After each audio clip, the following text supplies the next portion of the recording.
浙江府平川县沟子村。王有才，你丧良心呐！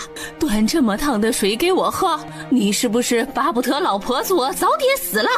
你给我跪下！娘，你别生气，我这就让桃花给你倒碗温水去。说着，忙不迭地让旁边的闺女去倒温水。一身粗布衣裳的少女赶紧去了灶房。我说大叔呀，算算日子，娘的寿辰马上就到了，这次你家打算出几个银钱呀？娘，我们家的光景你是知道的，全靠那2亩地糊口啊。玉芝过世借的钱还1文都没还呢，我是真的一个铜板都拿不出来了呀。坐在椅子上的老婆子不干了，眉头一搭，屁股往下一滑，就坐在了地上，拍着大腿嚎了起来。我的个天老爷呀，这就是我怀了10个月生出来的白眼狼啊！早知道是这么个不孝顺的东西，当初我还不如溺死在尿桶里。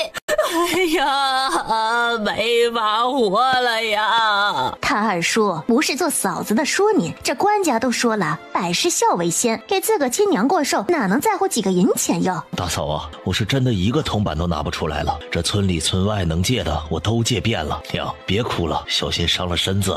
滚开！我不要你假惺惺的，还不知道心里怎么骂我呢。娘，我不敢呢。说着也抹起了眼泪。夫人飞快地给老婆子递了个眼神，对方顿时嚎叫声小了几分。他二叔，我这边倒有个得钱的好去处，大郎做活的周员外家正在给府上的小姐物色一个贴身丫鬟，不仅包4季衣裳，还每月有100文的月钱呢。哎呀，我看桃花年龄刚好，又识得几个字，就让大郎给报上去了。人家周家管事说要先见见人，你瞅这事儿可行？不行，我答应过芝娘，就是再苦再穷都不能把孩子卖出去给别人当丫鬟奴婢。他二叔，瞧你这话说的，我是桃花的大伯娘，能害了他？那周家管事说了，可以签活契的，就做2年工。要不是我家香香不识字，这破天的好事儿能落到你头上。再说桃花去了周府，你这边得了银子给娘办寿，又省了桃花的口粮衣裳，真是打着灯笼都难找的好事儿哟。老婆子虎视眈眈地觑着中年汉子，就等着对方一口答应下来。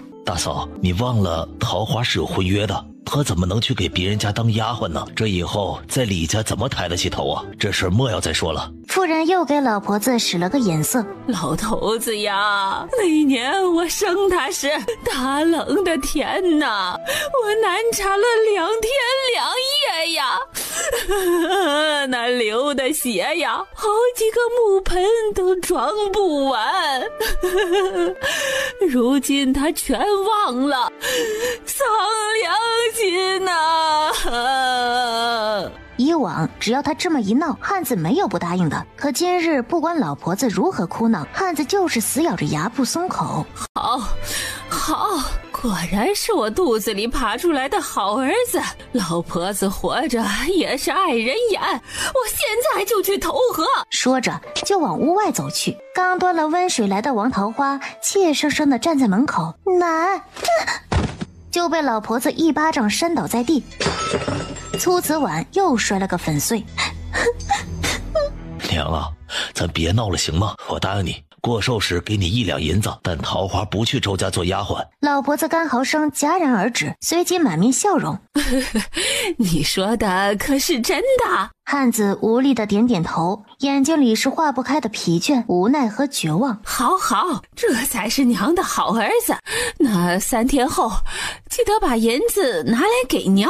说着，像只刚下了蛋的老母鸡，趾高气扬地走出了院子。妇人忙追了上去，路过汉子时，呸，给脸不要脸，那丫头迟早要烂在家里。路上，娘，大郎说的那事儿，咱们就这么算了？那可是白花花的5两银子呢，另外还有月钱呢。老婆子正盘算着拿到1两银子后，先去县里扯块上好的细棉布做身新衣裳，保准亮瞎村里那些穷鬼的眼，再买点零嘴。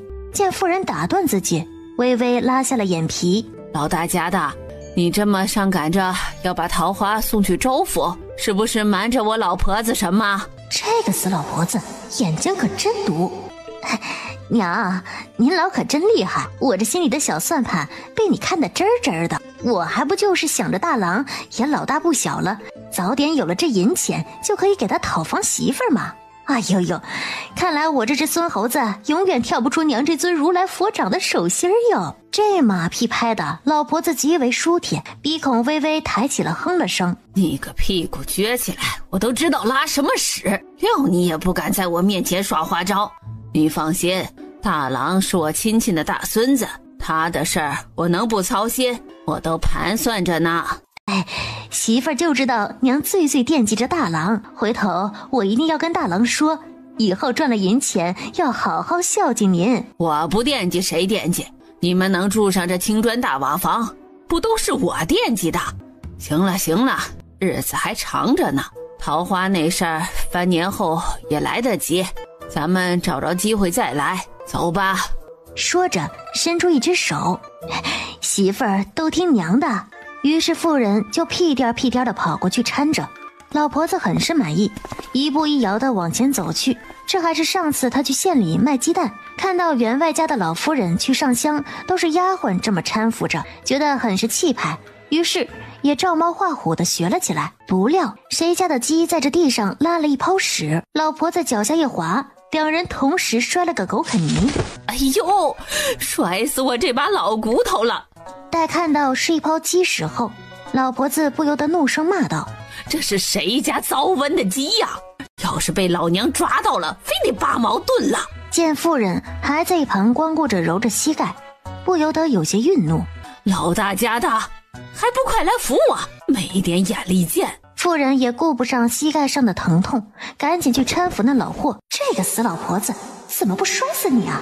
汉子想了好半晌，终于抬着沉重的脚步走出了院门。爹，你去哪？桃花，你收拾一下，爹去趟县里，要晚上才能回来，夜里不要给爹留门了，记得把门关好。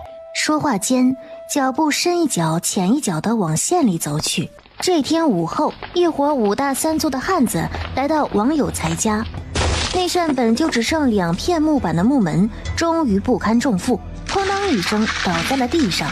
马大眼是这附近10里8乡有名的泼皮无赖。王有才，你上旬欠爷的5两银子什么时候还呢？都像你这么拖，爷几个都得喝西北风了。马爷，您是不是记错了？我才借了1两银子，怎么就变成5两了？怎么想来账啊？不敢呢，不敢。马爷，你行行好，再帮我看一看，我真的只借了1两银子。马大眼冷笑一声，从怀里掏出一张借据甩开。鸟货，好好看看，这白纸黑字上明明写了是5分利息，这利滚利也算你5两银子，已经是看在同乡的份上了。马爷，我现在真的一个铜子都拿不出来呀，求您再通融些日子吧。我去你个杂种，难不成你想让爷白跑一趟啊？今天你要么掏银子咱走人，要么先卸了你一条胳膊。马爷，别，我这就去借钱去。爹，谁来了？几个大汉纷纷回头看去，见是一个13、14岁的姑娘，正怯生生地挽着个破篮子站在院门口。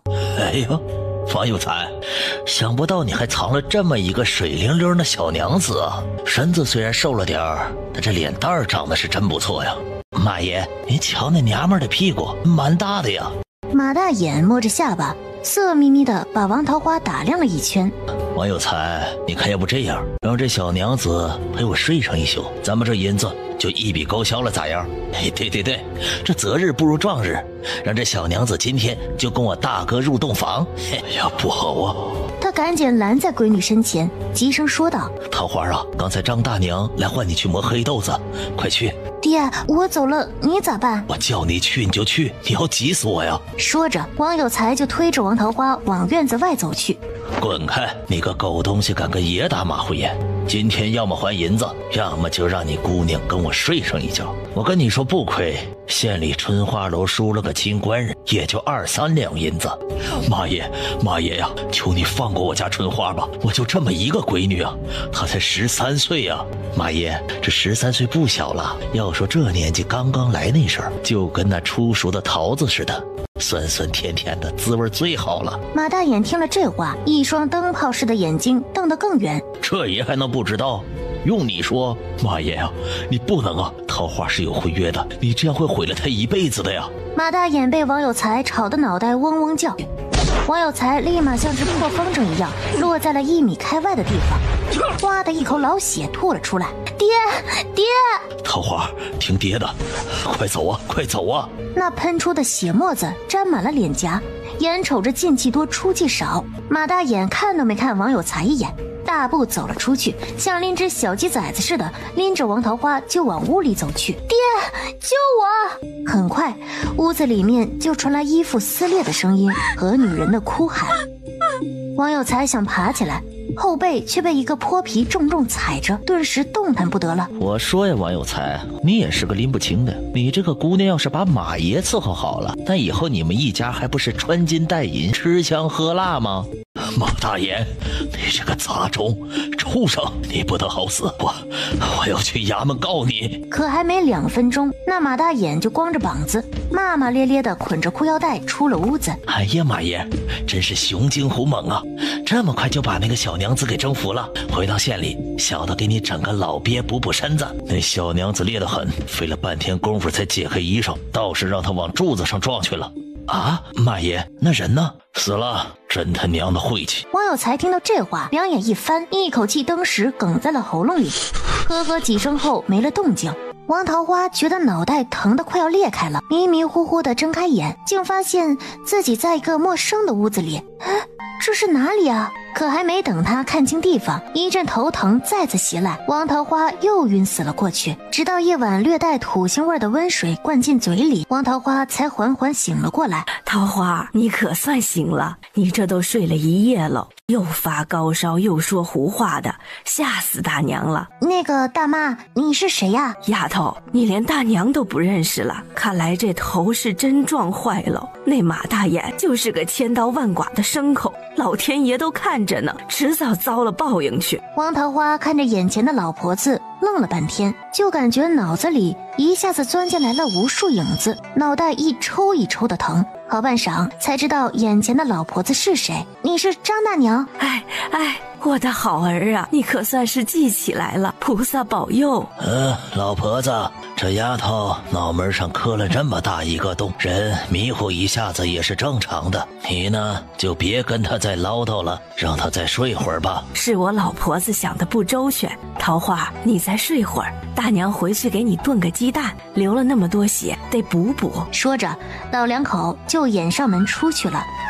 王桃花看着乌漆抹黑的屋顶，使劲地甩甩头，可脑袋里还是晕乎乎的。这位姑娘，请你照顾好少安，桃花愿意下辈子给你当牛做马。说完，那身影就施施然地散去了。小妹妹！就在刚才，无数的记忆涌入了王桃花脑海里，她已经知道自己穿越了。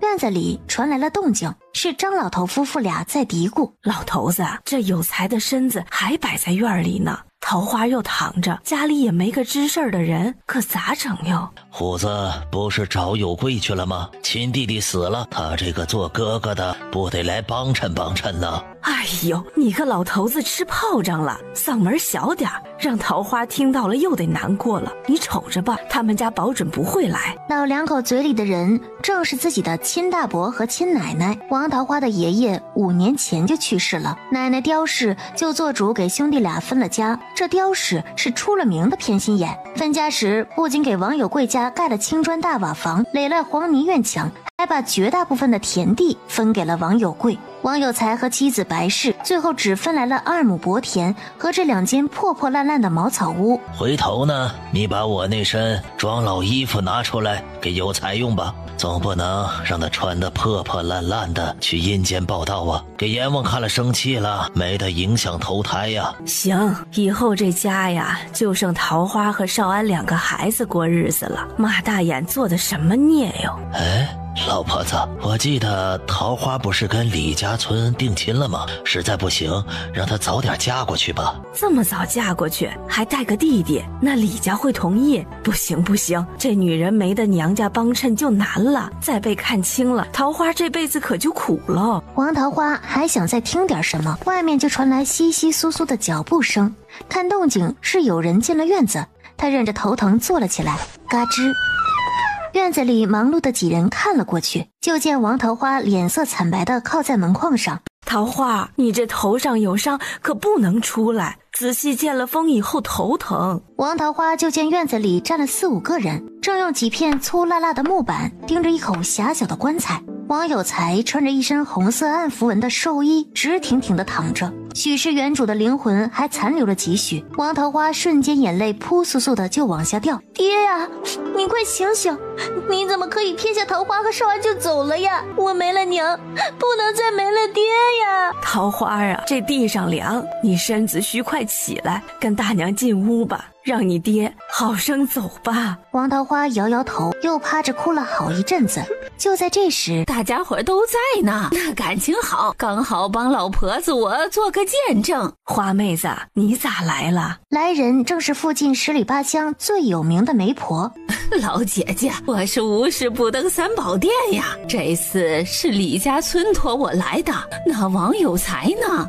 张大娘几人也没说话，不约而同地朝着地上看去。哎呦喂，这今天出门没看黄历，竟碰到这死人事儿，真晦气。你看这事闹得还真不凑巧，这人死不能复生，还请主家节哀。丫头，你是桃花吧？大娘受李家所托，有事与你相说。大娘，有话你就说吧。花婆子从袖子里摸出一张大红的更贴，塞到了王桃花手里。丫头，这是你和李家哥交换的更帖，你仔细收好了。王桃花默默地拿着更贴，疑惑地眨眨眼，不知道这是什么意思。花妹子，他李家村这是什么意思？花婆子尴尬地用帕子摁了摁嘴角，连忙从怀里掏出一个红布包，塞在王桃花手里。桃花，李家说你和平哥那婚事就算了，这2两银子是李家给你的，算是赔偿，你好生拿着吧。孩子啊，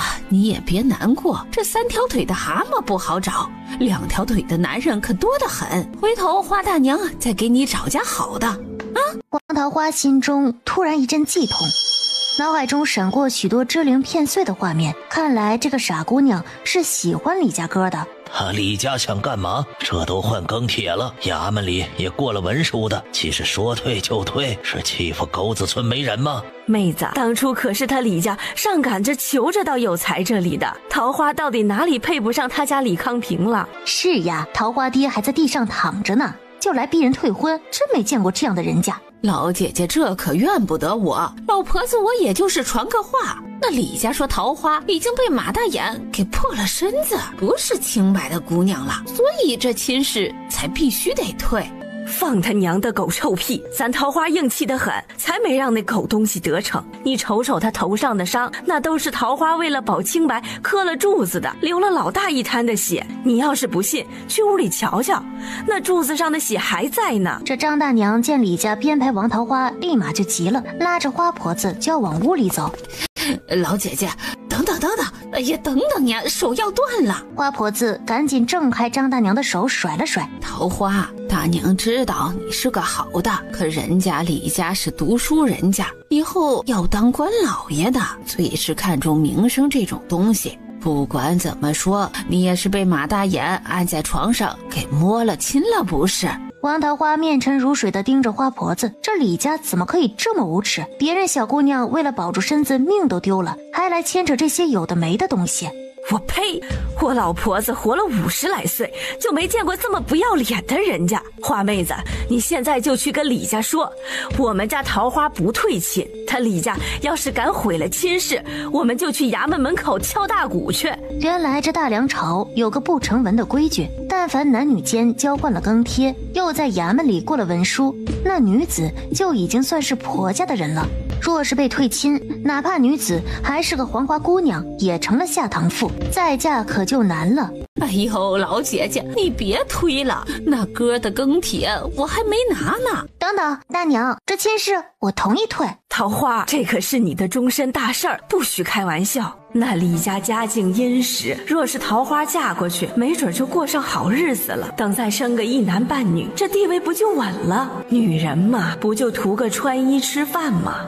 大娘，我知道你是为了我好，可今天这事儿你也看到了，我爹还躺在地上呢，李家就凭一点风言风语就来退亲，我要是嫁过去，他家能好好待我吗？再有，我听说这李家婶子是个极厉害的主，我这情况过去，说不得没2年就被搓磨死了。还有少安还小，我若嫁了，谁照顾他呀？大娘，你放心，就算退了亲，我一定会和少安把我们这房撑起来，将来定会让那些没皮没脸的人悔清肠子去。听他这么一说，张大娘也没了主意。这4邻8乡被折磨死的媳妇儿可不少。很快，王桃花就进屋拿来了李康平的更贴，连同那个装银子的红布包一起扔在了花婆子脚下。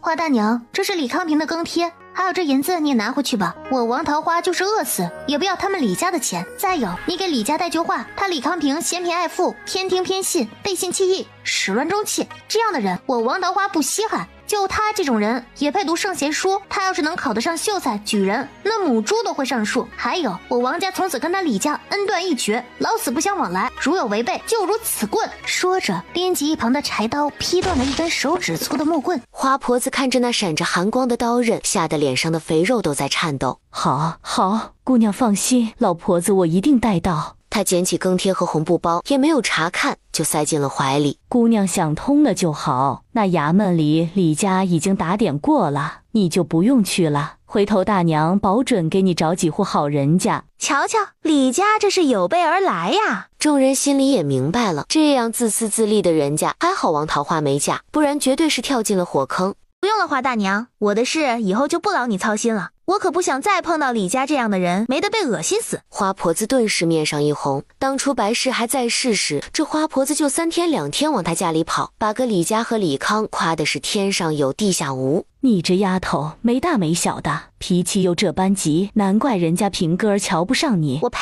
花大娘你说错了，是我王桃花瞧不上他，我家还有丧事要办，你这又是红又是绿的，不方便。好，丫头倒是硬气，希望他日不要求到老婆子跟前。说着一甩帕子，扭着胖乎乎的身子走了。刚进屋，他的心就扑通扑通的跳了起来，接着从怀里掏出一块闪着光的银子，狠狠地亲了口。这块银子就是李家赔偿的那2两银子。王桃花才没那么傻，这个家穷得叮当乱响，怎么可能把到嘴的银子吐出去？不过以防万一，这2两银子暂时还不能拿出来用。不一会儿，一个20出头的小伙子匆匆跑进了院子。虎子，你有贵叔怎么说？虎子看了眼王桃花，挠挠头，有些不知道怎么开口。虎子叔，你说吧，我没事。张大爷，桃花有贵哥说他和有才哥家早就分家了，这几天身子不舒坦就不来了。啥？这个混球还真是个六亲不认的牲口。那你刁大娘怎么说？刁大娘说她只生了有贵哥，没有这么个不听话的儿子，有才哥的死活跟他没关。这刁婆子的心真是石头做的呀，连那山里的大虫还懂得护崽呢。不认这个儿子，为什么每年还逼着有才给他100文孝敬钱？张大娘气得胸脯剧烈起伏。他家就那么个德行，咱们几个给有才操办一下吧，早点让有才入土为安吧。虎子，你再辛苦去趟村长家，若他从县里回来了，把这边的事给说一下。好嘞。沟子村不大，王桃花家的事昨晚就传了个遍，所以陆陆续续有人过来吊唁帮忙。村里穷得连饭都吃不饱，自然没那么多繁文缛节。众人一商量，就决定趁着上午日头还浅，把王有才抬去了村里的后山埋了。现在就等着王少安回来摔盆了。快10点时，就见一个小小的影子冲进了院子。阿杰，王少安扑进了王桃花的怀里，哭得上气不接下气。少安，爹在那里，你去看一眼吧。王少安就扑向了还没合盖的棺材，满口喊着爹，哭得撕心裂肺。孩子，时辰不早了，让你爹入土为安吧。王少安在张大爷的指引下，高高举起一个粗瓦盆子，用力摔向地面。摔盆入土，后人有福，祈福屋子喽。随着张大爷一声喊，几个族里的叔伯就抬起了那口烂木板钉的棺材，晃晃悠悠地向门外走去。路过王有贵家，就见刘氏和叶大丫正在门口闲聊。见送葬的队伍来了，刘氏往地上啐了口晦气，惊得众人一愣，气得王桃花姐弟俩牙痒痒。按沟子村习俗，女儿送葬只能送到村口，于是王桃花就站在那里，看着王少安几人向后山走去。等王少安几人回来，王桃花就看到一行人的脸又黑又臭。张大爷对着王桃花欲言又止，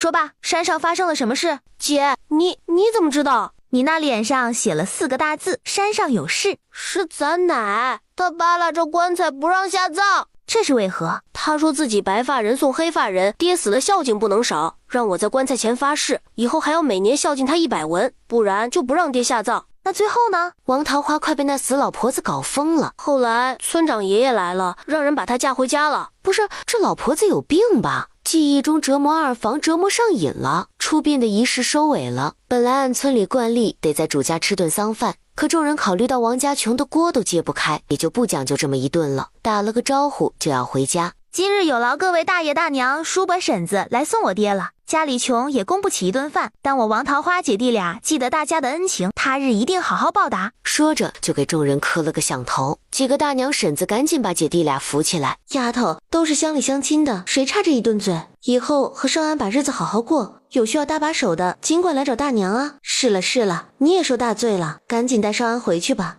你爹已经去了，你们姐弟俩得好好照顾自己，别让他地下挂心。快回吧。都说穷山恶水出刁民，但沟子村的民风整体还是不错的。张大娘老两口子是最后走的，他们和王桃花家向来处得好。桃花，大娘得回去给你请嫂子做饭了。她有了身子也不方便，家里没粮了吧？待会儿我让你栓子哥给你送点烩面过来。其实张家日子也过得紧巴巴的，一家4口人就靠着山边的5亩薄田和张栓的活计赚嚼骨，现在又要添丁进口了，日子只会更难。王桃花也知道这沟子村的地呀不值钱，都说是黄泥遍地谷难长，半亩杂草半碗粮。大娘不用了，这些年你和大爷已经帮了我家太多了，我不能再伸手了。其实还有一层原因，王桃花不喜欢面对宋香琴。这宋香琴是个刻薄小气的人，平日里最是吃不得半点亏，老早就对老两口贴补王家意见很大。张大娘看王桃花如此懂事，心里更是唏嘘不已。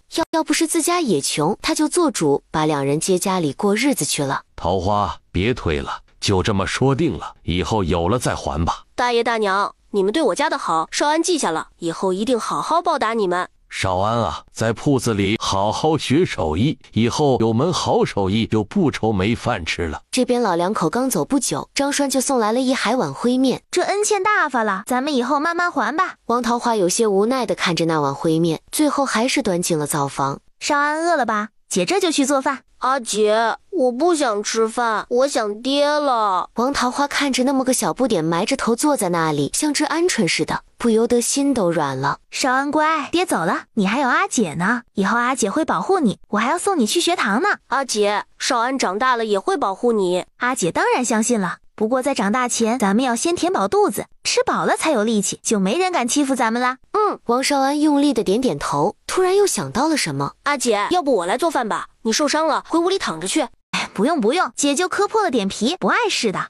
那我来帮你烧火吧。好，我家少安真懂事。再说花媒婆出了王家院子，脚下就像长了翅膀似的赶往李家。李家是附近几个村子里最殷实的人家，呼奴唤婢，吃喝不愁啊。等柳氏看着手里的羹帖，嘴角是掩不住的笑意。花婆婆，要说姜还是老的辣，你老这一出马就把那王家破落货拿捏得妥妥的。花婆子正吃着油果子，听闻这话，忙拿了帕子擦了擦嘴，咯咯的笑个不停。柳夫人，不是我老婆子吹，这10里8乡的老婆子做的媒，没有1000也有800，这张老脸还是有点薄面的。那王家敢不给？柳氏闻到花婆子嘴里的酸臭味，不着痕迹地皱了皱眉头，随即从怀里掏出1000银子，塞进花婆子手中。花婆婆，你这跑上跑下的也辛苦了，这是1000银子，你别嫌，少拿去喝杯茶水吧。还有桌上这一封点心是前儿个大郎从百花斋买的，你也一并拿回去给孙子吃吧。这怎么好意思呢？又拿银子又拿吃的。话是这么说，塞银子的速度却是极快。这是婆婆应该得的，我就说柳夫人最是人善大方，将来平哥儿必定高中，到时给你讨个诰命回来，那可是10里8乡最有福气的人哟。那借婆婆吉言了，婆婆喝茶吃果子。花婆子大口嚼着果子，突然想到了什么，有些心疼的从怀里掏出那个红布包放在桌上。柳夫人，这银子王家没要，这是咋回事？可是嫌银子少了？花婆子可算逮找机会了，于是把在王家发生的事添油加醋的讲了一遍。只不过最后的结局是因为自己手段强硬，吓住了王桃花，才拿回了羹帖。我呸！这个小贱蹄子还敢诅咒我家平儿，我这就去他沟子村撕烂他的嘴。说着起身就要往屋外走。柳夫人，你别急，他们家死了人正办丧呀，你这会儿打上去可不妥。古代死者为大，若是这会上去找人家麻烦，非得被人打出来，还会遭四邻八乡唾弃。算了，我家大郎也快下场了，我就不去找那小蹄子的麻烦了，也算是为我大郎积积福德了。不过嘛，这做错事的人嘛，总得受点惩罚。花婆婆，你说是不？那是，这人啊，哪能错了还无法无天呢？那不成土霸王了吗？柳氏又从怀里摸出1钱银子，塞到花婆子手里。婆婆费心点，那小娼妇不是尖牙利嘴硬气得很吗？你就帮我好好宣扬宣扬，老婆子一定让这10里8乡都知道她的厉害。很快，王桃花失了身子又被退了婚的事就传遍了10里8乡。等花婆子走后，柳氏拿着银子就要进内室，突然感觉手里的分量不对，她打开一看，一股臭烘烘的味道扑面而来，熏得她眼泪都流出来了。这哪是银子啊，分明是块又臭又硬的石头，看样子应该是垫茅坑用的。这个贱蹄子敢捉弄我，老娘非扒了他的皮不可。李东荣从屋里走了出来。娘子，你说会不会是花婆子昧下了银子？那老货没那个胆子，肯定是那个小娼妇戏耍了咱们。看来咱们小看了那贱蹄子。算了吧，这2两银子本来就是赔给他家的，说来咱们也不亏，给大郎解决了这么大个麻烦。这下我儿总算能光明正大的去教玉家的姑娘了。算个屁！他拿了老娘的银子还敢羞辱我，这事儿没完。王少安看王桃花咬了那么多灰面，有些心疼了。阿姐，要不你做自己的就行，我真不太饿。胡说，现在都中午了，哪能不饿？再说了，你还在长身体，可不能饿着，不然爹娘在地下要不安心了。王少安这才没说话了，往灰面里倒入少量的水。王桃花就把它搅成面疙瘩，等水烧好了，就用筷子把面疙瘩扒拉到锅里。王桃花看着王少安瘦成锥子一般的脸，二话不说就拿起1个鸡蛋打了进去。王少安这下是更心疼了。很快，跟中药汤似的面疙瘩汤就煮好了。可刚吃第1口，王桃花就差点吐出来。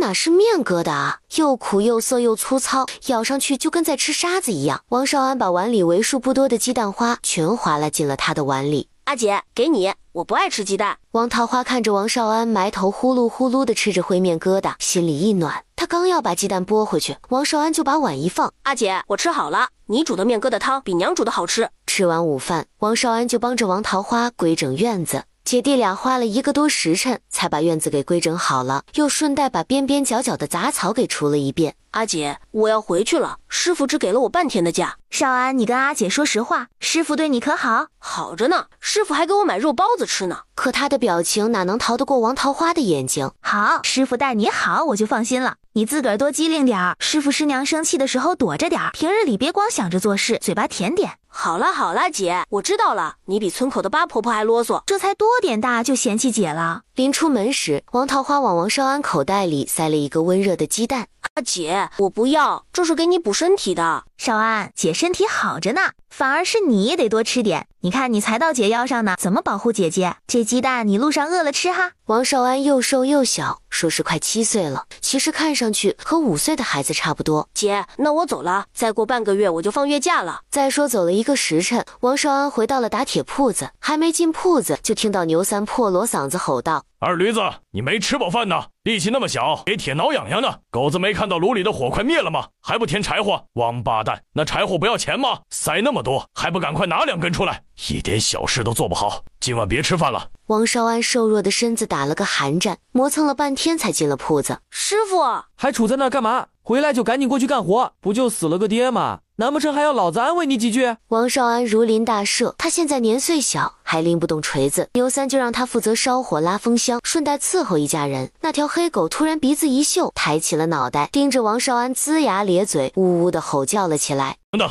身上藏了什么东西？没有。王少安下意识地捂住了口袋。牛三蒲扇般的大手一伸，伸手就往口袋里掏。师傅，这是我姐给我的。可话没说完，脸上就重重地挨了一巴掌。进了我铺子哪有你的东西？就连1根鸡毛都是我的。王少安就觉得脑袋嗡嗡的，2管鼻血就流了出来。1个破鸡蛋还藏得卵子深。说着把壳剥了，直接掰成2半，一半往自己嘴里塞，一半喂了大黑狗。王少安很是生气，这是自己姐姐给自己的鸡蛋，他一路都舍不得吃。吃你个鸡蛋，你还得给脸子，这个乱球样，还不滚去帮忙，小心老子抽你！王少安愤愤不平，用手背抹掉鼻血就去帮忙，还没走2步，又听牛三说道：小子，你今天请了半天假，这个月的月假不要休了。王少安惊诧地转头看去，对方已经晃着摇椅眯起了眼睛，日头渐渐西移，天边多了一抹晚霞。他来到隔壁那间茅草屋，这是王有才和王少安的屋子。薄薄的木板墙早已被雨水沤烂了，上面布满了黑色的霉菌。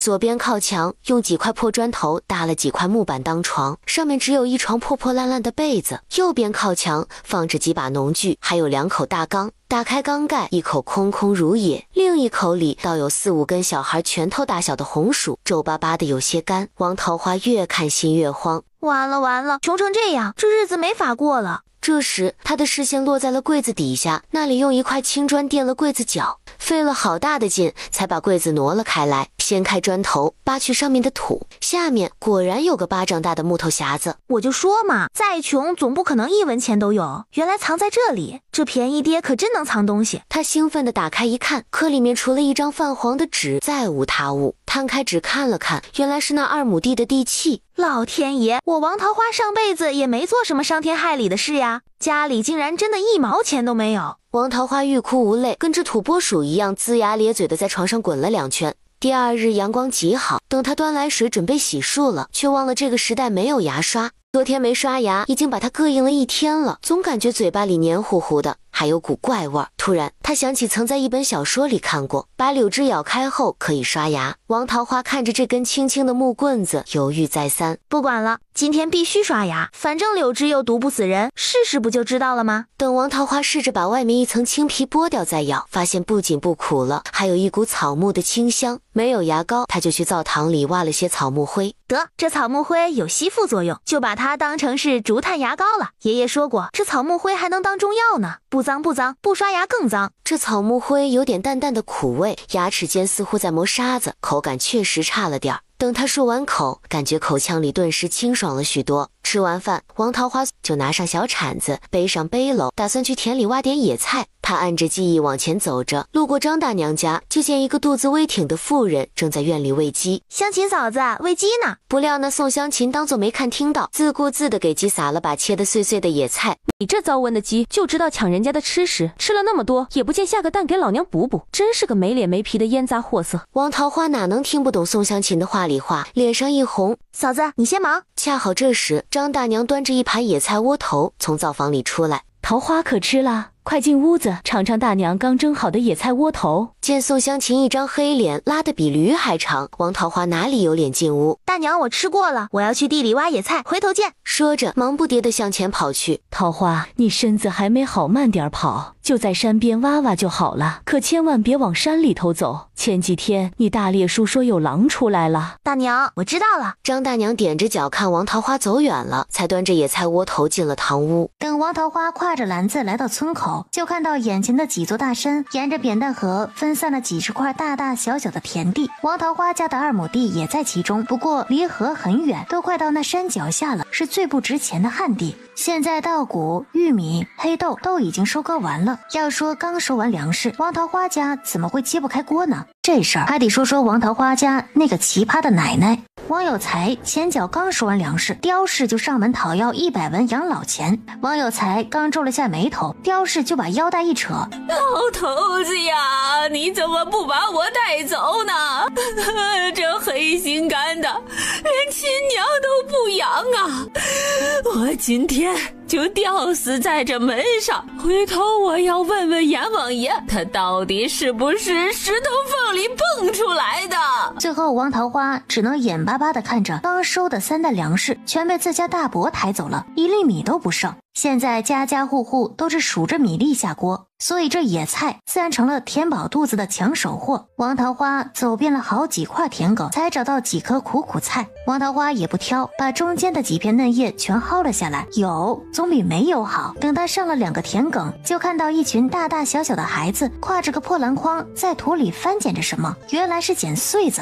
桃花，你终于出门了！这几天你没出来，我做梦都梦到你了。我听娘说你磕破了头，流了很多血。我本来想去找你，但娘说有才叔刚走，小孩子不能去。沟子村风俗，家里若有人新丧，未成年的小孩3天内不能上门，怕小孩子的阳气大冲撞了逝者。豆香，我没事了，就磕破了点皮，流了点血，在家里躺2天好多了。没事就好，你也是来捡穗子的吧？来，我今天来得早，捡了一点玉米，你先拿去。说着就要把篮子里仅有的几颗玉米和黑豆倒进王桃花的篮子里。不用，昨天张大娘给了1碗烩面，掺上野菜，还可以吃上几天的。这王豆香家里的地早些年给他爷奶看病全卖了，这些年都靠爹和哥哥在县里揽活，日子过得并不比自家宽松。那行，咱们赶紧捡吧。你看金凤他们几个已经跑到我们前面去了。王桃花往那边看了看，果然有几个姑娘正盯着自己指指点点，嘀嘀咕咕地说着什么。豆香，咱们别去那边凑热闹了，人那么多，一个上午也捡不到几颗玉米。走，我知道个地方有许多野菜，咱们去挖吧。王豆香有些犹豫，家里昨晚已经断粮了，哪怕捡个几十个玉米黑豆回去，磨成粉掺上野菜也能吃个半饱。走吧，那沟里野菜特别肥，再过2天就老了。咱们先去挖了野菜，回来如果时间还早，再来捡穗子。这么一说，王豆香一张黝黑的脸上立马扬起了笑容。行，那咱们去吧。两人翻过好几个荒坡，终于到了王桃花说的那道沟里。这沟已临近大山脚下，想来以前是条小溪，然后干涸了。沟里的土壤相对潮湿一点，所以野菜自然要肥壮一些。哎呀，桃花你快看，这里有荠菜。王豆香用小铲子连根挖起了一颗肥肥壮壮的荠菜，这里可真是个好地方，回去把它剁碎了，掺上烩面，做窝窝头肯定好吃。哎呀，咋啦？我忘了家里已经没有烩面了，这下只能吃野菜汤了。张大娘昨日给我送了碗烩面，你来我家匀点，先对付对付。这怎么行？你家都是吃了上顿没下顿的，我哪好意思去拿？突然发觉自己讲错话了，连忙嘟着嘴说道：桃花，我不是那个意思。行了，你啥样的人我还不知道啊。说来我家确实是村里最穷的了，不过穷不可怕，我会努力过上好日子的。到时左手一只鸡，右手一只鸭，怀里抱着一堆白面大肉包。哎呀，你干嘛说这么多好吃的，害得我现在肚子咕咕叫，讨厌。豆香，你还真是个馋猫。王豆香突然感觉眼前的人和平常有些不一样。桃花，过2日我爹和哥去县里揽活就回来了，我娘说他们会带一些白面回来过下元节，到时我家蒸了白面馒头，我给你烧上一个。那我有口福了。我跟你说，那白面馒头可香可软了。接下来两人就一边聊着天，一边兴致勃勃地挖起了野菜。可以说这里的野菜还算多，正挖得起劲儿，王桃花突然捡到一颗黄澄澄的玉米粒。这里离坡下的田那么远，怎么会有玉米粒呢？等他扒开一丛乱蓬蓬的杂草，就看见一个拳头大小的洞掩映其中。豆香，我们走大运了，你看这是什么？王豆香就见王桃花手心躺着几颗黄澄澄的玉米粒。是玉米？哪里来的？这里捡的。你可别蒙我，这里怎么可能有玉米粒？豆香，你看这个洞应该是山鼠挖的，洞口都能捡到玉米，我猜这洞里肯定藏了更多，毕竟山鼠也要过冬呀。你说的没错，那老鼠最能搬东西。我娘说有一年家里的粮缸忘记盖了，一个晚上被搬走了1多半的黑豆，你说气人不？那咱们今天就来个报仇雪恨，把他的家给抄了。王桃花拿起小铲子就挖了起来，他有种预感，这个山鼠洞里一定会有收获。他们一个挖洞一个拨土，才10来分钟，那洞就挖了手臂那么长了。桃花，土里有颗玉米。王桃花也看到了，那小铲子挥得更快了，就见泥土里的玉米粒越来越多。王豆香赶紧捡了起来。就在这时，一个灰扑扑的脑袋从洞里探了出来。王桃花也看到了，做了个虚的手势，又示意王豆香把篮子里拿来。王桃花赶紧把篮子往洞口套去，接着用泥土把篮子周围的缝隙给堵上。接着他用铲子往洞口敲了敲，果然那山鼠再也坚持不了了，嗖的一声就往外窜去，立马撞入了篮子里。总算抓住你了。桃花，你抓着老鼠干什么？你猜？你不会是想吃了它吧？我瞅着这篮子里动静这么大，肯定是只大山鼠，这可是好几两肉呢，可不能浪费了。王桃花现在就是馋肉了，哪怕是这山鼠也不放过。不行，桃花这老鼠多脏呀，会吃坏肚子的。豆香，你听我说，这是山鼠，跟家里那些贼老鼠不一样。你看，它住在这田边的坡上，离村子远着呢。吃的是什么呀？豆子、玉米、地瓜、谷子、野果子。说句实话，它们比咱们都吃得好咧。你还觉得它脏吗？被王桃花这么一说，王豆香立马点点头。那真是嘞，这东西嘴皮子可真刁，净挑好东西吃。谁说不是呢？你看我们都揭不开锅了，凭什么他还能吃得肥头大耳的？还有，说不定我们两家地里的粮食就不少被他给偷吃了，这不得报仇？桃花，你说的很在理。就这样，王豆香被王桃花成功忽悠了。反正这山鼠被篮子盖着，王桃花也不急，先掏了他的老窝再说。他伸手往他洞里摸去，好家伙，王桃花接连扒拉了4、5趟，总算把这鼠窝扒了个底朝天。这山鼠也是狡猾，专挑好的粮食偷，那些玉米豆子都是颗颗饱满，没有一颗坏的。最后捡完竟然有个小半篮子，大约有3、4斤的样子。王桃花倒出了一半给王豆香，王豆香急忙拦着：桃花，这老鼠洞是你发现的，又是你掏的，我不能要。王桃花就喜欢这姑娘，善良不贪心，更不小心眼，是个好闺蜜的苗子。你说啥话呢？这是我们一起挖的，就得对半分。咋，你还嫌少？王豆香本就是个爽快的，于是双手搂着王桃花的脖子。桃花你真好，你要是个男的，我得咋样？嫁给我？你个不害臊的，看我不拧你的嘴！两人闹作一团。有了这2斤多粮食，用野菜煮糊糊，就能熬到爹和哥哥回来了。接下来，王桃花就开始解决篮子下的那只山鼠了。透过那柳条缝，可以看到一双绿豆大的眼睛正惶恐警惕地看着自己。怎么把它捉出来呢？这时他看到不远处有一丛蒲草，因是深秋，已经干巴蔫黄的，立马有了主意。豆香，我记得你会编拳篓子。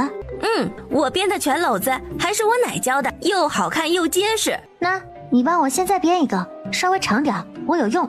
王豆香也不问缘由，接过那蒲草就娴熟地编了起来。不到20分钟，一个约莫20厘米长的拳篓就编好了。豆香，你手可真巧。这算什么？我还会用柳枝缠篮子，竹片编盒子呢。以前我奶常说，我要是个男的，绝对比我哥厉害呢。行，知道你厉害了，不过这捉山鼠就得看我的了。于是王桃花从篮子下面掏了个洞，把那拳篓堵在了洞口，接着用力拍动篮子。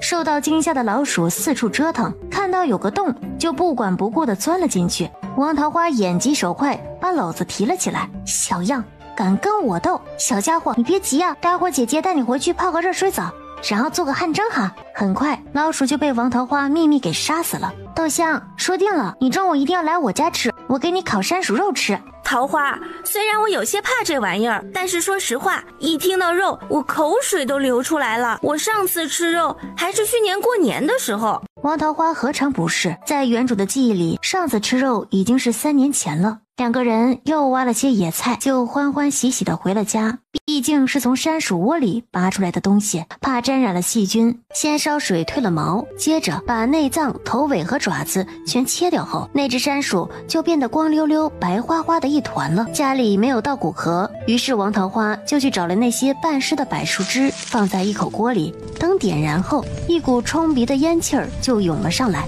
王桃花又在锅里架了几根棍子，就把山鼠铺开，盖上盖子，慢慢熏烤了起来。想到刚捡了些粮食，于是他一狠心舀出小半碗烩面，把野菜剁碎后掺上烩面，加水揉成菜团子，放在屉子上蒸了起来。这时王豆香从院门口探出脑袋，出来吧，我都看到你头了。本来还想吓你一跳，不料被你发现了。那这是我娘让我带来的。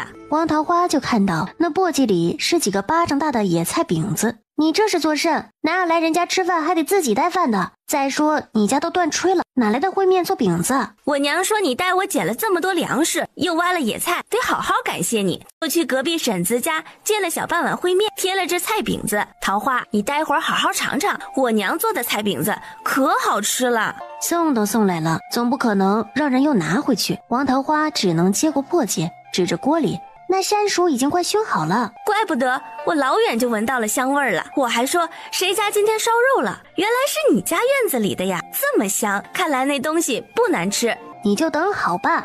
两人闲聊了一会儿，一掀开锅盖，一股浓郁的肉香扑鼻而来。待烟气散去，就见那山薯熏得金黄流油，王桃花切成小块，竟足足有一饭碗。家里没有辣子和葱姜蒜，王桃花就挑了些嫩嫩的婆婆丁，打算跟山薯肉一起炒。快出锅时，把婆婆丁放进去，翻炒几下，山薯肉炒婆婆丁就出锅了。豆香，你尝尝这山薯肉好不好吃？王豆香本来还有些犹豫，可那肉香一个劲儿的往鼻子里钻，于是大着胆子吃了一口。哎呀，桃花，这山薯肉可真香啊，我连骨头都能吞了。王桃花才吃了一口，就幸福的流眼泪了。豆香，我没骗你，好吃吧？桃花，你怎么懂得这么多？我娘教的。要不咱们下午再去一趟沟里吧，说不定还能抓到山薯。再等等吧，这山薯贼精贼精的，我们动了个窝，那附近的山薯估计都跑走了。等过几日他们忘了这事儿，咱们再去抓。好，到时记得叫上我。就这样，两个小姑娘用山薯肉配着野菜饼子，吃了最近几个月来最丰盛的一顿。等王豆香要走时，王桃花给她簸箕里放了4个菜团子。我不要，哪有又吃又拿的？你要不拿，我就不跟你好了。王豆香只能哭笑不得的收下了。哎，香啊，这桃花跟白嫂子一样，是个心眼好的，你可别跟村里那些眼皮子浅的学着欺负别人，明白不？娘，我晓得的，桃花可是我最好的姐妹。本来打算第2天去山里走走，不料一场秋雨打乱了王桃花的计划。大半夜的王桃花被一阵凉丝丝的雨水给浇醒了，借着微弱的月光看去，屋顶的破洞漏雨了。这雨虽然不算大，但也很快把床铺地面打湿了。王桃花急忙把被子衣服之类收拾开，然后又搬来木盆瓦罐之类的盛雨水，忙得连轴转。等他忙完一切，发现天都亮了，真是屋漏偏逢连夜雨了。接下来的2天，王桃花看着外面淅淅沥沥和屋里滴滴答答的雨水，地上已经一片泥泞，她只能缩在床上。从山薯洞掏出来的粮食吃不了几顿了，要是明天还不停雨，就得喝西北风了。老天爷，咱商量个事儿呗，你要是答应我今个下午停雨了，下次我保准拎只大飞机来感谢你。下次是什么时候我可没说，慢慢等着吧。整个茅草屋都微微颤抖了起来。我错了，您大人不计小人过，这天打雷劈，还是要去对付马大眼吧，他坏事做绝，要不然刁婆子也行。还有那个大飞机，2年前绝对供上，我保证。似乎是听到王桃花的心声，这日下午雨终于停了。次日一大早，王桃花急匆匆地烤了一根地瓜，就兴致勃勃地拿上柴刀，背上篓子向山里走去。老天保佑，让我今天找到些吃的。这山的外围大多是些低矮的灌木乔木，而且明显被人踩出了许多路，想来村民常来这边挖野菜砍柴火了。于是继续往前走，走了一会儿，林子密了，他睁大眼睛在四处寻着，看到了几丛马齿苋。这时节的马齿苋味道还算不错，要是有鸡蛋，把这马齿苋焯水后切碎了，混在鸡蛋液里煎饼子，不要太好吃了。可现在别说鸡蛋了，连根鸡毛他都拿不出来。他就这么左看看右瞧瞧，不知不觉就来到一片槐树林，立马停了脚步，因为张大娘说过，过了槐树林后面就是大山深处了，里面有老虎、豺狼这些野兽。王桃花往里面看了看，连茅草都有半人高，青绿的藤蔓到处都是，像张网一样笼着树林，花花绿绿的虫子在叶子上爬来爬去，看得人直起鸡皮疙瘩。王桃花想了想，还是打算先不进去了。倒不是自己怕了，而是这副身体太弱了，要是遇到个狼啊、豹子啊之类的，连挣扎都省了，直接被吞个一干二净。许是靠近深山来的人少，这里的野菜明显多了起来。王桃花不一会儿就挖了半篓子荠菜、苦菜和马齿苋，正要回去时，突然一丛黑色的东西映入眼帘。那是什么？他赶紧跑了过去，就看到一棵烂木头上长了一大丛像云朵一样的木耳。还真是木耳，这可是个好东西，凉拌又脆又爽口，要是用蒜泥和辣椒末拌一拌，那不要太下饭了。等这根木头摘完，走上几步，又看到几根烂木头上长着木耳。采蘑菇的小姑娘背着一个大竹筐，看着眼前的一大捧木耳，少说也有5、6斤了。王桃花的嘴都咧到了耳后根了。这一边，王桃花刚气喘吁吁地回到家，就见院门被人打开了。一进院子就看到灶房已经一地凌乱，唯有的几个粗碗也砸得稀巴烂。老大媳妇儿找到了吗？没有呀，娘。里面除了那死鬼的几件破烂衣服，啥都没有。接着，屋里又是一阵窸窸窣窣的摸寻声音。娘，缸里还有几根地瓜，拿走。家里几只老母鸡要爆蛋了，拿回去剁碎了给他们吃。娘，家里母猪也要下崽，这大冷天的睡地上凉，总得铺点什么吧？你把那床被子拿走，这人死了别白瞎了东西。不是吧？我这都穷得响叮当了，还有人来偷东西啊！顿时那火气就蹭蹭的往上涨。谁在我家偷东西？给我出来！随即那扇破门被人一脚踢开，就见个半百的老婆子和一个中年妇人趾高气扬的走了出来。贱蹄子要死呀，大呼小叫的没个教养。奶，大伯母，你们在我家干嘛？我来我儿子家，还要跟你通报一声。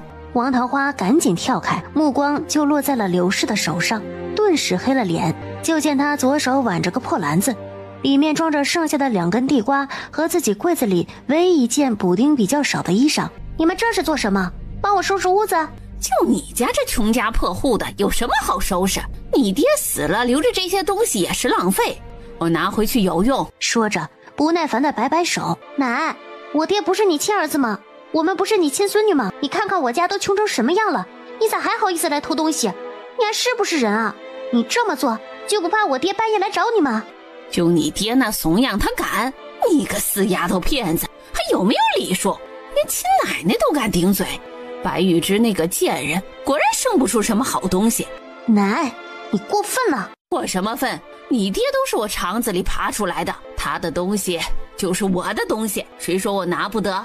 对了，那2亩地的地契呢？快给我拿来，我拿去给你大伯种，没得让你们2个蠢货糟蹋了田地。真是欺人太甚！我王桃花没有你们这样的亲戚，现在马上立刻给我滚出去，不然别怪我不客气。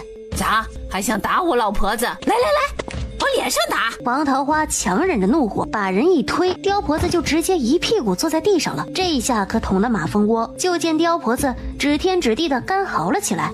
没法活了，快来看呐，孙女打奶奶喽！天老爷呀，你怎么不降到雷劈死这个不孝的死丫头呀？桃花，你也老大不小了，咋这般不懂事啊？竟然敢打自己的亲奶奶！马大眼强要你的时候，怎么没见你的厉害？难怪李家不要你。都说打人不打脸，刘氏这话就是往王桃花心口捅了一刀子，又撒了把粗盐，抹了把辣椒面。一声脆响，脸上立马多了5个红红的手指印儿。刁氏则像一只被掐住喉咙的鸭子，声音戛然而止。刘氏还有些懵，他做梦都没有想到，那个平日里只会咬着嘴唇默默流泪的臭丫头，竟真敢打自己。等手臂冷不丁被抽了一下，他才回过神来，杀人啦！快来人呐！桃花杀人啦！他这几嗓子一吼，半个村子里的人都听见了。很快，王桃花家院子外围了一圈人。等张大娘进了院子，就见刁婆子坐在地上干嚎，王桃花正拿着扁担疯了一样追着刘氏打，而刘氏发髻散了，跟个疯婆子似的披头散发的跑着。桃花这是咋了？好生生的怎么就打起来了？然后飞快的在他耳边说了声：桃花快住手，大家都看着呢。王桃花自然知道张大娘的意思，她眼珠子一转，恨恨的把扁担一扔，扑进张大娘怀里，哭得上气不接下气。大娘，他们欺负我没法活了。刁婆子见来了这么多人，更是有恃无恐了。大家伙要给我老婆子做主啊！我老婆子看有才去了，特意过来看这丫头，她不但不领情，又是骂我，又是打我呀，还把我推倒在地，我这把老骨头快散架了。哎呀，这世上哪有奶奶做到我这份上的？说着说着又哭嚎起来。大家伙瞧瞧，我这侄女下手可狠了，看看我这脸，这手可都是被她打的。村里人听刁婆子这么一说，又看向刘氏的脸和手，确实红肿了。这2天村里本就在传王桃花被马大眼破了身子，接着被李家退了亲，现在又殴打自己的奶奶和伯母，难道这丫头真是个不知廉耻泼辣刁蛮的？大伯母，你别老光说我打你，你怎么不说你干了什么？就你这破落户，值得我干什么？我就是陪娘过来看看你的。就你们耗子进门都得薅2根毛，蜈蚣走过都能8只腿的人，会好心来看我？王桃花也顾不上膝盖了，扑通一声重重的跪了下来。奶，你就当我是路边捡的一只小猫小狗好了，求你行行好，给我和少安留条活路吧。家里1粒玉米谷子都没有了，我每天都是野菜汤糊嘴，你怎么就忍心把最后2个地瓜拿去喂鸡呀？难道我连只鸡都不如吗？就说上个月地里收的3担谷子，前脚进门，后脚就被你搬去了大伯家，我们辛苦了大半年，连1粒米都没吃到，难道那些粮食还不够你吃吗？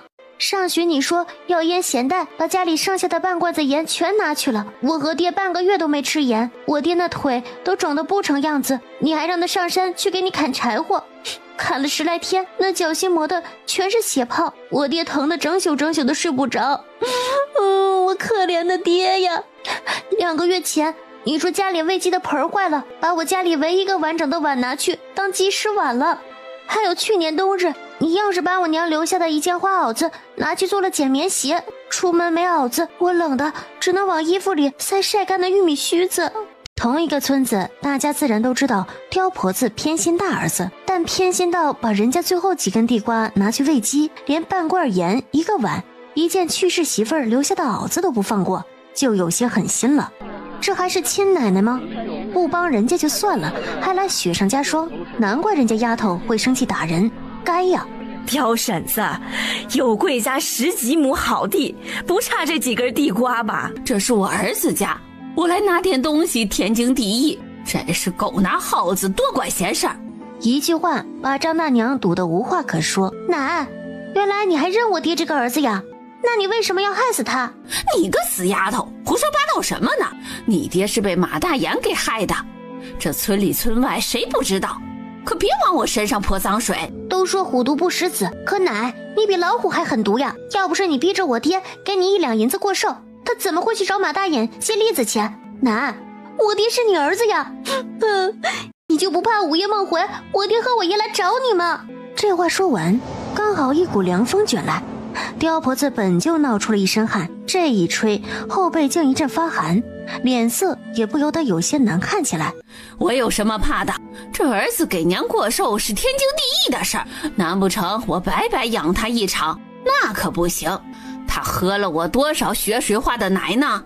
大家立马跟见了鬼一样盯着刁氏，一个乡下婆子过寿，了不起割上一刀肉，买2吃好不就顶天了，竟然敢要1两银子。今日你和伯母要是拿点东西走也就算了，大不了我天天吃野菜也饿不死，可是你要我交出2亩地的地契，就别怪孙女不孝了，这是爹留给我和少安最后保命的东西了。这刁婆子也太狠了吧，这是要饿死2个孩子呀！七婆，你说那有才叔真是刁大娘生的吗？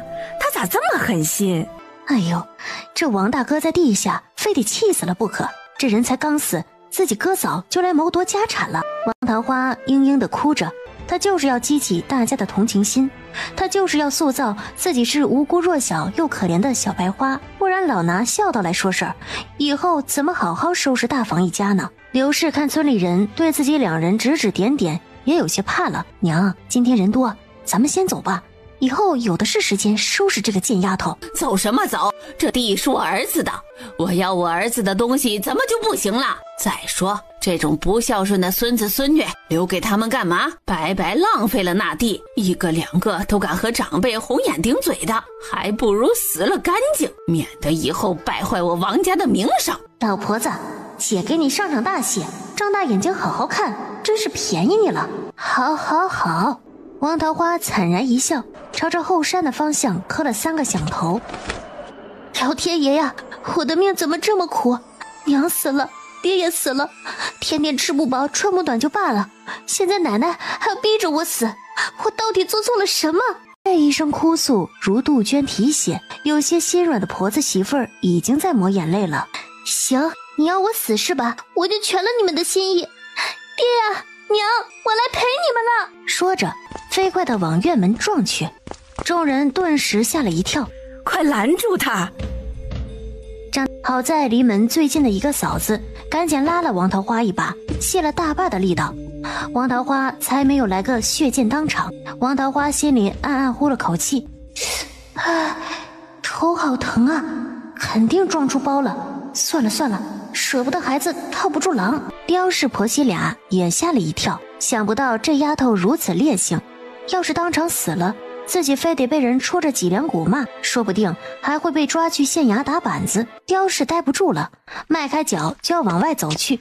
刁婶子，你可不能走，你把桃花家祸祸成这样了，又逼得人家丫头撞了头，难道就这么拍拍屁股走人了？是啊，这也太不讲理了。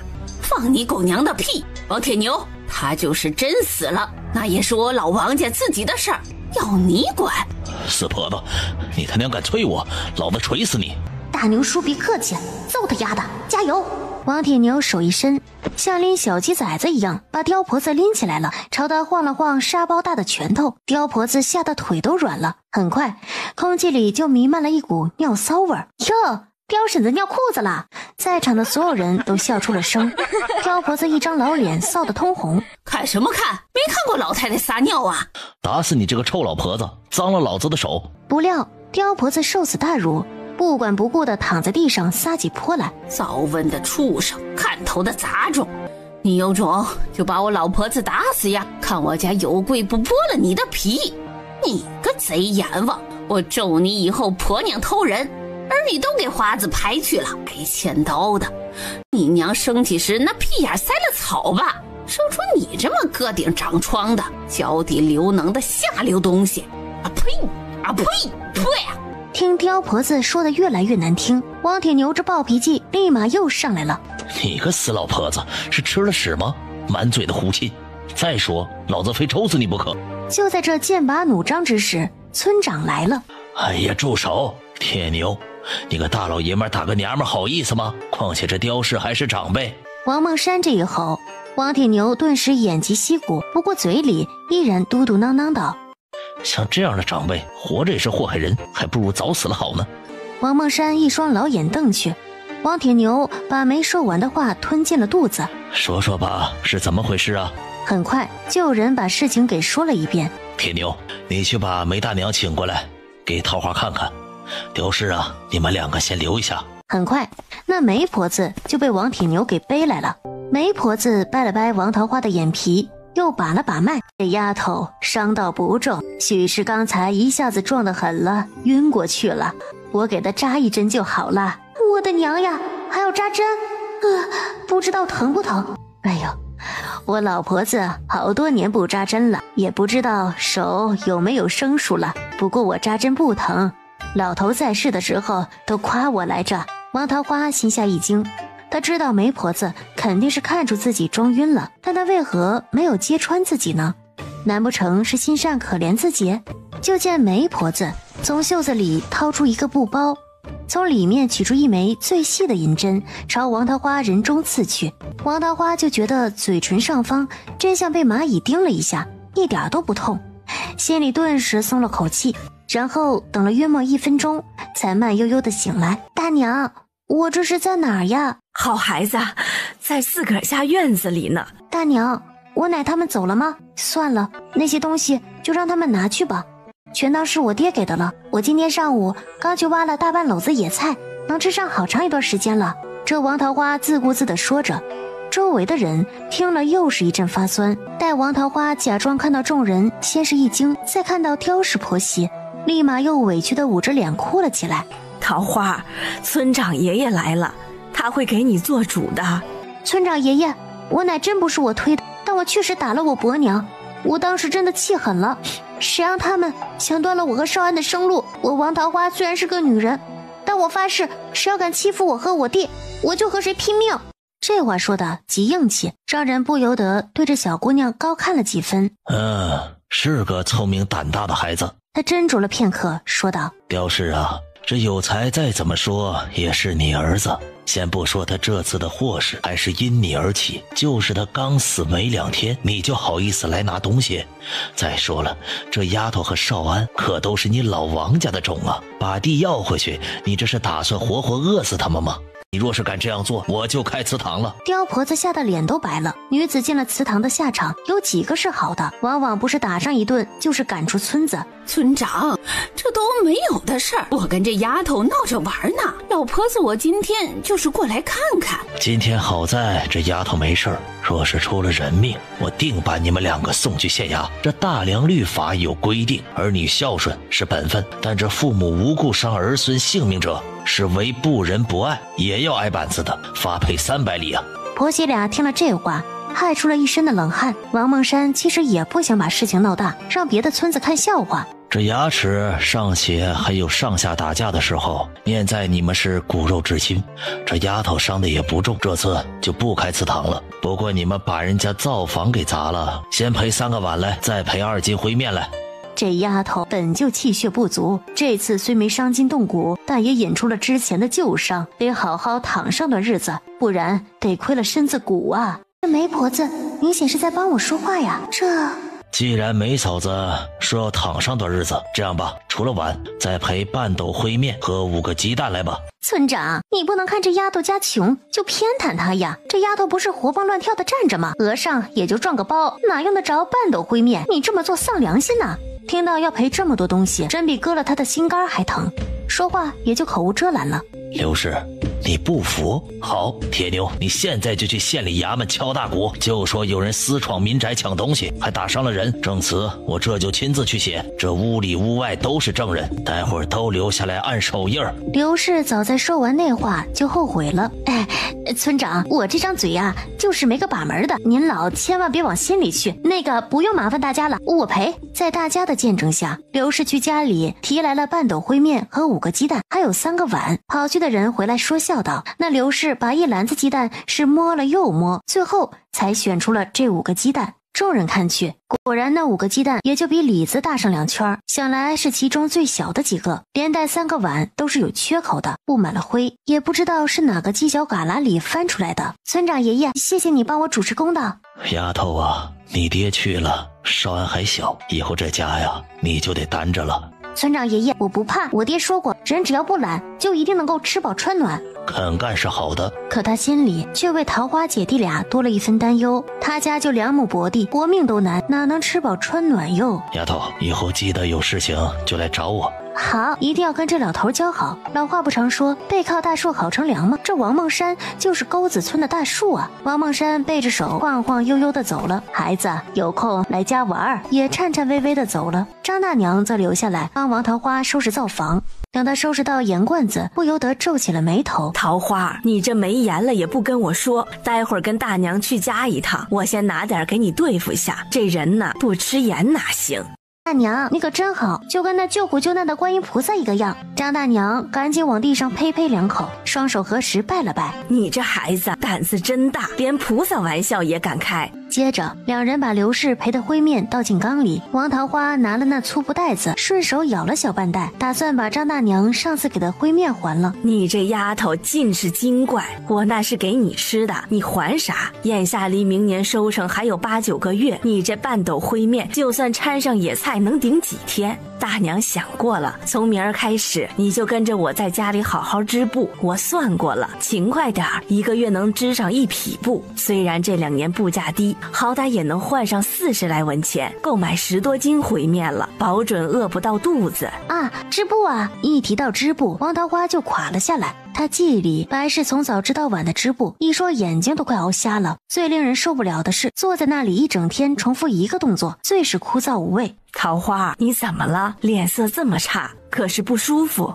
那个大娘别担心，我就是有点眼睛泛花，头有点晕。哎呀，是老婆子想的不周到了，你这刚伤了头，哪能一直盯着织布机子？行，那这事儿等你好了再说。王桃花立马松了口气，她看到5个鸡蛋，又打起了主意。大娘，要不你把这几个鸡蛋拿回去给香锦嫂子吃吧，她现在是双身子了，得多吃点好的。不用，家里的鸡成天都能下1、2个蛋，够你嫂子吃了。你自个儿留着补补身子。听大娘一句话，咱们做女人的呀，可千万不能在年轻的时候把身子亏狠了。王桃花对眼前的这位老人的善良是真的无话可说了。哎呀，王桃花突然想起今日挖的野菜还放在门后，赶紧跑去院子里。等张大娘从屋里出来，见王桃花捣弄着木耳，吓得脸都白了。桃花呀，这黑菌子有毒，快把它们扔了。大娘，你说这个有毒？你忘了村口的刘狗子那年不就是吃了这黑菌子，上吐下泻，脑袋肿的呀跟磨盘一样大，要不是王郎中看得早，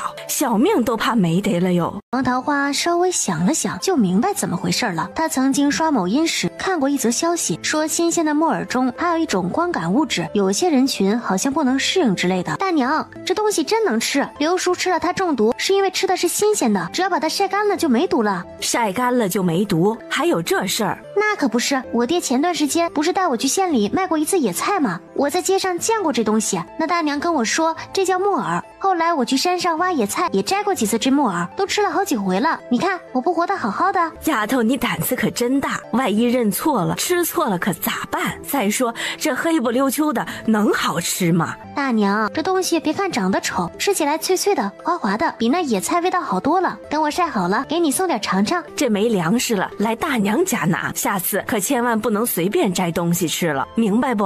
王桃花心不在焉的点点头，这木耳在这边没人敢吃，那么山上的可不都是自己的了？这下捡到宝了，得赚多少银子呀？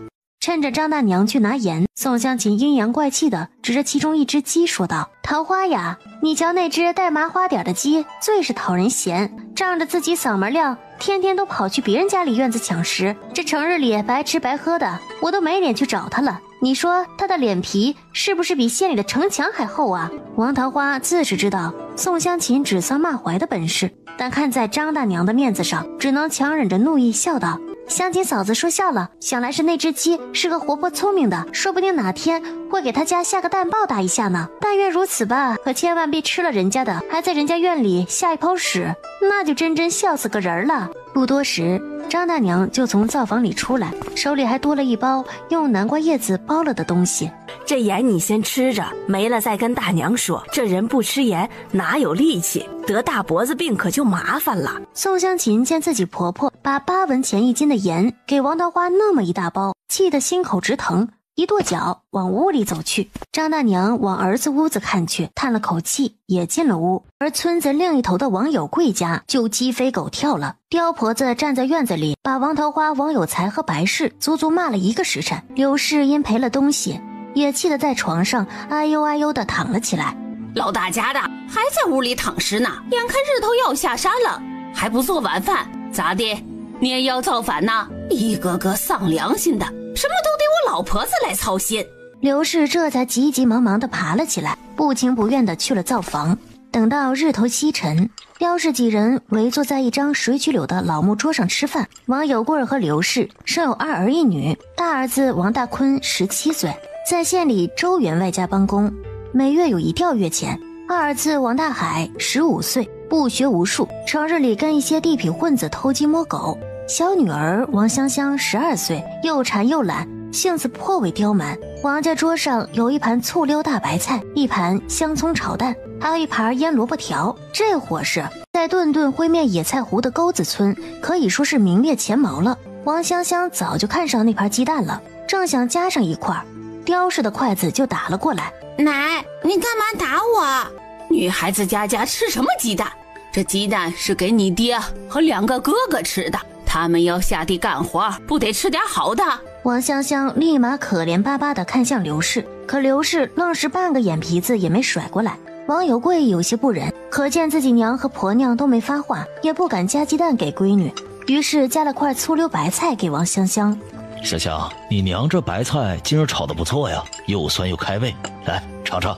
王香香看王大坤和王大海吃得喷喷香，鸡蛋一筷子一筷子的往嘴里送，根本就没想过给自己留一块，那眼眶顿时红了，心里对2个哥哥是又恨又气。不得不说，王家大房几个孩子真是把刁婆子和刘氏的自私学了个10成。等鸡蛋吃完，兄弟俩端起碗，3两口就把灰面糊糊喝个精光。王大海抠着牙缝，把那抠出的鸡蛋丝儿看了看，又塞进了嘴里。娘，咱们家什么时候割块肉吃吃呗？我都快1个月不知道肉味了。王大坤小口小口地吃着白菜，耳朵却竖得老高。吃，你是饿死鬼投胎呀？就知道吃。老娘像你这么大，都知道挑着地里的菜去县里卖了。你可是拿回来1钱半两银子，成天就想着那张破嘴。你可这村里去看看，谁家不过节不过年的，桌上有鸡蛋吃啊？这么想吃肉，割老娘的肉去吃好了。自个在二叔家受了气，就回来拿我撒气，这饭老子不吃了。说着，筷子一扔，径直往院外走去。刁氏还是心疼孙子的，大海的叫着：娘，你今日的白菜炒得真好吃啊，都赶上周府的厨子了。刘氏刚才的不悦顿时散了许多，忙笑呵呵的给王大坤夹了1大筷子白菜。喜欢吃就多吃点，还是咱坤懂事，不像你弟成天不着调，能气死个人。再说王大海出了院子门，正要去找几个狐朋狗友耍，就看到院门口窝了黑乎乎的一团，吓了一跳。他仔细瞧去，正是自家娘最宝贝的那只老母鸡。你不给我割肉吃，我就吃鸡。左右瞅了瞅，见没人，身子一弯，手一捞，那只老母鸡连叫一声都来不及，便被他拧断脖子塞进了怀里。次日一大清早，天爷呀，我的鸡呢？刘氏屋里屋外院里院外找了个遍，连茅房都没放过。果然他那只最会下蛋的芦花老母鸡不见了。刘氏坐在地上，整个人就跟丢了魂似的，早饭都没心思去做了。娘，那鸡会不会是昨日跑出去吃虫子了，躲哪个地方去了？不可能啊，那只老母鸡比你们聪明多了，我养了2年了，每天傍晚都准时回家的。这时他像想起了什么，看向一旁抠着眼屎的王大海。大海，你昨个晚饭出去有没有看到那只鸡呀？没有，我没有看到。拜托，要是让娘知道自己把鸡给炖着吃了，还不得拿扫帚满村子追着打。王大坤却盯着王大海若有所思。这时刁氏伸着懒腰，打着哈欠从屋里出来。老大媳妇儿，一大早上你瞎嚷嚷什么呢？这家里的好运气都被你个扫把精给吵没了。娘啊，不好了，咱们家那只最会下蛋的芦花老母鸡不见了。那么大只鸡怎么会不见了？保准是被那个黑心烂肺的给摸去了。你还跟木头一样杵在这干什么？还不赶紧去村里找找，再晚点都变成屎拉出来了。哎呀，我的鸡呀！刁氏也是真心疼，那只老母鸡足有3、4斤重，又会下蛋，得值好多银子呢。就算炖了，也是一大锅肉啊！刘氏越想越有可能，气呼呼地跑去灶房，拿了砧板和菜刀就往村口去。娘，你去干什么？我去骂这些不要脸的偷鸡贼。对了，你们也别站着，都给我出去找找。见刘氏风风火火地走了，老二，你等等来我屋一趟。大哥，干嘛呀？我和双喜几个约好了去扁担河摸鱼呢，他们都等着呢。就2句话的事儿。等王大海不耐烦地进了王大坤的屋子，对方一句话就让他定在了原地。好弟弟，咱家那只芦花老母鸡味道不错吧？还行，香是香，就是肉稍微柴了点。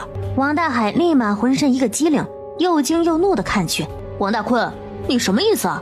我的好弟弟，哥能有啥坏心思啊？这不最近手头有点紧吗？想向你借几个钱花花。我哪有钱啊？咱们家钱都为奶把着呢嘛，我这钱比脸还干净。爹，别人不知道你，我还不知道吗？二叔上旬去县里车马行搬货，我可是看到你借着奶的名义，把他好几天的工钱都给要走了。先不说鸡的事儿，你就说咱奶和娘知道这钱的事儿，咱爹那手跟铁板一样，打人可疼了。好你个王大坤，太不要脸了，竟然跟踪我！这乌鸦落在山猪上，谁也别说谁黑。实话告诉你，那天我本来也是去要钱的，只不过被你捷足先登了。说着摊开手吹了吹，示意2手空空得给钱。王大海知道自家大哥向来是个蔫坏的种，这次只能破财消灾了。王大坤，算你狠，你给我记住了。王大海气呼呼地从怀里掏出一把铜板扔在地上，就剩这么点了，你爱要不要？还有啊，这事儿你最好给我烂在心里，你要是敢跟奶和娘说，保准揍不死你。不信你就试试。说着踢开门，怒气冲冲地走了。没脑子的莽夫还敢跟我斗？要说王有贵家心思最重的人，不是刁氏，更不是刘氏，而是这王大坤。从小到大，但凡想做些什么，他都是怂恿弟弟妹妹去做，从不把祸水引到自个儿身上，猴精的。所以平日里他总是自诩为诸葛孔明转世，把铜板一枚一枚的捡了起来，然后移开床头的箱子，拔出后头的一块砖，从里面拿出一个陶罐，把里面所有的铜板都倒了出来。1、2、125、126、203，加上这里的11文，一共是214文。哎呀，这离2两银子还差得远呢。突然他脑海里浮现出一个千娇百媚的小官，穿着一袭薄如蝉翼的衣裳，倚着栏杆对着自己回眸一笑，那如雪的肌肤，嫣红的朱唇和勾人的眼眸，让他下身不由得一热。对了呀，我怎么把周家那件事给忘了呢？我的好堂妹啊，你躲得了初一，躲不了15，大哥很快就会给你送份大礼了。这边刘氏2只竹竿腿迈得飞快，很快就来到村口那棵大槐树下。平日村里人都喜欢在这树底下乘凉聊家常，就见刘氏把砧板往地上一扔，自己一屁股坐在地上，拿着菜刀就砍了起来。我砍死你个嘴皮子浅的，敢偷老娘的鸡，吃了你的烂心烂肺哟！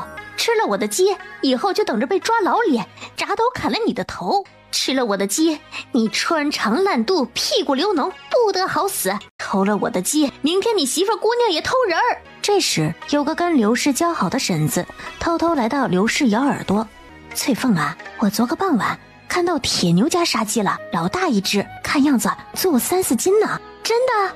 刘氏脸色黑得吓人，那还有假呀？昨个他家那鸡炖得可香了，我这一晚上都没睡好。刘氏听完这话，那火噌的就冲上了脑门，想到昨天王铁牛就帮着王桃花那个死丫头跟自己作对了，现在还敢偷自家鸡，这还了得？也不好了，扔下菜刀就往王铁牛家跑去。王铁牛一家4口正在院里吃着早饭，突然院门被人一脚踹开，吓了一跳。刘氏啊，你发什么疯狗啊？一大早踹我家门干什么？踹坏了你赔啊！刘氏一眼就看到桌上有一碗炖得香喷喷烂乎乎的鸡肉，眼里的火立即喷了出来。王铁牛的媳妇儿赵金花想着都是同村住着，就上前热情的招呼：翠凤可是吃了，没吃的话来我家吃点，正好家里炖了鸡。就凭你个小娼妇，破落户也配吃我的老母鸡？呸！一把推开赵金花，冲上前把桌子一掀，立马桌上的碗筷乒乒乓乓的摔了一地，特别是那碗炖得烂乎的鸡肉滚了一地，沾满了泥沙。王铁牛的一双儿女看到鸡肉掉了一地，立马瘪起嘴巴哇哇大哭了起来。你家真不要脸啊，偷了我家的老母鸡还好意思叫我吃，我让你吃。说着用脚使劲撵着地上的鸡肉，直到和泥沙融为了一体。翠凤，你这个泼妇，老子不揍死你！王铁牛火冒三丈，拽着刘氏就要打一顿。关键时刻，赵金花赶紧拦在了王铁牛前头。刘氏看王铁牛被拦着，干脆一屁股坐在地上哭闹了起来，把刁婆子的样子学了个10足。没天理了，偷人家鸡吃还想打人，我要去衙门敲大鼓，让县太爷打你板子。我的鸡肉，生蛋顶个好的鸡肉，你怎么不跑快点，哪怕给我递个声响啊！被这贼汉子捉去了，白瞎了身肉啊，我可怜的鸡肉。刘氏还在那里巴拉巴拉，人群里已经笑开了。瞧瞧，这刘婶子怕是疯魔了吧？鸡还能给递话？哟，别说是只鸡了，但凡他家的东西啊，那不都得有灵气？那年我路过他家，瞅我看到了什么？那大娘竟然对着一根门槛在拜，嘴里还说着什么门槛门槛保我家，贼人进来就办他。这话说完，众人笑得更甚。赵金花虽不让王铁牛打刘氏，可自己是个女人，就没什么顾忌了。刘翠凤，你眼睛里是糊了屎吗？哪只眼睛看到我偷你家鸡了？昨傍晚我家的鸡丢了，你家傍晚就杀鸡炖鸡，不是你家偷的，又是谁偷的？这么一说来，门口围观的人还真信了几分。这年头不是逢年过节的，谁家舍得杀鸡吃啊？放你娘的狗屁！这是我自家养的鸡，我想什么时候杀就什么时候杀，还得通知你一声不成？再说这全天下的鸡海了去了，难不成还都是你刘翠凤家的？你这不要脸的骚货，吃了我家的鸡还敢这么嚣张，我跟你拼了！说着，刘氏就冲上去挠赵金花的脸。赵金花也不是个吃素的，立马还手。赵金花常年在地里劳作，本就力气颇大，又比刘氏年轻了7、8岁，很快就占了上风，把个刘氏一屁股压在身子底下，接着左右开弓，7、8个耳光子下去，刘氏的脸就肿成了猪头，嘴角都破了。等两人被拉开了，刘氏就捂着猪头脸，撕心裂肺的哭喊着，打着滚儿，那杂话是一句接一句的往外泼。很快，王梦山就被请了过来，看到又是刘氏，不由得皱紧了眉头。哎呀，村长啊，你可得给我做主呀！我家老母鸡被他王铁牛给偷了，我来找他说理，他赵金花还把我打成这样，哎呀，没天理了！同一个村子住着，王梦山自然知道刘氏是个什么货色，也不偏听偏信，就在人群里找了个人问了起来。听到是刘氏先动手的，立马皱起了眉头，心里不由得叹道：这婆娘就是个搅屎棍呢。刘氏，这村里哪家没养几只鸡呀？你口口声声说这鸡是你家的，可是有什么证据啊？这鸡肉都在这里摆着了，还有什么证据？哼，刘翠凤，你以为你是谁？这满村的鸡，难不成都是你家的？别以为撒泼耍赖就能把黑的变成白的，你拿不出证据，我就能证明这鸡是我家的。你说丢了只什么鸡？芦花老母鸡。赵金花直接去灶房里拿了个破篮子出来，众人就见里面是一大团黑色的鸡毛，湿漉漉的，色泽新鲜，一看就是宰杀不久。你家丢的鸡是芦花鸡，你看看我家杀的是只黑鸡。哎，对对，铁牛家是养了一只黑鸡，平日里啊，一大早就跑我家门前溜达，我还纳闷今天怎么没见着呢。刘氏，你还有什么话说？刘氏也傻眼了，现在也隐隐感觉是自己弄错了，可他平日里胡搅蛮缠惯了，没理都能说出3分理来，这鸡毛又不会说话，谁知道是不是你们故意拿来忽悠人的？现在这做贼的人心眼子多得很呐，跟那莲蓬子似的密密麻麻。谁是贼了？你他娘的再说一句！赵金花上前扯了扯王铁牛。刘翠花，我今天我要不让你心服口服，日后还不知道怎么编排我家。大家看这是什么？就见赵金花捡起一个三角形的黄色肉块，那这是鸡屁股，大家伙瞧瞧吧。这鸡屁股尖尖的厚厚的，一看就是只公鸡的屁股，可刘氏丢的是老母鸡。刘氏脸色巨变，刚才还趾高气扬的他顿时变得结巴了。不是就不是，你那么凶干嘛呀？你看我这脸被你家婆娘打成这样，我嚷嚷了吗？算了算了，这事儿我吃点亏，不跟你们计较了。说着抬脚便要逃出院子，哪料赵金花也是个有主意的，推了王铁牛一把。你个铁憨的，还不把人给我拦住了？刘氏见王铁牛来拦，也顾不得礼义廉耻了，直接挺着胸就要往王铁牛身上撞去，倒是把个王铁牛吓得连连后退。够了，刘氏，你都是快要当奶奶的年纪了，这般做派还要不要脸呢？传出去，你家老大、老二和姑娘以后还要不要一亲了？刘氏这才停住了脚步。村长，今日是我家宝儿的生辰，我才杀了这鸡，谁成想到刘嫂子二话不说就打进我家的院子，掀翻了桌子，踩烂了鸡肉，还先动手打人，这事儿还请您老给我家做主。王梦山点点头，瞪向刘氏，眼里全是不喜。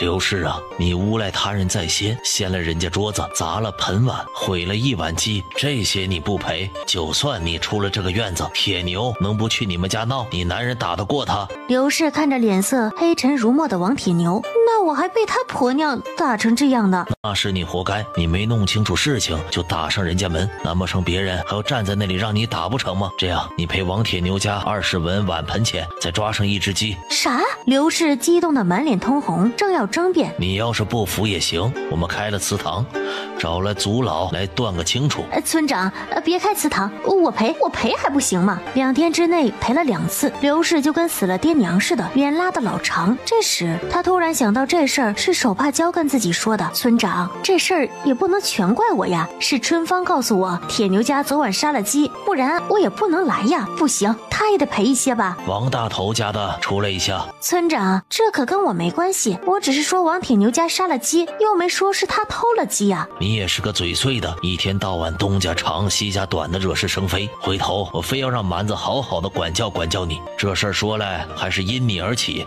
我让你赔2斤烩面给铁牛家，可是同意啊？看两家人虎视眈眈地看着自己，王春芳不同意也得同意，这要是被自家那位浑人知道，可不又得被揍上一顿。想到这里，身子直发抖。等刁氏知道刘氏出去一趟，又赔出去了20文钱和一只鸡，指着他鼻子狠狠骂了一通，末了还让王有贵把他好好收拾了一顿。而始作俑者王大海依然在桌子上大口大口地吃着自己的饭，听到屋里自个娘的惨叫，眼皮子都没抬一下。就这样，刘氏在床上躺了3天才下了地。等张大娘把这事儿说给王桃花听，王桃花激动的差点当场劈了个叉。平日里别看刁婆子蛮横不讲理，其实是个不过脑子的，大部分坏事儿都是这个刘氏在后面撺掇的。当晚又下了一场雨，好在上次漏雨后，王桃花找来些稻草堵住了那些漏洞，虽然还有滴答滴答的水珠落下，但至少不是水帘洞了。等到第3日天放晴，王桃花再上山，他径直往上次摘木耳的地方走去，就见那枯木上又陆陆续续长出了许多木耳，上次摘的已经晾干了，就打算过2天拿去县里卖卖看。他正开开心心的摘着木耳，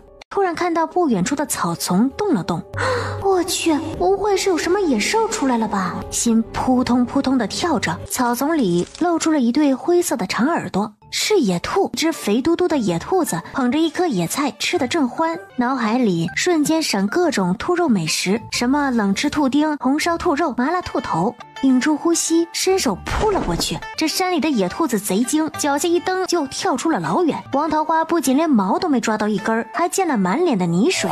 那该死的兔子还远远地回头看了看，甩甩短短的尾巴，似乎在嘲笑自己。小样，有种你别跑啊，看我不把你大卸8块加酱油。等兔子跑走了，王桃花就看到衣服被刮破了好大一个口子，这一下真是偷鸡不成反18米了。这地方青草野菜多，要是挖个陷阱，说不定就能吃上兔肉了。于是王桃花用柴刀在刚才兔子吃东西的地方挖了个脸盆大1腿深的洞，想到兔子会打洞，他又去找来几根棍子削尖了，倒插在洞里，上面则用细树枝树叶轻轻遮盖。王桃花赶紧找了棵车前草，立马摘了几片叶子，嚼碎了贴在伤口上，没过一小会儿，血就不流了。得，人要倒霉了，喝凉水都塞牙。走了半天，来到这鸟不拉屎的鬼地方，拔了把教头，还摔了个狗吃屎。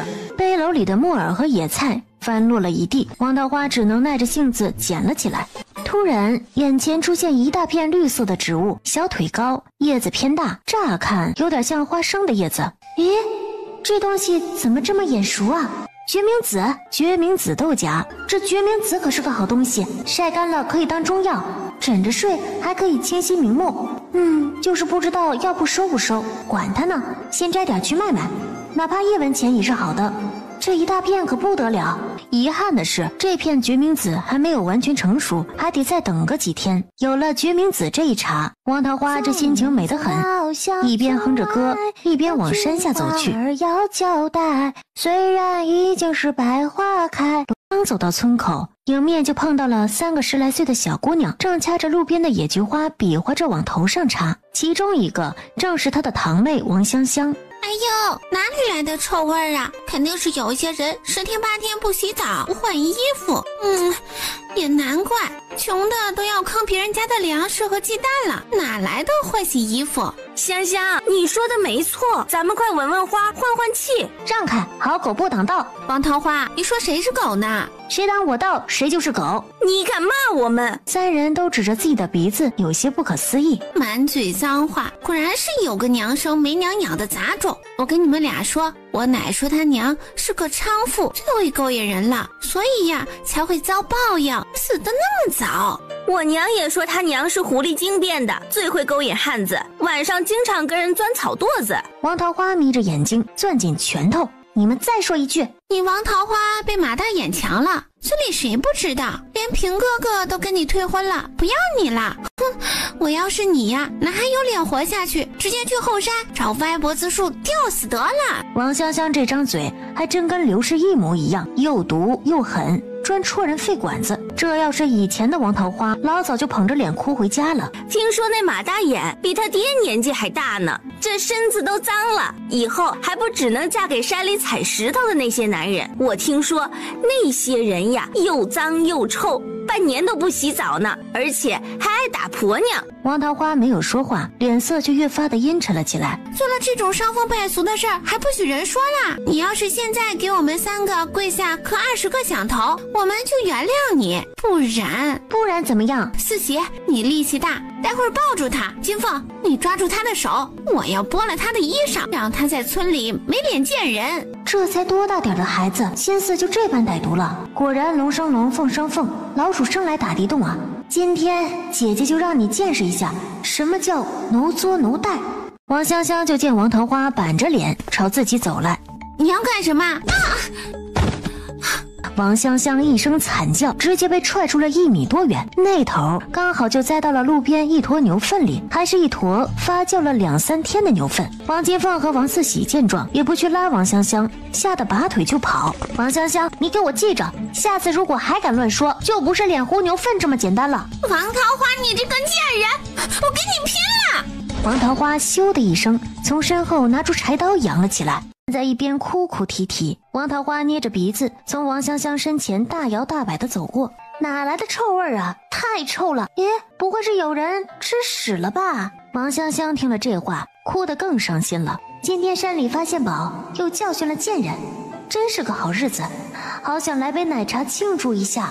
等路过一户人家时，就瞧见一个50来岁的老婆子正坐在院门口的大石头上晒太阳。糟糕，怎么碰到她了？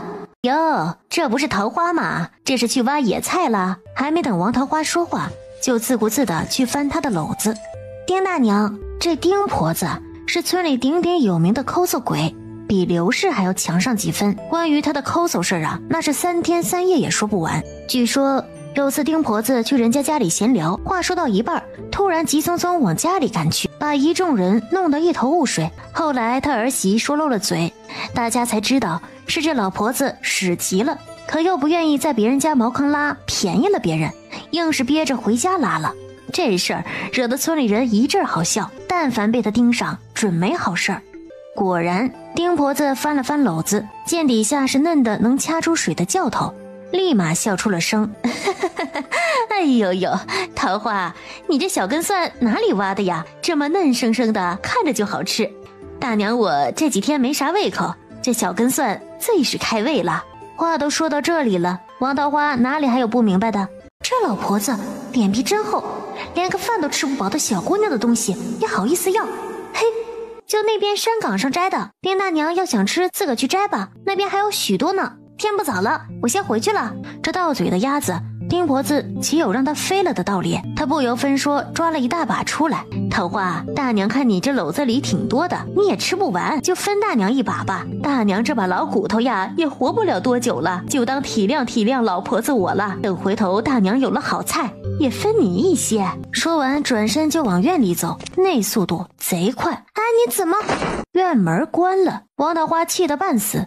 院子里传来咯咯哒的声音，就见一只母鸡昂首挺胸的从鸡窝里走了出来。既然你这个老婆子不讲武德，就别怪我不客气了。那鸡窝就挨着篱笆牌的，王桃花拆了一根竹子钻了进去。鸡窝里有个圆滚滚的白皮鸡蛋，捡起来还是温热的。丁大娘，你这也太见外了，非得送我个鸡蛋，刚好炒只小根蒜，好吃得很。丁婆子听了这话，脸色大变，急忙跑去鸡窝，看到鸡蛋被捡了，人又跑远了。哎呦，你这个死丫头，一把小根蒜也敢拿老婆子的鸡蛋，你是吃的烂心肝哟！许是王香香的话起了作用，王桃花回到家后，抬手闻了闻，竟感觉自己身上真有味道。不想还好，一想他瞬间就感觉全身有虫子在爬，痒得难受。于是他决定好好洗个澡。沟子村虽然地处南方，河湖较多，但吃水并不方便。全村100来户人家共用一口老井。等他打好1桶水往回走时，才发现有多么重。如此几个来回，累得腰都要断了，总算把水缸装满了。这时水也烧好了，王桃花拿来木盆，又用桶打来热水，就开始脱衣服了。说是洗澡，其实也就是擦个澡。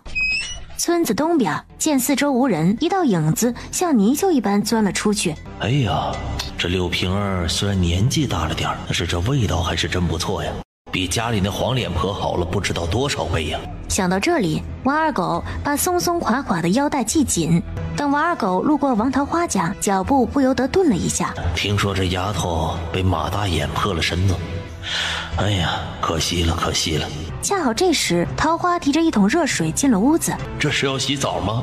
接着像只老鼠一样蹑手蹑脚地走向王桃花屋门口。屋里，王桃花正要脱去贴身的亵衣，猛地听到有人吞口水的声音。他故意低头去脱鞋子，侧着头就看到窗户上有一双大眼睛正目不转睛地盯着自己。是谁这么下头，竟然偷看人洗澡？他侧过身来，慢悠悠地整理着头发，这可把屋外的王二狗眼睛都急红了。王桃花默不作声地舀起一大瓢滚烫的热水，他站起身来，那胸口正对着窗户，这一下可把外面的王二狗美得哈喇子都要掉下来了。3、2、1，就是现在！王桃花猛地推开窗户，趁着他还没反应过来，王桃花拿起那瓢热水就泼了过去。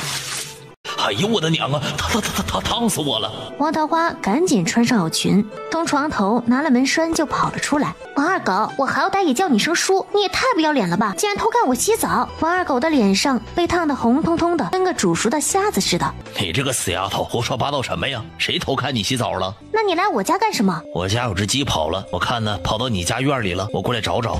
王二狗，你自己是傻子，别把别人当傻子了。你家住在村南边，我家在村子西边。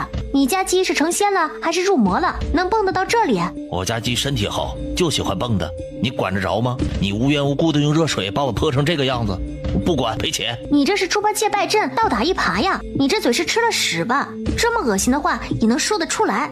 你不赔钱，我就天天赖在你家门口。说着往地上一坐，一副死猪不怕开水烫的模样。臭不要脸，你就不怕我现在去找村长告发你吗？有本事你就去。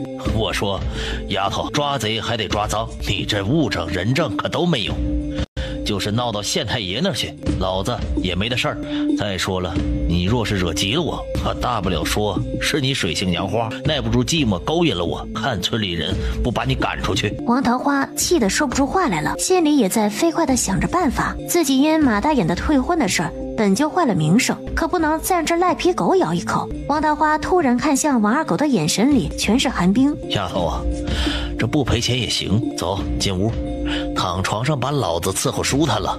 说完，色眯眯的上下打量着王桃花。做坏事还敢威胁人，老娘豁出这条命不要了，今天也要抽死你，打不死你个下流肮脏的玩意儿！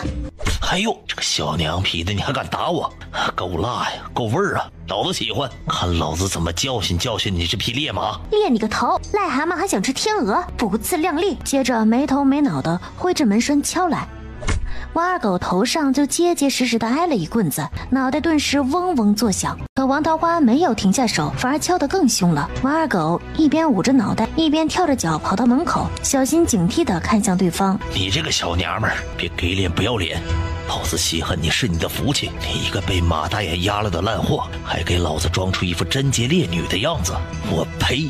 老子现在就喊人说你勾引我，看你在这个村子里怎么待下去。王桃花打得也有些累了，索性一扔门栓，3步就跑去灶房，拿了那把缺了口子的菜刀。见王桃花举着菜刀朝自己一步一步走来，王二狗把刚要喊出去的话顿时咽了回去。桃花侄女，狗子说刚才是跟你开玩笑的，把刀放下，乖。你不是要我赔钱，要赖我家，要毁我名节吗？来呀，你喊呀，谁不喊谁是王八蛋，大不了把你砍死了，我再把自己砍了。误会，都是误会呀！桃花，狗子叔发誓以后再也不来招惹你了。王桃花依然步步紧逼，突然森然一笑，一刀砍了过去。妈呀！王桃花看王二狗身下湿了一大片，强忍着没笑。王二狗睁开眼，看菜刀砍在离自己只有1个指头的门槛上，冷汗直流。我警告你，如果明天村子里有出现关于我的闲言碎语，我就一把火烧了你的屋子，然后拿刀砍了你。不信你就试试。我发誓再也不说了，要是说了断子绝孙。既然误会了，还赖在我家干嘛？难道等着我留你吃饭吗？王二狗忙不迭地爬了起来，头也没回的就往外跑去。王桃花也舒了口气，正要关门回屋里，就见门槛后边有个灰扑扑的东西，竟是个钱袋，想来是刚才王二狗落下的，赶紧倒出来数一数，竟然有12文钱，这还是他来到这个世界快半个月第一次看到钱。听大娘说，现在灰面卖2文1斤，这钱可以买6斤灰面，掺上野菜够吃个把月了，想想都开心。再说王二狗怕被村人看到自己的狼狈样，一路抄小路跑回了家。哟，当家的，你怎么弄成这副样子啊？就抽了过去，钱氏直接扑倒在地。没看到老子脸上都是伤吗？不快去拿药油，没点眼力劲儿，哭，家都让你哭惨了。钱氏只能垂着泪爬起来，赶紧进屋去找药油了，然后给王二狗细细的抹了起来。王二狗一把拽着钱氏就进了里屋。当家的，别，现在天还没黑呢，我求你，咱晚上再来。你是老子花钱买来的，老子想怎么样就怎么样，轮得着你啰里吧嗦的。钱氏只能咬着牙，流着眼泪，任由王二狗折腾了。小半个时辰后，王二狗呼呼大睡。桃花啊，这身子好白好滑呀。钱氏看着他那副猥琐的样子，心里直犯恶心，可听到桃花2字后，那眼角多了一抹嫉恨和冷意。第2日，王桃花起得早早的，2根烤地瓜下肚，肚子里稍微多了几分暖意。王桃花赶紧把晒干的木耳装进篓子里。这次他把上次李家赔的2两银子带上了，他想好了，要是木耳卖不出去，就带回家自己吃，然后去买点粮食之类的，家里什么都缺呀。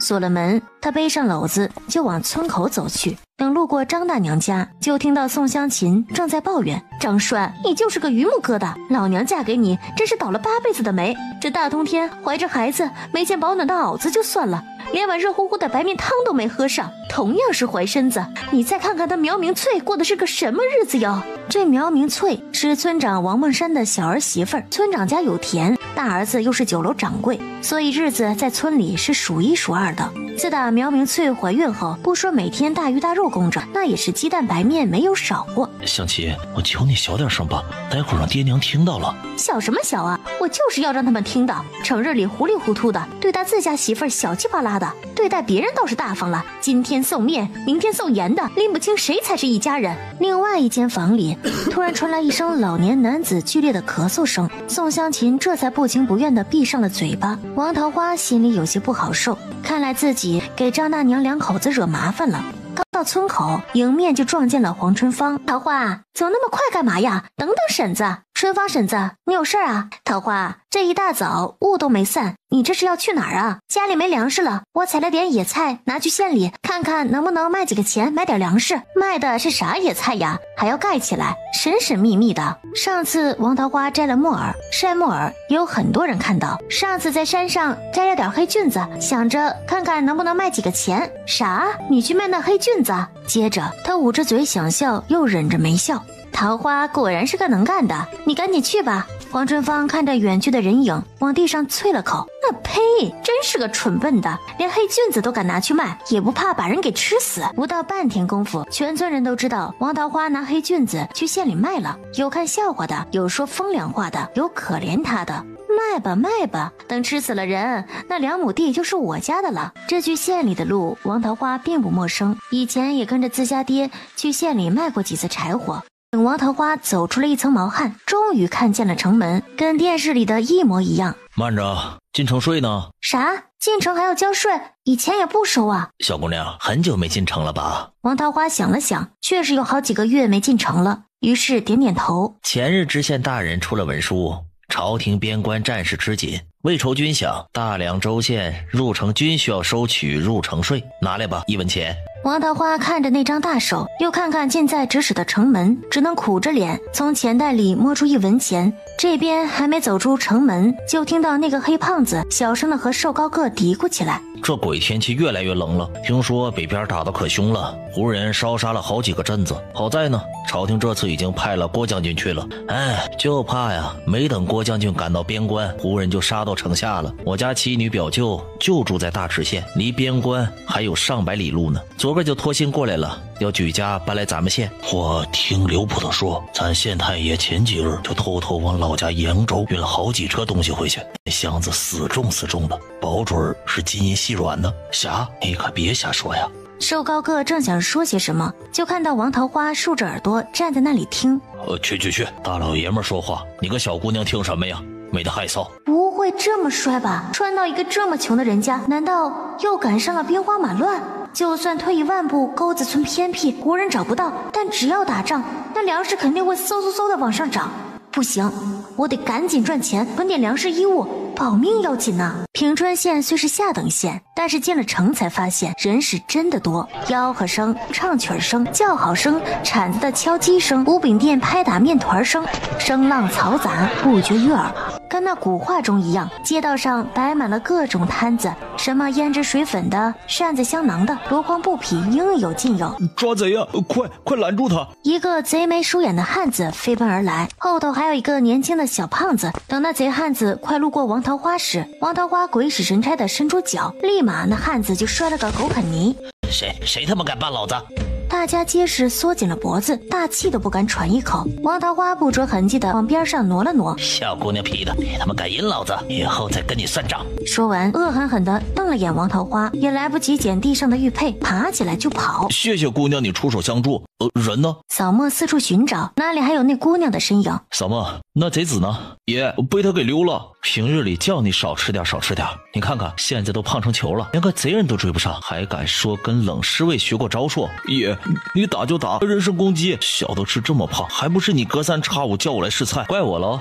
不敢，咱爷是大梁国最体恤下人的主子了。扫墨又拎起玉佩晃了晃。爷，玉佩失而复得，还算你有出息啊。小不瞒爷，这玉佩能找回来，还得谢一位姑娘。扫墨就把刚才的事儿说了一遍，可还没说完，自家爷已经大踏步向前走去。爷，咱们真是倒霉，刚来到九江府地界就碰到了贼人，可见外面的世道乱得很，要不咱们回府吧？爷，你等等我呀。眼前这条街，王桃花看到地上摆了很多瓜果蔬菜，不过一圈走下来都没有看到木耳的身影。丫头是卖东西吧？你往我这边挤挤吧。说着就把脚边的一篮子鸡蛋挪开了。谢谢大娘。丫头，你这是第一次来卖东西吧？家里没粮食了，山上摘了点山菜，想着卖点银钱，买些米粮回去。大娘点点头，这年头大家过得都不容易。丫头，你这山菜黑乎乎的是什么呀？这叫木耳，一种菇类。这几日卖菜的人越来越多了，倒有些不好卖了。待会儿你若没卖完，咱们去那巷子里串串。王桃花看大娘蹲在那里一动不动，有人凑过来也不招呼，这样哪里会有生意啊？大娘，这卖东西可不能干等着，你得吆喝呀。这鸡蛋大家谁不认识，还要吆喝呀？又不是那摊子上卖胭脂水粉、包子、馒头的，咱们虽是地摊儿，但也得招呼客人呀。你瞧我的。只见王桃花清了清嗓子，各位大叔婶子大娘们，瞧一瞧看一看，上好的山珍一小把就可以做一碗菜哟，又脆又爽口，赛过鸡鸭肉，吃完保准你想吃第二次。走过路过千万别错过哟。这一通叫喊加上吆喝又新颖，立马吸引了几个人围观。小姑娘，你这卖的是什么呀？黑乎乎皱巴巴的跟树皮似的，能吃吗？这位大姐你可真有眼光。小姑娘可不行乱叫啊，我家姑娘都和你差不多大了。哎呀呀，婶子好福气呀，你说就你这相貌跟我走出去，谁不说咱俩是姐妹俩嘛？好了，别贫嘴了，说说这东西是什么，怎么吃啊？婶子，这东西叫木耳，又叫云耳，吃之前要先用水泡发，不管是凉拌、炖汤还是炒来吃，都极其鲜美爽口，而且经常吃可以润肠通便、美容养颜。你闻闻，还有淡淡的香味呢。夫人闻了闻，确实有一股很似菇子的香味，这东西真有你说的那么好？婶子，我是做回头生意的，不好吃，你下次来掀我摊子。什么木耳卖多少钱呢？不贵，才5文钱一份。啥？5文钱这么一把？还不贵。婶子，你别急呀，你先听我说呀。这木耳都是长在深山老林里，叫速八珍，可难采了。而且这木耳1斤晒干最多只得2两，我这一份可有1两多。等它泡发后，可以吃上好几顿，算下来也就1两文钱，比萝卜白菜好多了。你说值不值？话虽这么说，可周围的几个人就不这么认为。这小姑娘不会掉钱眼里了吧？这山里摘来的野菜也敢卖5文钱，5文钱都能买上半斤好肉了，肉不香吗？5文钱鸡蛋都能买上5个了。他也真敢开口，他这个东西也没人吃过，说不定还没萝卜好吃呢。王桃花也不反驳，就那么笑眯眯的听着。夫人听了众人的议论后，就打退堂鼓了。这时人群里响起一道声音：哟，这瞅着像木耳呀！夫人，这都是上好的木耳，前几日刚摘的，收拾得很干净呢。哟，没管是来买菜了呀。原来这胖大婶儿是县里最有钱的大户孙员外家的造房管事梅三娘。丫头，这木耳颜色正，肉也厚，收拾的也不错，怎么卖的呀？婶子，这里每份5文钱。梅三娘扒拉了下，看了看每份有1两多，这价格还算公道。没管事，5文钱就这么一小把，还不贵呀。梅三娘眼神里闪过一丝得意。我前些年跟着老夫人去亳州待了一段时日，那里就有这木耳卖，可要卖上200文1斤呢。当听到200文1斤，围观的人立马下巴都要砸在地上了。丫头，你把这些给我包起来吧。王桃花一看对方要了7份，好嘞，夫人，这就给你包起来。你可真识货呀，这木耳我保证好吃。梅三娘看着丫头口齿伶俐，也是欢喜。你这丫头小嘴真甜呐，不过我可不是什么夫人，就是个灶头做饭的娘子，以后见面呀，你就叫我梅婶子就行。王桃花乖巧的点点头。梅三娘掏出了40文钱，那丫头，这几日府里来了贵客，我正愁着做什么菜呢，这木耳是个新鲜菜，客人肯定欢喜。多的几文钱，婶子就当是跟你约好了，以后再有这类的好东西呀，你就来孙府后门找我。我们府里老夫人和少爷小姐都喜欢吃这些山里的东西，说是味道新鲜清爽。谢过梅婶子，下次我有了好东西一定送过去。等梅娘子走了，刚才犹豫的妇人也掏出5文钱买了1份，另外2份也很快被人抢走了。今天木耳卖了55文，加上剩下的11文，现在有66文了。啊，对了，还有2两银子没动呢。等他把那块粗布折好，放进背篓里，就见那位卖鸡蛋的婆子还呆愣愣地看着自己。大娘，你这鸡蛋怎么卖的？分大小吗？鸡蛋不是什么稀罕物，咱一直都这么卖，1文钱1个，卖的可好？哎，老婆子，我蹲老半天了，也没卖出去1个。王桃花看着那篮鸡蛋，里面有大有小，卖相本就打折了。大娘，我帮你卖鸡蛋，你信得过我不？那宋婆子见识到了王桃花卖木耳的厉害，哪有不信？丫头，老婆子信你，这鸡蛋你尽管做主。那赚少了你可不能怪我。丫头，不瞒你说，这每次来卖鸡蛋呐，大娘都得亏本儿，最后那些小个的鸡蛋都是添给人当零头的，亏就亏吧，反正也是自家鸡下的蛋，自个儿又舍不得吃，能卖几个钱就算几个。王桃花听他这么一说，心里就没了顾忌，便把大个的鸡蛋和小个的鸡蛋分了开来。卖鸡蛋喽，1文钱1个，买3个送1个，买5个送2个，数量有限，先到先得。果然这么一招呼，立马就有婆子媳妇儿涌了上来。婶子，我家的蛋个顶个的好，都是地里吃草籽虫子长大的鸡生的，炒了吃又香又嫩。来来来，好生瞧瞧。真的送？哎，可别蒙我。毕竟这街头鸡蛋都是卖1文1个，也没见过谁送呀。婶子，这么多人看着呢，我哪好意思蒙你？再说我还得做回头生意呢。那妇人半信半疑地挑了3个鸡蛋，王桃花果然又拿了一个小一点的鸡蛋放进她的篮子里。婶子，一共3文钱，要是我家鸡蛋好吃，下次再来哈。哎，下次呀有送，我还来你家。围观的人见真送鸡蛋，立马抢购了起来。不到10分钟，那满满一篮子鸡蛋就卖得差不多了，把那个宋老婆子笑得见牙不见眼。丫头啊，你可真是太厉害了！我刚数了数，竟比平日里多卖了20文钱呢，老婆子都不知道怎么谢你了。大娘，你客气了，今天还多亏你让了位置给我，要不然我都没地方摆摊了。投桃报李的道理，王桃花还是明白的。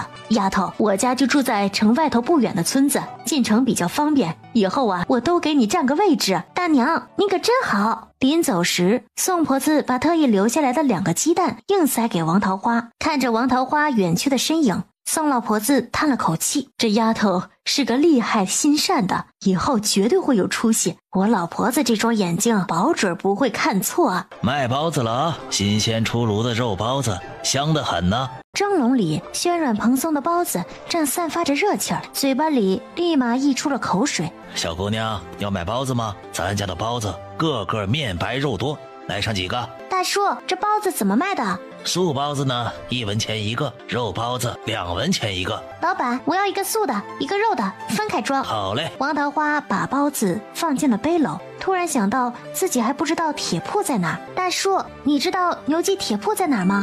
他家呀，知道的。你走过这条街，然后向左拐就看到了。丫头啊，叔跟你多说句嘴，那家人可不好惹呀，你要是买东西要当心呐。好，谢谢叔。还没走进铁铺，王桃花就听到了一句句难听的辱骂声。他娘的，你耳朵聋了？没见你师娘唤你去帮忙吗？一天天的光吃老子的饭，我半点力都不想出。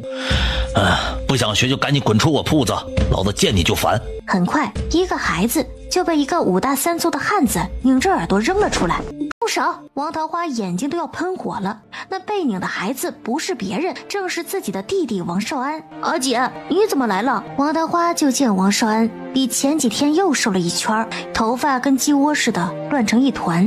他赶紧跑上前，把王少安拉到身边。不料王少安似的倒吸了口冷气，他拉起袖子一看，手臂上全是青紫的淤痕。哪儿来的臭丫头啊，管我铺子里的事儿？师傅，她是我姐。我姐你个屁！进了我牛记铁铺就没有父母兄弟姐妹，还不赶紧给我滚过来！说着，砂锅大的拳头捏得咯吱响，一双牛眼瞪得吓人。阿姐，我去干活了，你先回去吧，等放了月假我再回去看你。不许去！你看看这姓牛的都把你打成什么样了，这样黑心的师傅咱们不学了，走，跟姐回家。牛三才舍不得王少安走。王少安在这里表面是学徒，其实一家人早把他当成奴才使唤了。小丫头骗子，甭说你只是他姐，你就是天王老子也带不走这个小兔崽子。王少安是我牛三的徒弟，就是我铁铺的人，还轮不到你做主呢。我呸！我弟只是你的学徒，不是卖身给你的奴隶，我想让他回就回。进了我牛记铁铺的人没有我点头，我看你今天能不能走出这个门。说着往里面喊了一声，立马2个身强力壮的男子便跑了出来。啊，你想干嘛？青天白日的，你还想仗势欺人不成？还有没有王法了？王法？在我牛记铁铺，我就是王法。狗头锤头，去把那个王少安给我抓过来。周围的路人见有好戏瞧，立马把店门口围成了一个圈。丫头，赶紧走吧，这牛家可不是个好说话的人家，这附近呢，没人敢得罪他。王桃花像只老母鸡一样把王少安护在身后，其实他心里也是慌的一批。大学时他虽选修过女子防身术，但这东西是防御为主的。再说对方可是2个天天抡锤子的强壮大汉呢。阿姐，你别管我，你快走吧，师傅他打人可凶了。少安，你放心，姐一定带你离开这狼窝虎穴。阿姐，那少安和你一起对付他们。旁边茶楼的窗口，这年头什么怪事都有啊。这个丫头瘦瘦小小的，倒是胆大，竟敢去招惹那个牛什么来着？爷好像叫牛三儿。哎爷，那姑娘就是今日帮我夺回玉佩的人。好，是她。你没认错，爷，其他方面小的不敢说，就说这双眼睛，那就是火眼金睛啊。扫墨见主子直勾勾的看着那对姐弟俩。主子，要不咱们帮帮他们俩吧，毕竟那姑娘还帮咱们找回了你最喜爱的玉佩。扫墨呀扫墨，这次也只是带你出来了，追风可是眼巴巴的呀。扫墨赶紧打了一下嘴巴，这张臭嘴叫你多嘴。王桃花见2人步步紧逼，虚晃一招，官爷！2个汉子下意识的转头，王桃花抓过铺子门口的一把扫帚，就铺天盖地的拍去。那扫把都是竹条子做的，王桃花又快准狠，立马2个伙计脸上身上就刮破了几处。老子今天非得给你揍趴下不可。说着一发狠，拽住了扫把，用力把王桃花扯了过去。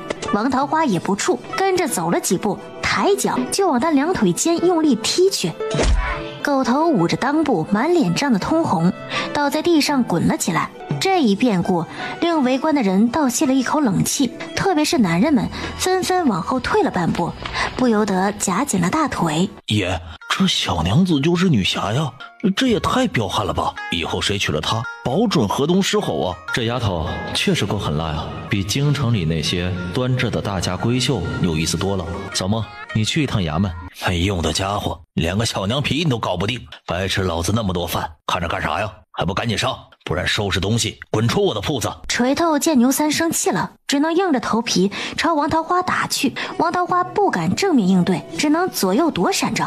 突然一个不防被对方抓住了手臂，王少安见状赶紧冲过去抱住锤头的腿咬了起来，对方立马就跟只虾米一样弓起了身子，哎呀哎呀叫个不停。阿姐啊，你可真厉害，就跟戏文里的花木兰一样，会点花拳绣腿也敢在老子的铁铺里放肆，看来爷今天不给你一点教训，你还不知道马王爷长了几只眼睛。少安，待会儿姐缠住他，你赶紧跑，听到没？阿姐，那怎么行？要走一起走，你先走，姐自有办法对付他，不然我们2个一起跑，很容易被抓到的。为了不拖累王桃花，王少安这才不情不愿地点了点头。牛三这边已经大踏步地走了过来。等等，怎么怕了？你把那个小子交给我，答应我，从今往后他跟你没有半文钱关系，老子就放你一马。我虽打不过你，但你要敢动少安，我就一头撞死在你铺子门口。小娘们寻死觅活了，可惜呀，也不吃这一套。不信你就试试，我要撞死了，这里所有人都是证人，看县太爷能不能饶了你。可这番话说完，牛三并没害怕。来，让老子看看哪个鸟人看到了。围观的人群立马噤若寒蝉，牛三目光扫去，纷纷低下头或者摇头。按剧情，这时不应该有个大侠从天而降吗？刷刷几下把这地痞流氓打倒在地。看来童话里都是骗人的。咋样？现在还有寻死觅活吗？你若现在跪下给我磕3个响头，答应我的条件，我还能掂量掂量放你一马。做梦，老娘宁死不屈，做鬼也不会放过你。还挺有骨气的嘛，那我就看看你这个骨气扛得住几个拳头。说着那拳头挥得呼呼响，这牛三的架势一看就是有些手脚功夫的。王桃花吓得脸都白了，只能不停地往后退去。住手！阿弥陀佛，得救了！谁他娘的敢管老子的闲事儿？一转头见是赵捕头拉着脸看向自己。赵哥呀，今天咱们有空来我这个小铺子，走走走，赶紧进屋里喝杯茶水。谁是你哥呀？不要乱攀关系。说着疯狂地给牛三眨了眨眼睛。牛三儿，我听人说你在闹事。赵哥你放心，我老牛最是奉公守法了，这就是个误会，徒弟不听话，我教训一下。要是往常，赵捕头走走过场打个哈哈也就过去了，毕竟这铺子每年都会孝敬自己银钱，可这次有那小爷插手，就有些棘手了。官爷，我要告状，这牛三虐待学徒，你看我弟身上的伤都是他打的。王桃花这么一喊，赵捕头就知道这事儿不能放水了。姑娘你放心，这事儿本捕头一定会给你做主的。牛三目瞪口呆的看着张捕头巴结王桃花。赵哥，你这是？牛三儿，他弟弟身上的伤可是你打的？牛三死脑子一根筋，看赵捕头不帮自己，有些气恼的哼了一声。这室友怎么样啊？这哪个徒弟没有被师傅管教过呀？打成这样也叫管教？我弟是学徒，可不是你家奴仆，你打成这样必须给我赔礼道歉。另外，从今天开始，我弟没有你这种心狠手辣的师傅。臭娘们儿，你别过分啊！咱可是白纸黑字写着的，他王少安免费给我牛记铁铺当5年学徒，若是反悔，你就得赔我5两银子。你胡说什么？我家根本没签过什么契约。牛三立马让手下进铺子拿来契纸，唰的一声抖开。你可看清楚了，上面明明白白写了，王少安自愿给牛记铁铺做工5年，分文不取，若是违约赔偿5两白银。上面确实与牛三说的一模一样。这丫头看得那么认真，难不成还识字？这平川县读书人都不多，何况是个女子。牛三，这可不是我爹的画押，你竟敢伪造契约！你放屁！就是你爹画的押，你休想抵赖。当时我看你家穷，还给你家送了2担粮食呢。这话一说，王桃花更加确认不是自己爹画的押，家里可从没得过2担粮食。你被骗了，跟你签契约的是我大伯，可不是我爹。管是你爹还是你大伯，说不定就是你王家合伙来诓骗我的粮食的。俺老牛是个粗人，我就认这个画押。有本事你叫你爹来跟我对质啊！王少安的爹可是前几天就死了，总不能为了这事儿把人给挖出来吧？牛三，你明明知道我爹前几日已经过世，还这般说，果然不安好心。我爹虽然死了，我依然能证明这不是他画的押。指着画押处，大家请看，这是左手大拇指画的押。可我爹左手的大拇指早在10岁那年去山里砍柴时出了意外没了。请问他没有左手大拇指，怎么能画押？周围的人都听清楚了，立马对着牛三指指点点。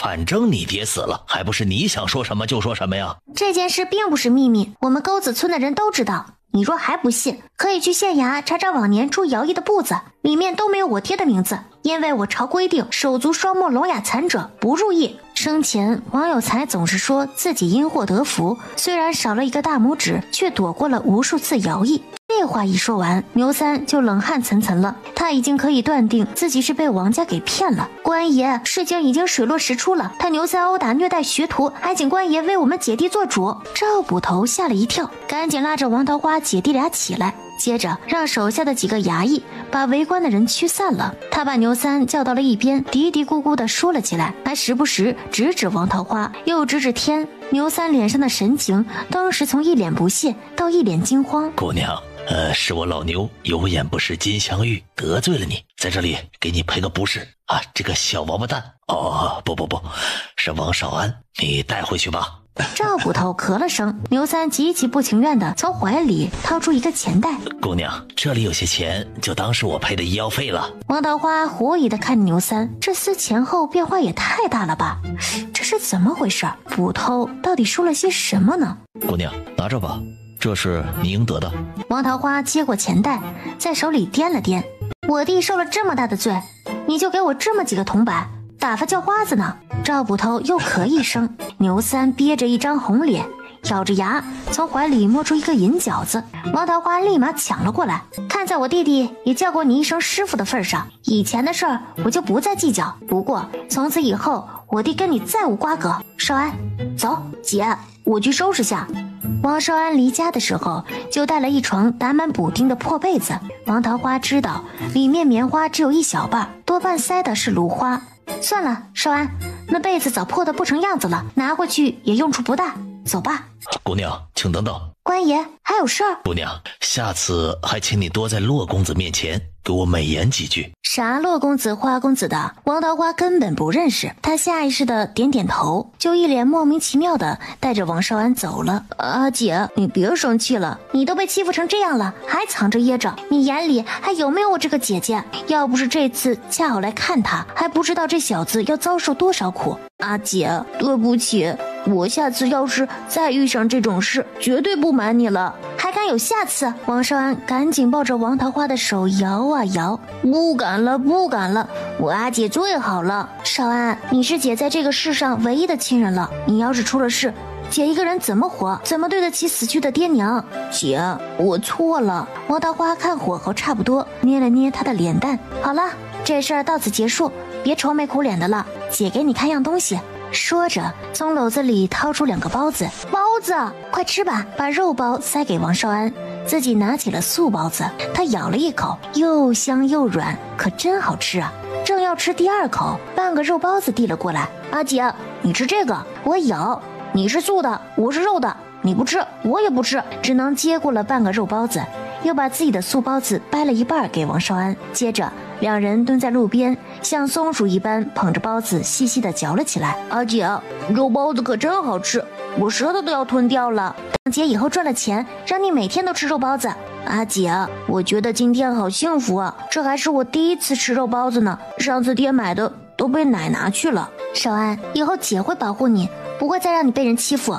吃完包子，王桃花拍拍手站起身来。少安，你在县里这么久了，知道哪家医馆最好吗？我听师傅，牛三说过，县里最好的医馆是回春堂。走吧，咱们先去看大夫，再去买粮食。阿姐，你是不是脑袋还没好吗？姐这头没事，多休养几日就好了。倒是你一身伤疤淤青，得给你买药膏涂涂，不然会留疤的。他才不想自家秀气俊朗的弟弟脸上留疤，要是他以后出仕当官可就糟糕了。大梁朝为官者四肢不能残废，脸上不能有大疤痕，以免会影响官威官仪。阿姐，可爹说男人有疤才是真好汉，你现在才多大呀，就好汉？听姐的，准没错。两人一路问去，终于找到了回春堂。这回春堂不愧是县里最好的医馆，扒开的门帘，烫金的招牌，门口还蹲着2只半人高的大狮子。要不是里面散出浓浓的药香，真以为是酒楼茶肆呢。姑娘，你是来看病的吗？来医馆当然是看病了，难不成吃饭打架？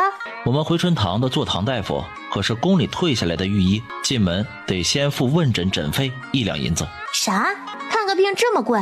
你们这是黑店吧？姑娘，说话请注意分寸啊！咱们回春堂是县里最大的医馆，医术那是大家有目共睹的，而且价钱向来也是童叟无欺。你若付不起诊费，还请去别家看看。这全县又不止你一家医馆。说安，走，咱们找另一家去。那伙计看王桃花两人离开了，嘲讽道：你腿子也敢来我们回春堂看病，这年头真是怪事忒多了。有个好心的婆婆给两人指了个地方，济世堂。这济世堂位置并不明显，藏在巷子的角落，门脸不大，门口放着一个大铁壶，旁边篮子里放了一摞竹碗，还插着个牌子，上火凉茶，自取自饮。哎呀，这孩子可是受了老大的罪呀，旧伤未愈，又添新伤。内堂里，王少安除去上衣，吴文山认真的给他检查。大夫，我弟的伤到底怎么样啊？外伤倒是不打紧，这内伤确实有些麻烦呢。啥？内脏还受损了？肺脉瘀滞，寒气入体了，一到冬日必定是咳喘呢。孩子，你可是冬天里掉进水里过呀？王少安埋着头，也不敢看王桃花的眼睛。少安，你出去等会儿，姐跟大夫说点事儿。王少安乖巧的出了内堂。大夫，这病好治吗？这病此时看似无大碍，可若是拖着不治，寒气愈发沉积，这孩子活不过而立之年呢。大夫，我父母双亡，就剩这么一个弟弟了，求你一定救救他。吴文山看着这对姐妹衣衫褴褛的样子，暗暗地叹了口气。方子倒是有的，不过丫头啊，你可得想好，这是富贵方子。潜在的意思就是这药很贵，而且要长期吃。尽管开方子，我就是砸锅卖铁也要治。写完后又仔细斟酌地删减一番，才跟王桃花说道：丫头，方子已经开好了，这里面有几味药材，我给换了些便宜的，倒是不影响药效，只是这君药必须要用到人参，就贵些了。这药2碗水煎成1碗，每日睡前服下即可，不过得连吃10日，10日后老朽再来诊断1、2。王桃花赶紧给吴文山拜去，多谢大夫体谅。无妨无妨啊，医者仁心，不足道哉。等王桃花出了医馆内堂，就拿着药方去找伙计抓药。阿姐，我身体好着呢，不用抓药。说啥混话呢？这病是能拖的吗？你别担心银子，姐有。姑娘，这药每服3000银子，一共是3两银子。刚才吴大夫特意交代诊费免了，然后这个是吴大夫让我给你的，记得少沾水，早晚涂在伤口上。说着递来一个白瓷小瓶子。王桃花心里对吴大夫更是感激，他从怀里摸出还带着体温的2两银子，又把牛三刚赔的银子一起递了过去。果然无论前世今生，这赚钱的速度永远赶不上花钱的速度呀。伙计称完银子，3两略有盈余，于是又找补了30来个铜板。谢过小哥了。小哥，你这边收草药吗？收。姑娘，你懂草药吗？略懂呀。那决明子你们怎么收呢？若是干的3文1斤，若是湿的2文1斤，不过成色不好，可不要哦。你放心，我一定给你送最好的来。出了医馆，王桃花盘算起买粮的事儿，口袋里只剩70来个铜板。一进门就看到铺子里摆了好几口大陶缸，装满了各种粮食，白米、白面、玉米面都有，而最便宜的灰面则是用麻袋装着堆在角落。不过看到插板上写着3文1斤，粮食果然涨价了。那丫头，你买不买粮啊？不买就让开，别挡着店里的商业。小哥，这灰面不是2文1斤吗？怎么涨价了？这个我可不知道，反正掌柜说卖多少就卖多少，你买不买啊？不买过2天还得涨价。王桃花心下了然，肯定是得知了边关忽然南下的消息，然后坐地起价。少安，这家粮食吃了闹心，咱们走。呸！没钱还敢来粮铺？我看呢，你还是去地里挖点野菜煮汤煮得了，迟早是个饿死鬼。王桃花往前没走多远，就来到了另一家粮铺。刚在门口观望了几眼，一个留着短胡子的中年男子就迎了出来。姑娘，要买米面吗？咱们店里的米面都是今年新出的秋粮，进来看看吧。王桃花瞬间在心里点点头，这老板态度热情啊。进了铺子，就看到各种粮食摆放的整整齐齐，店里也打扫得干干净净，又是满意了几分。当他看到灰面的价格还是2文1斤，不由得问道：大叔，我看前面铺子灰面已经卖到3文钱了，你怎么还是2文钱啊？丫头啊，不瞒您说，叔呢原本也是地里刨食的，知道咱们庄稼人吃粮不容易，说来这灰面中旬期就涨价了，叔想着靠这个也赚不了几个钱，就方便大家了。不过过了今日也得涨上去了，粮食行里已经来找我说过好几次了，叔也难做呀。王桃花知道每一行都有自己的规矩，当你鹤立鸡群时，很容易遭人嫉恨排斥。这老板能坚持半个月已经很不容易了。大叔，那我还算是赶巧了。这样，我要10斤灰面，然后这玉米面和白米怎么卖呀？白米8文1斤，白面6文1斤，玉米面4文1斤。王桃花听了倒吸了一口冷气，这白米的价格都快赶上猪肉价格了。叔瞧你日子过得应该也紧吧，要不咱多买点灰面吧，可以多吃些日子。我听说北边有些不安定，这个年也不知道能不能安生过了。听叔一句劝，趁现在多买点灰面备着，绝对没错。叔，你人真好，只是我弟还小，又生病，身子弱，总得吃点好的。这样，白米白面你给我各来1斤，平日里我给熬点粥，煮点面片也好，然后灰面听你的，我要20斤。好，我这就给你量米去。周大年看姐弟俩瘦的只剩一把骨头，心道：哎，这世道穷人过日子太不容易了呀。于是在舀米粮时多匀了点儿。等王桃花付了钱出了粮铺时，口袋里又剩20来个铜板了。想了想，又去杂货铺买了2斤粗盐，花了16文。想到家里完整的碗都没有一个，于是又花2文钱买了4个粗瓷碗。两人手拉手往城门走去时，竟然好巧不巧又转到了牛记铁铺跟前儿。这时已是饭点儿，想来大家都去后院吃饭了，铺子里空无一人。王少安突然躲在了王桃花的身后。阿姐，黑虎过来了。啥黑虎白虎的？就见一头膘肥体壮，足有小牛犊一般大的黑狗摇摇晃晃的走到了店门口。那黑虎也认出了王少安，朝他龇牙咧嘴的低吼着：少安，这狗以前是不是经常欺负你？黑虎可坏了，老是追着我和黄豆几个咬，上次黄豆屁股都被他咬了好大一个洞，流了好多的血。牛三说没事儿，就拿了把灶灰给敷了。后来黄豆发了好几天的烧，他还经常跳到我们几个的床上拉尿呢。少安，你有没有被他咬过？我见他就躲，又跑得快，他没能咬到我。王桃花顿时放下心来，谁知道这狗有没有狂犬病？王桃花看着那只肥嘟嘟的黑狗，眼珠子咕噜一转。少安，想不想报仇？报仇？想是想，可是姐，那狗好凶的，咱们不是他的对手。再凶，我也有办法对付他。王桃花先去杂货铺花2文钱买了一根麻绳和一根手指粗的铁钩，然后又忍痛花2文钱买了个肉包子。铁铺对面正好有一片乱石，现在姐弟俩猫在石头后面，黑虎懒洋洋地趴在门口，偶尔抬起眼皮，不可一世地看着周围。王桃花把铁钩藏在包子里，然后绑上绳子，抛到了黑狗的面前。黑虎被惊醒了，一双狗眼冒着绿光，愤怒地盯着四周。突然看到一个肉包子从眼前掠过，急忙站起身子，摇着尾巴跑了过去。王桃花一拉绳子，包子就飞快地滚向了石头后面。很快他就看到包子待在地上一动不动，立马扑过去，大嘴一张，一口就把包子吞了下去。上钩了。等黑虎吞完，才发现不对劲儿了，自己的喉咙被钩子勾住了，火辣辣的疼。他摇头晃脑的想吐出来，又吐不出来，想叫又叫不出声来，只能急得在原地打转。最后屁股一扭，就想跑回铺子里求救。王桃花哪里肯让到嘴的鸭子飞了呀，赶紧拽着绳子往后拉。这一下钩子是彻底卡在了狗的喉咙深处了。黑虎嘴角立马喷出了鲜血，他痛得低吼一声，使出全力往前跑去。这黑虎力气极大，兄弟俩卯足了劲儿也不是对手，差点就被拉着跑了。王桃花想了想，干脆把绳子绑在石头上，这下好了，无论黑虎如何挣扎都没用。撕扯了一会儿，黑虎就没力气了，苟延残喘地趴在地上，地面已经流了好大一滩的血。等看到王少安从石头后走出来，黑虎愤怒地抬起脑袋，朝他龇牙咧嘴：“你这狗畜生，都这般模样了，还敢凶人！少安，你转过头去！”王桃花捡起一块石头，狠狠地往他脑袋上砸了下去。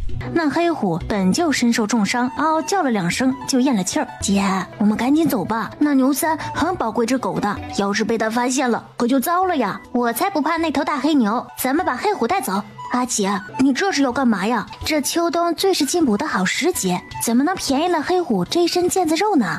王桃花估摸这狗少说有40来斤，自己篓子里有米面，肯定带不走。于是王桃花先把黑虎藏进石堆里，又去了一趟周记粮铺，把那米面先寄存在那里。阿姐，我们要把它卖去哪儿呢？这附近的酒楼饭铺肯定都认得这条狗，不能去。这次咱们去个远点的地方，保证神不知鬼不觉就把这狗给卖了。姐弟俩走了大半个时辰，来到了平川县的另一头。这里靠近北门，有个屠猪贩狗的集散地，名叫宰胜坊。王桃花让王少安远远地躲在一棵树后等自己在地上抓了把土往脸上抹去，又把头发抓得乱糟糟的。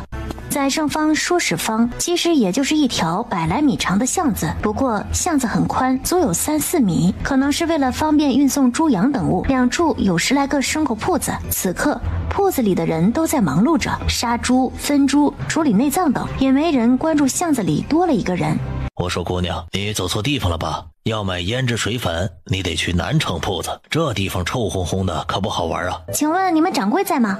找掌柜的，可是要买东西啊。姑娘啊，那你就白跑一趟了。咱们这个巷子，猪羊每日都是酒楼和有钱人府里定下的，不零卖的。王桃花知道对方误会了，指了指后背的篓子：“我不买肉，我来卖狗。”老大，有人要卖狗。正在铺子后头礼账的石大龙听到动静，从后院走了出来。谁要卖狗啊？你们几个还愣那干啥呢？难不成是见个姑娘连活计都忘了呀？石大龙11岁就混迹市井，靠着一身胆硬，在平川县闯出了一片天地。鉴于他人狠话不多，这县里的流氓地痞都不敢来找他不痛快。你是这铺子的掌柜吗？我叫石大龙，正是这家铺子的掌柜。姑娘，把狗给我看看吧。石大龙就看到地上躺着好肥的一条黑狗，看脑门鼻孔处流着鲜血，明显刚死不久。再看那小娘子气定神闲地站在那里，没半点害怕的模样。这女子胆子倒是挺大呀。家里穷，没有米粮喂了，这才忍痛把狗杀了卖钱换粮食。这小娘子有意思，何况竟然脸不红心不跳。就问这平川县方圆100里，哪个农家能够把狗喂得这么肥壮啊？不过干他们这一行有自己的规矩，除了耕牛不沾手，其他牲口只要没有毛病都收下，不问来处。这狗正值壮年，膘肥，倒是块好肉。小娘子，你打算怎么卖啊？狗好，自然有价。石掌柜又愿出多少钱呢？这小娘们聪明啊，竟然把皮球踢回来了。看她这番言谈举止，莫不是落魄的大户人家出来的？这普通的狗，我们铺子都是连皮带骨，按12文1斤来收的。小娘子这狗着实肥壮，就按14文可行。王桃花心里已经激动得手舞足蹈，可表面依然一副不太满意的样子。掌柜的，我爽快点，15文1斤，狗你拿走。这14文1斤的狗肉已经是高价了，他心下有些不喜，难不成自己看走眼了？这小娘子就是个市侩的妇人。掌柜的，你看这狗只伤了头，这一身皮毛溜光水滑，你把它拿去削了，保准能做下好衣服，绝对是成衣铺子紧俏的货。再者，这几日天冷了，这黑狗可不是普通黄白狗，黑狗肉温而不燥，嫩而不柴，最是进补的好东西。还有黑狗骨头泡酒，虽不如虎骨，却增筋长骨。掌柜能支下这么大的铺子，必是有些人脉关系，说是能把这黑狗肉送去县里富贵人家府里，又或者是酒楼，定能卖个好价钱。你说不要15文1斤还贵吗？石大龙猛地抬起头，目光颇为探究地看向王桃花。小娘子好心思，好，这狗我石大龙按照15文1斤收下。葫芦，把秤拿来。黑虎吃得壮实，一上秤足有53斤2两。算下来是798文钱。石大龙大手一挥，直接凑了整，去取半两银子和3串钱来。王桃花心下一怔，想不到这看似粗莽的汉子如此细心。王桃花接过钱也不数，就放进篓子里。姑娘不数一数啊？我要不信你，为何要嘟嘟来你家？姑娘有魄力，放心，我石大龙做生意向来是童叟无欺。那就祝石掌柜生意兴隆，财源广进，一路旺。家里还等着米粮下锅，我这就走了。姑娘慢走，下次若还有这般好的狗，尽管来找我，定会给你个好价格。那多谢了。等王桃花出了门，叫葫芦的伙计不解地问道：掌柜的，这狗价也定得太高了，咱们没啥赚头啊。长着眼睛好好看人，就说这平川县哪家姑娘敢来和男人谈生意啊？还敢要价，他可不一般呐，多个几十文卖个好，准没错。快把我的刀拿出来，这狗我要亲自来剥。姐，快说那黑虎卖了多少钱呢？少安，你看这是什么？啊姐，这是银饺子，你可别小看它，就这么一小块银子就能买200来斤烩面呢。姐，要是多几只黑虎就好了，咱们就不愁吃喝了。王桃花赶紧捂住了王少安的嘴巴。少安，这事可不许瞎说，我们只是打了一头野猪来卖，明白不？可姐，我们明明卖的是黑虎呀。少安，你想啊，我们现在人单力薄，要是被牛三知道了，他保准会来报复我们。我们虽不怕，但要是天天防人，该有多累呀！啊姐，我明白了，我们卖的就是猪肉。王少安脑子机灵，很快就想通了其中关节。少安，这黑虎做了那么多坏事，咱们把他杀了也好，卖了也罢，都算是替天行道了，不算做坏事。至于这说谎，也是为了保护自己，算是善意的谎言。平日里可不能做这些事儿，明白不？阿姐，你放心，我晓得了。再说牛三午饭后回来，不见黑虎的踪影，还以为是出去蹦的了。这狗东西够骚的呀，又跑去勾搭哪只小母狗了？可直到傍晚时，也没见着他的身影。这才着急了，他到处呼唤着黑虎，都没得到回应。等他出了铺子找上一圈，就发现石头后面的痕迹，那一大滩的血和凌乱的狗毛，无疑告诉他黑虎被人偷走了。该死的畜生，连老子的狗都敢偷，被我发现了，非拧断他的脖子。等晚饭时，才听到铺里伙计打探道，宰生坊石记下午给孙府送去了一头很大的黑狗做席面。说是哪个混人把大虎偷走了？掌柜的，宰生坊有个我同村的，我找他问了，卖狗的好像是一个又黑又丑的姑娘。牛三气得吐血，这平川县这么大，又黑又丑的姑娘多的是，去哪里找？他又不敢去找石大龙的麻烦，这亏只能咬碎牙往肚子里咽去。有了这笔钱，王桃花又蠢蠢欲动了起来，然后又拐进杂货铺一通扫荡了。这大铁壶得买一个，半夜要是想喝水还得去外面舀水，要是下雪了那不得冻死啊！哎，针线也得买些，几件衣服都烂得不成样子了。掌柜的，再来桶灯油吧，还有那酱油，给我舀上1勺子就行了。这一桶买下来，那老板笑开了花，王少安却心疼的脸都皱成了苦瓜。阿姐，够了够了，行了，我的好弟弟，别心疼钱了，这钱赚了是要花的。再说这些东西哪样不是要用的呀？你可不能钻钱眼子里，变成个葛朗台，可没人喜欢。葛朗台是谁啊？就是一个姓葛的老头，抠得要死，家里金山银山的，可是每餐就吃一个粗面馒头，亲人也饿得皮包骨，所以没人愿意搭理他。你要是这样，我可离你远远的。姐，我才不抠门呢，我就是太久没见到钱了。你放心，我以后一定要赚大钱，让你想花就花，想买就买。那我的潇洒人生就等着好弟弟给实现喽。这边掌柜的也算好了钱。姑娘，一共是61文钱，你给60文就好了。那谢过掌柜了，下次还来你家买东西。快出城时，他又带着王少安去了肉摊。阿姐，这肉可贵了，我们今天已经吃了肉包了，别买了吧。王桃花知道王少安是苦怕了。少安啊，你想啊，为什么大伯他们老是来敢欺负我们？就是因为我们一直吃的不好，身子骨弱，要是吃了肉，我们就会长高，力气也会变得大，倒是他们就不敢来欺负我们了。再说我们家也快1年没吃过猪肉了，等我们做好后，你拿去给爹娘解解馋，他们走了后都没好好祭拜过他们呢。买，我们买好多肉。小样，我还斗不过你。丫头，要买肉吗？叔，这肉咋卖呀？现在是下场了，叔给你算便宜点，这样肥肉算你7文1斤，精肉6文，咋样？叔，那你给我半斤肥肉，1斤精肉吧。这个时代的人大都喜欢吃大肥肉，毕竟油多，吃了下地干活有力气。好嘞。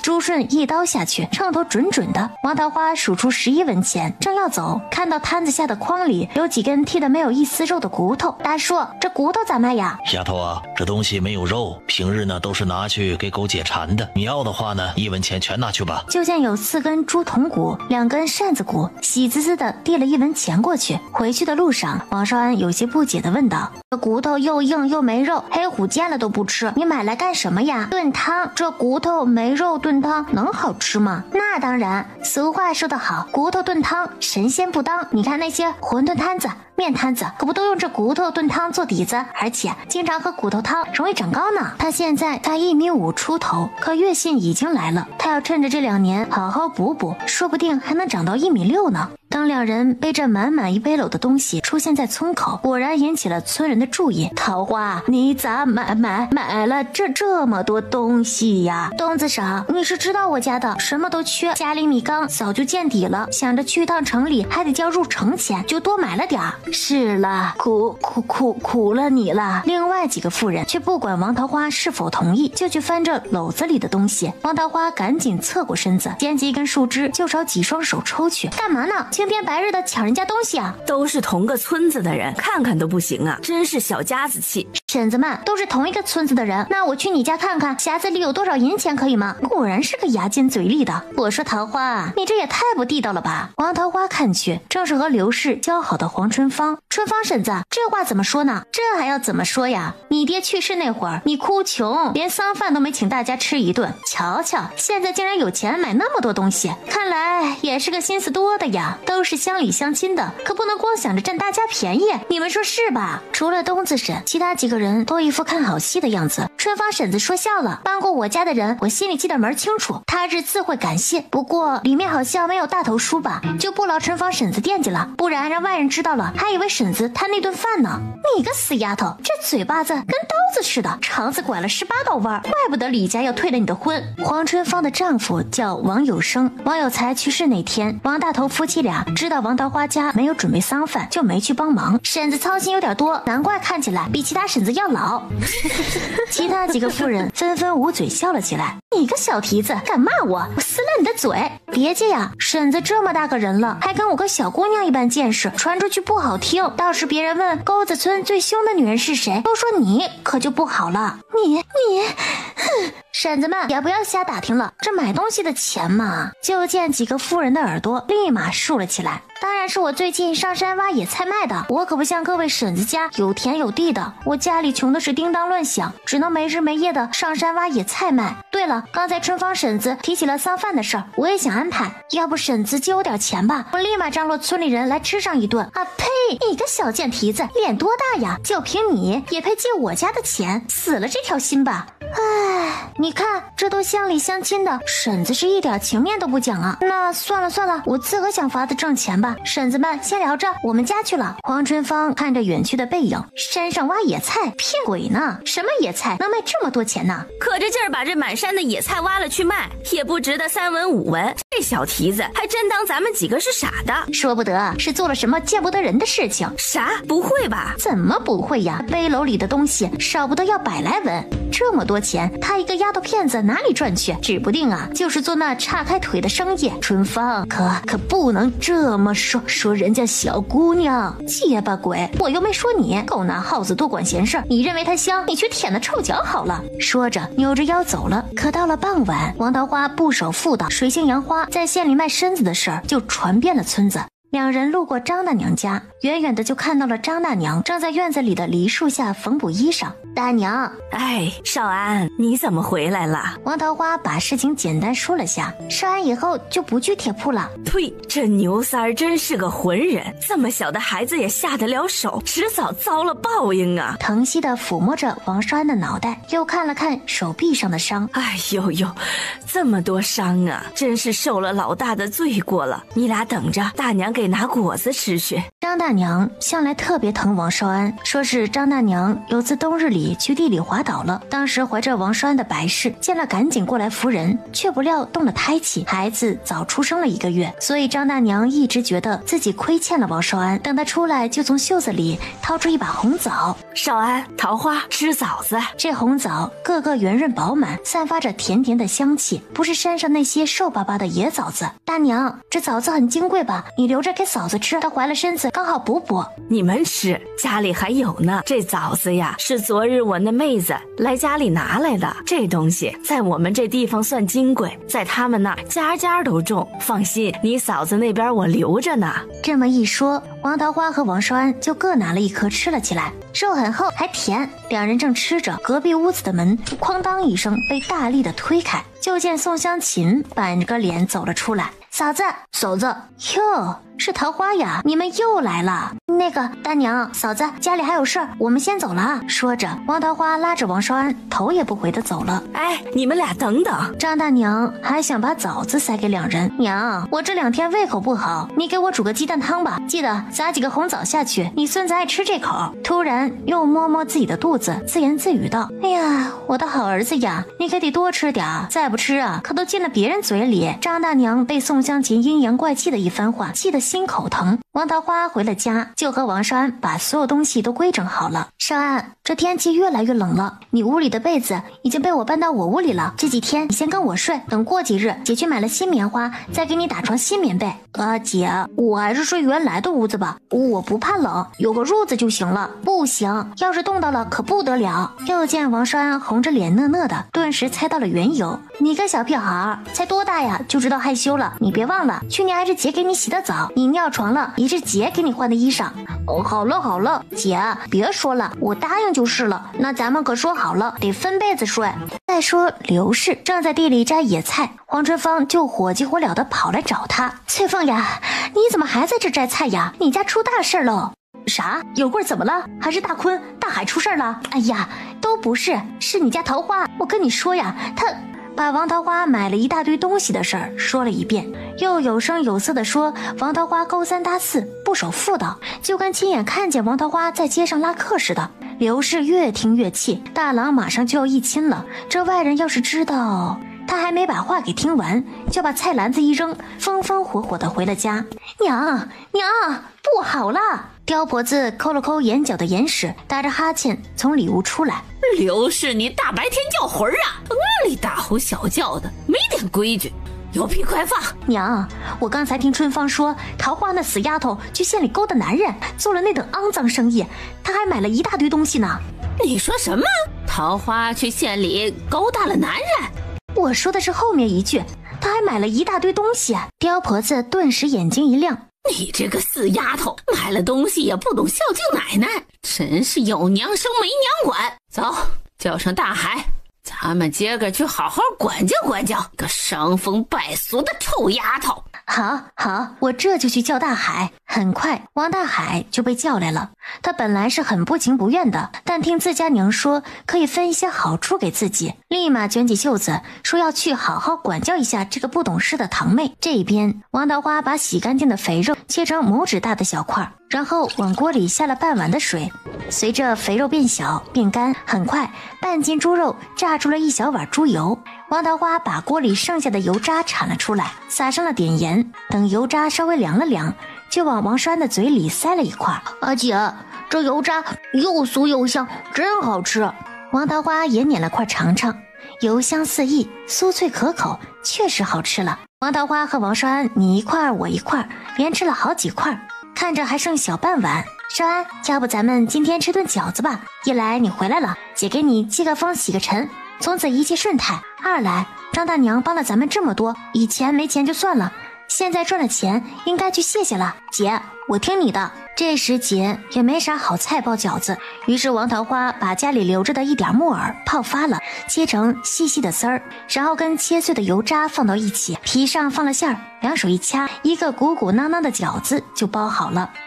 姐，你手可真巧，这饺子像花瓣一样好看，不光好看还好吃呢。少年，等着惊艳吧。转眼就到了傍晚时分，当一碗灰白色的饺子出锅时，两人都不由自主地吞了老大一口口水。姐，饺子可真香，娘去世后我都没吃过饺子呢。那就多吃点，今晚饺子管够。他给王少安盛了满满一碗饺子，又拿了个碗盛出一碗。少安，你先吃着，我给张大娘送一碗去。说着把这碗饺子放在篮子里，又用布袋装了2斤烩面出了家门。等王桃花来到张家门口时，就见张家正在吃晚饭。桃花来了，吃没？栓子，去给拿双筷子来。张栓正要下位子，宋香琴一把扯住了他。去什么去啊？好好给我坐着吃饭。张栓顿时站也不是，坐也不是。宋香琴夹起一块腌萝卜条，咬得咔咔响。这每次都赶着饭点来，那山里头的黄皮子都没人家精，一门心思都用在别人家里，难怪穷家破户的，忒不要脸了。那话说得很大声，王桃花想不听到都难。那个大娘，不用麻烦了，我已经做好饭了，今天包了些饺子，送点给你们尝尝。然后那烩面我也买了一些，给你送点过来。说着，从篮子里端出一碗冒尖的饺子，热气腾腾的，一看就是刚煮好的。老两口看着灰白的饺子，明显是掺了白面做的，不由得对视了一眼。下晌，他们俩也听到了些风声。虽然他们俩不相信桃花会是这样的人，可是现在这饺子……张大娘连忙走了过去，有些担心地握着她的手，小声地询问道：桃花，你跟大娘说说，你哪里来的钱买白面呀？咱们姑娘家的多走一步都得被人戳着脊梁骨嘛，可千万不能做傻事儿。一旁的宋香琴满脸八卦，一双耳朵竖得老高。王桃花先是愣了一下，立马就明白了张大娘的担心。大娘，瞧你想哪里去了？这白面啊，是我用卖木耳赚的钱买的。就是那黑菌子，那东西还真能卖钱。我骗你干嘛？真能卖钱。说着就把卖木耳给孙府的事儿说了两句，但留了个心眼，没有说卖了多少钱。哎，我就说桃花是个心明眼净的，不可能做那伤风败俗的事儿。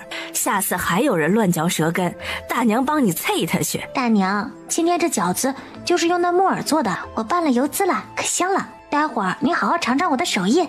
啥？还加油滋料了？你这孩子咋这么大手大脚的？这么金贵的吃食，你自个儿端回去留着吃。说着就要把饺子放回篮子里。这老不死的竟往外送东西，人家送东西了还不收，这脑袋难不成是被驴子给踢傻了吗？他正要起身，不料张老头咳了一声，顿时不情不愿地坐了下来。大娘，我家里还留着呢，不说你帮了我多少，吃顿饺子还这般客气，你要不收，我以后再也不来你家了。你这丫头惯会耍赖。张大娘点了点王桃花的额头，转身就去灶房拿了个碗，把饺子腾了出来，又从锅里捡出2个拳头粗的地瓜放进碗里。大娘，这地瓜就不用了吧？就兴你给我送饺子，就不兴我给你送地瓜呀。拿着，不然大娘要生气了。还有这灰面先拿回去，咱们家还有粮食呢。这灰面拿着吧，我这次多买了些，少安还在家里等我吃饭，那我先回去了。正要出门，突然想到了什么。大娘，这木耳虽好吃，但有些寒凉，你交代香琴嫂子尝2个就好了，千万不能多吃，可要记住哈。好孩子，难为你这么心细，快回屋吃饭吧。宋香琴也不等2个老人动筷，就跟黄鼠狼见了鸡一样，飞快地夹起一个饺子就往嘴里塞去。你别说，这丫头包的饺子味道真不错，这叫啥木耳的，又脆又嫩，下的油也重，看来这丫头是赚了大钱了，舍得放这么多油滋了。说着又夹了一个塞进嘴里。老两口见他饿死鬼投胎的模样，不由得皱起了眉头。香琴，桃花交代说这木耳性寒，有身子的人不能多吃，你尝2个就好了。我就说吧，那死丫头就是个不安好心的，好不容易吃顿饺子，还整出这么多花样，她就不能包个萝卜白菜的？我看她呀，就是诚心给我添堵。老两口被宋香琴的一番话给雷到了。自从怀了身子后，这儿媳妇说话越来越没个把门的，3天2头的指桑骂槐，把前后几家人都给得罪了。香琴，桃花好心来送饺子，你说这话让人听了多寒心。娘，到底谁是你儿媳妇呀？你怎么胳膊肘总是往外拐呀？真是老糊涂了。娘子，别说了。你拉我干嘛呀？还不都是你没出息？哼，都说嫁鸡随鸡，嫁狗随狗，老娘嫁了你可是过一天好日子，怀个孩子连肉都没吃过几回，你说你还是不是个男人？宋香琴，够了。平日这张栓极疼宋香琴，大话都没说过几句，今日张栓这么一发火，宋香琴倒是被吓了一跳，可又不愿意委屈自己，于是把筷子重重一摔，哭着跑进了自己屋子。栓子，香琴人不坏，就是一张嘴不饶人，跟他好好说说就行，咱们慢慢改。再说他还怀着孩子呢，可不能动手，明白不？爹娘，我晓得，你们吃，我进去看看他。其实他吼完人后气就消了，心里也有些后悔了，于是赶紧回屋里哄人去了。王桃花刚回到院门口，就见那扇破烂不堪的院门又倒在了地上。你们这些坏蛋，从我家出去！哼！他心下一慌，赶紧走进了院子，就看见王少安头发凌乱，脸上还有个大大的巴掌印儿。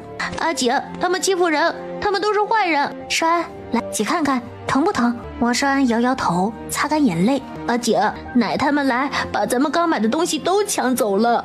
王桃花赶紧跑到屋里，就看到满地凌乱，衣服扔的到处都是，连草席都被人给掀了起来。新买的米粮、水壶、灯油果然都不见了。再看灶房里，好家伙，一个饺子都没剩下，连那半碗猪油都给顺走了。岂有此理！他们就是土匪、强盗，欺人太甚。阿姐，我们去找村长吧。当然要找，不过不是这么悄无声息的找，不给他们点颜色看看，还真拿咱们是软柿子了，想捏就捏。少安，你现在就去村长家，而且一路给我大声哭着去，有人问就说家被人给抢了，阿姐先去给他们送送筋骨，我王桃花的东西可不是那么好拿的。王少安哭嚎着向村长家跑去。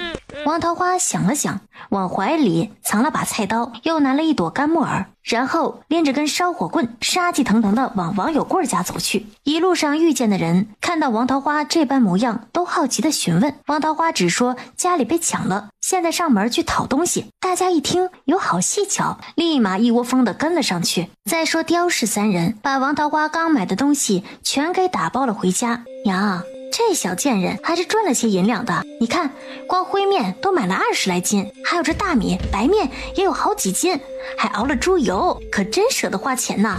就那2腿1张的钱多好挣，不过管他挣了多少，最后全都得给我吐出来。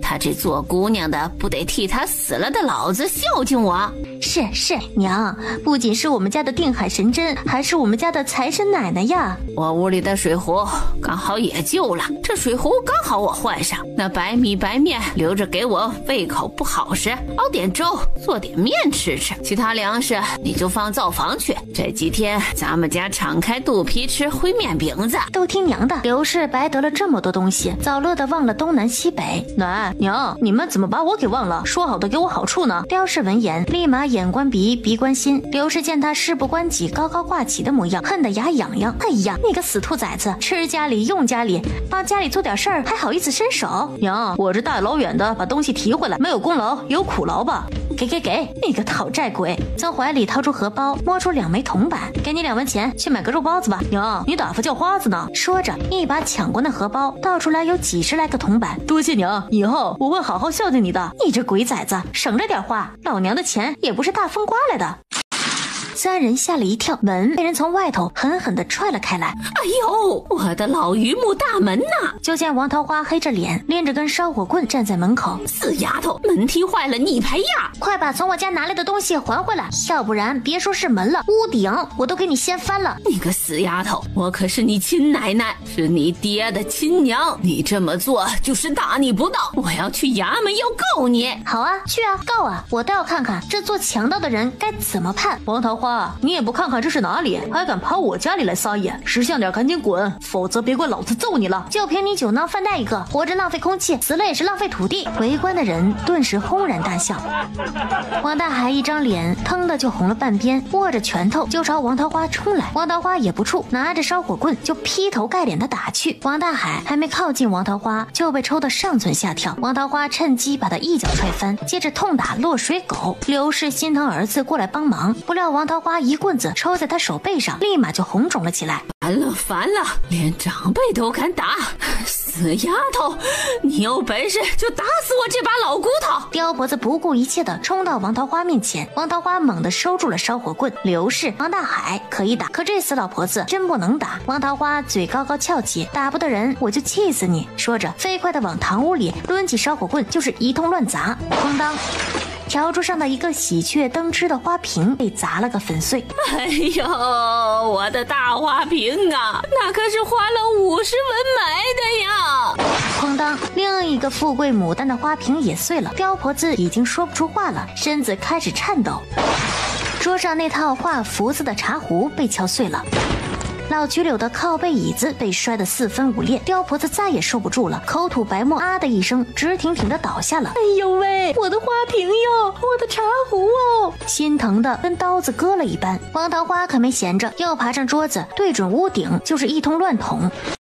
就见瓦片唰啦啦的砸了下来，直到捅了5、6个窟窿后，他才停下手来。得到消息的王有贵赶紧从地里往家赶去。大家让让！哎呀，有贵，你可算回来了！你家都快被桃花那丫头给砸光了。难不成自己婆娘和老娘又去找王桃花麻烦了？等进了院子，王有贵差点气死。畜生，还不快给我滚下来！原来是大伯呀，对不起，这声畜生我担不起，真正的畜生在那缩着呢。王桃花看向缩在一旁屁都不敢放的王大海，刁婆子眼皮子动了动，可是怕王桃花急起来真把自己打一顿。这下听到王有贵这个主心骨回来了，立马哎呀一声醒来。娘，你可总算醒了。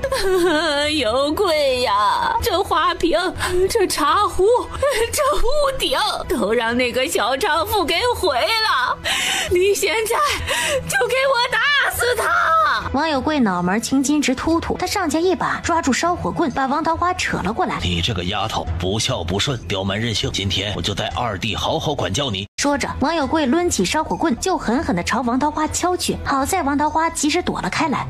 哐，这一棍正好敲在了王桃花新买的铁壶上，竟然凹下去好大一块，可见是下了死手的。大伯，你这是想敲死我呀？大家伙瞧瞧，铁壶都打瘪了。被王桃花说破了，王有贵顿时不好再出手了。有贵呀，这舌头还有和牙齿打架的时候都是一家人，好好说说就是了，别再动手了。桃花是个姑娘，这要敲下去非得没命了不可，到时惹上官司也麻烦。桃花呀，姑娘家的性子咋这么急呀？赶紧跟你奶和大伯他们赔不是啊！这是我王家的事儿，干你们什么事儿？要你们多嘴，先吃萝卜淡操心的，再胡说八道，老娘直接一瓢粪水泼过去。众人顿时不说话了。这刁婆子的战斗力在村子里是出了名的，老大只管往他腿上敲，他做下这么大逆不道的事儿，老婆子我打断他一条腿也是天经地义的。就是县太老爷来了，我也不怕。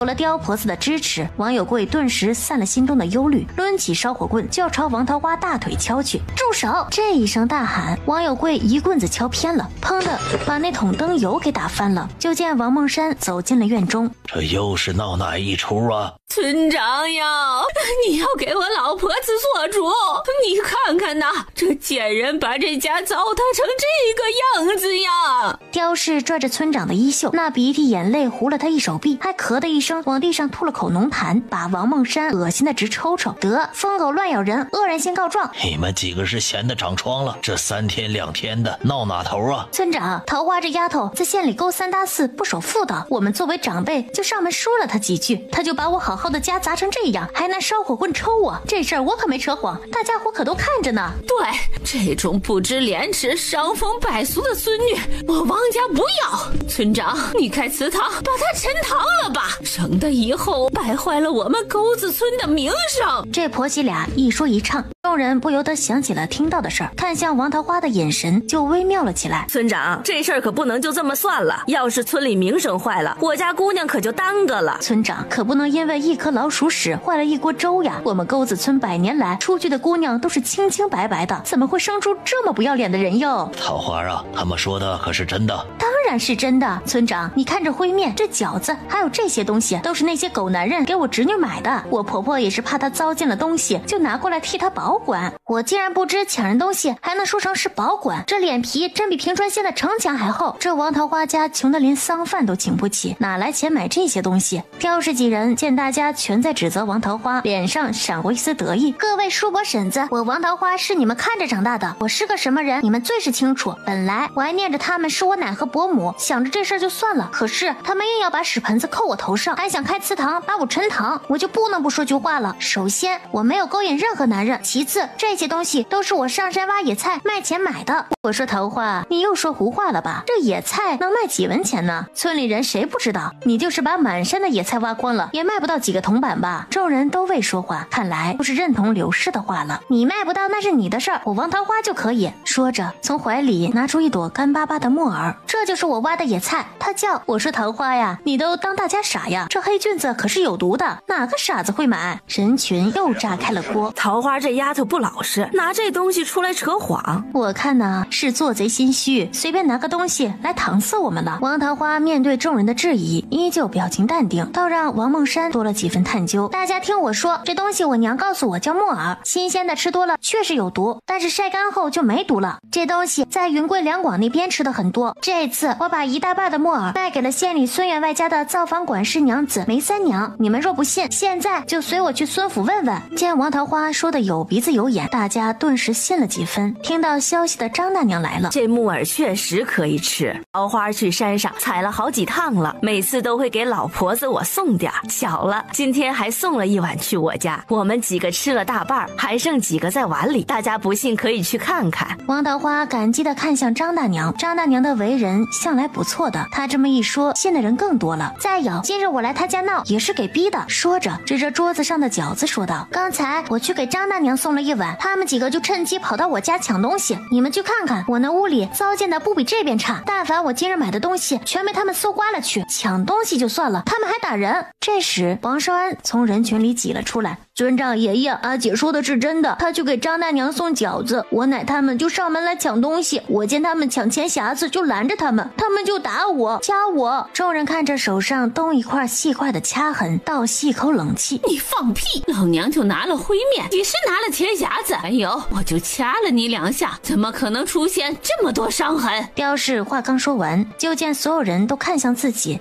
立马反应过来，顿时心里一阵慌张。村长，你看我奶他们已经亲口承认了，他们跑到我家抢东西还打了人。刁氏、刘氏，你们还有什么话说？村长啊，这就是个误会，我和桃花都是一家人，怎么会抢他的东西啊？我们就是看桃花一个姑娘当家很是不容易，想着这些东西放这里也不安全，就打算给她保管一下，不料听人说了几句闲话，我娘骂她也是关心则乱，是吧娘？对，我老婆子就是操心病，想着她一个小姑娘也没人教导，生怕她误入歧途啊。呸，真不要脸，可着劲儿折腾人家2个孩子，刁婆子偏心都偏到胳肢窝了。你们说这王有才不会不是刁婆子生的吧？还真有可能，不然怎么净欺负人家王老二一家？刁婆子嘴都气得歪了，刘氏赶紧拉了拉他。王桃花知道今天这事儿到这儿也就差不多了，毕竟他也把王家砸了一顿。村长，看在他是我爹的亲娘份上，只要他把东西如数还给我，这次上门抢东西的事儿我就不追究。不过我弟被打了，必须赔礼道歉。啥？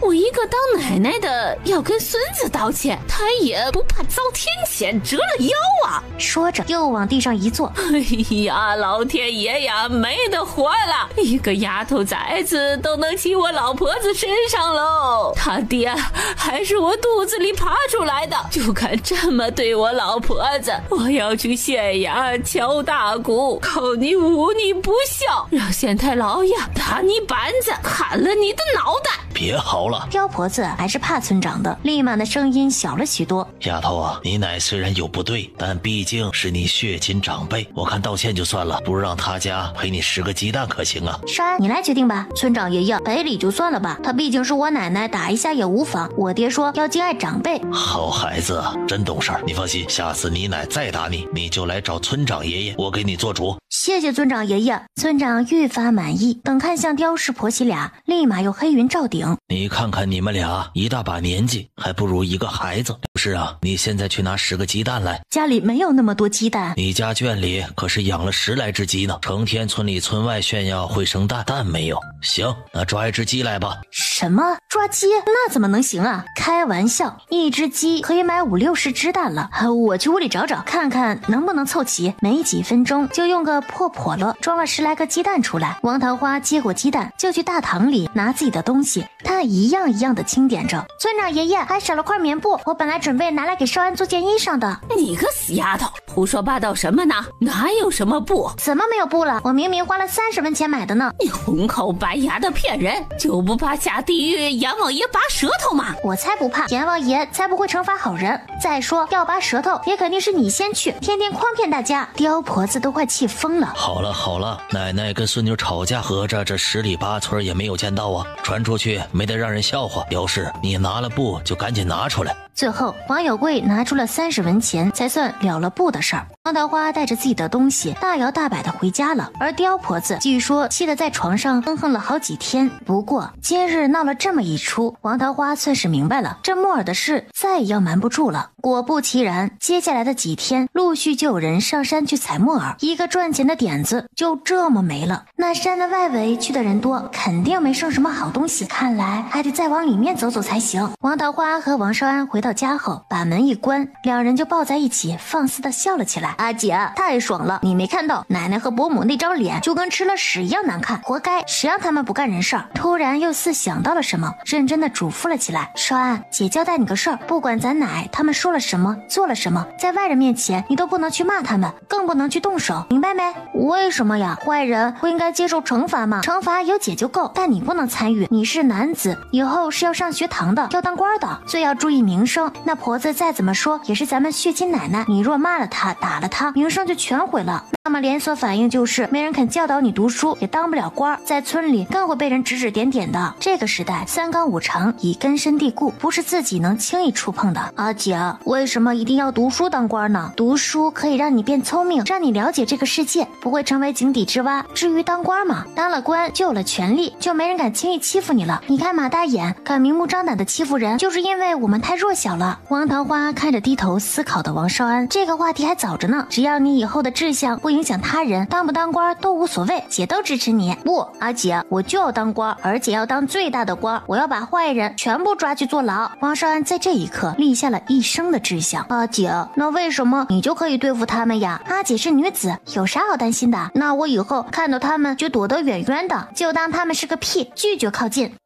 等到两人把屋子收拾好后，就美美的吃了一顿饺子，休息了片刻，王桃花就把药放在瓦罐里，把药给熬上了。趁着熬药的时间，王桃花把王少安叫到身边，一边帮他抹着药膏，一边问道：说吧，掉水里是怎么回事？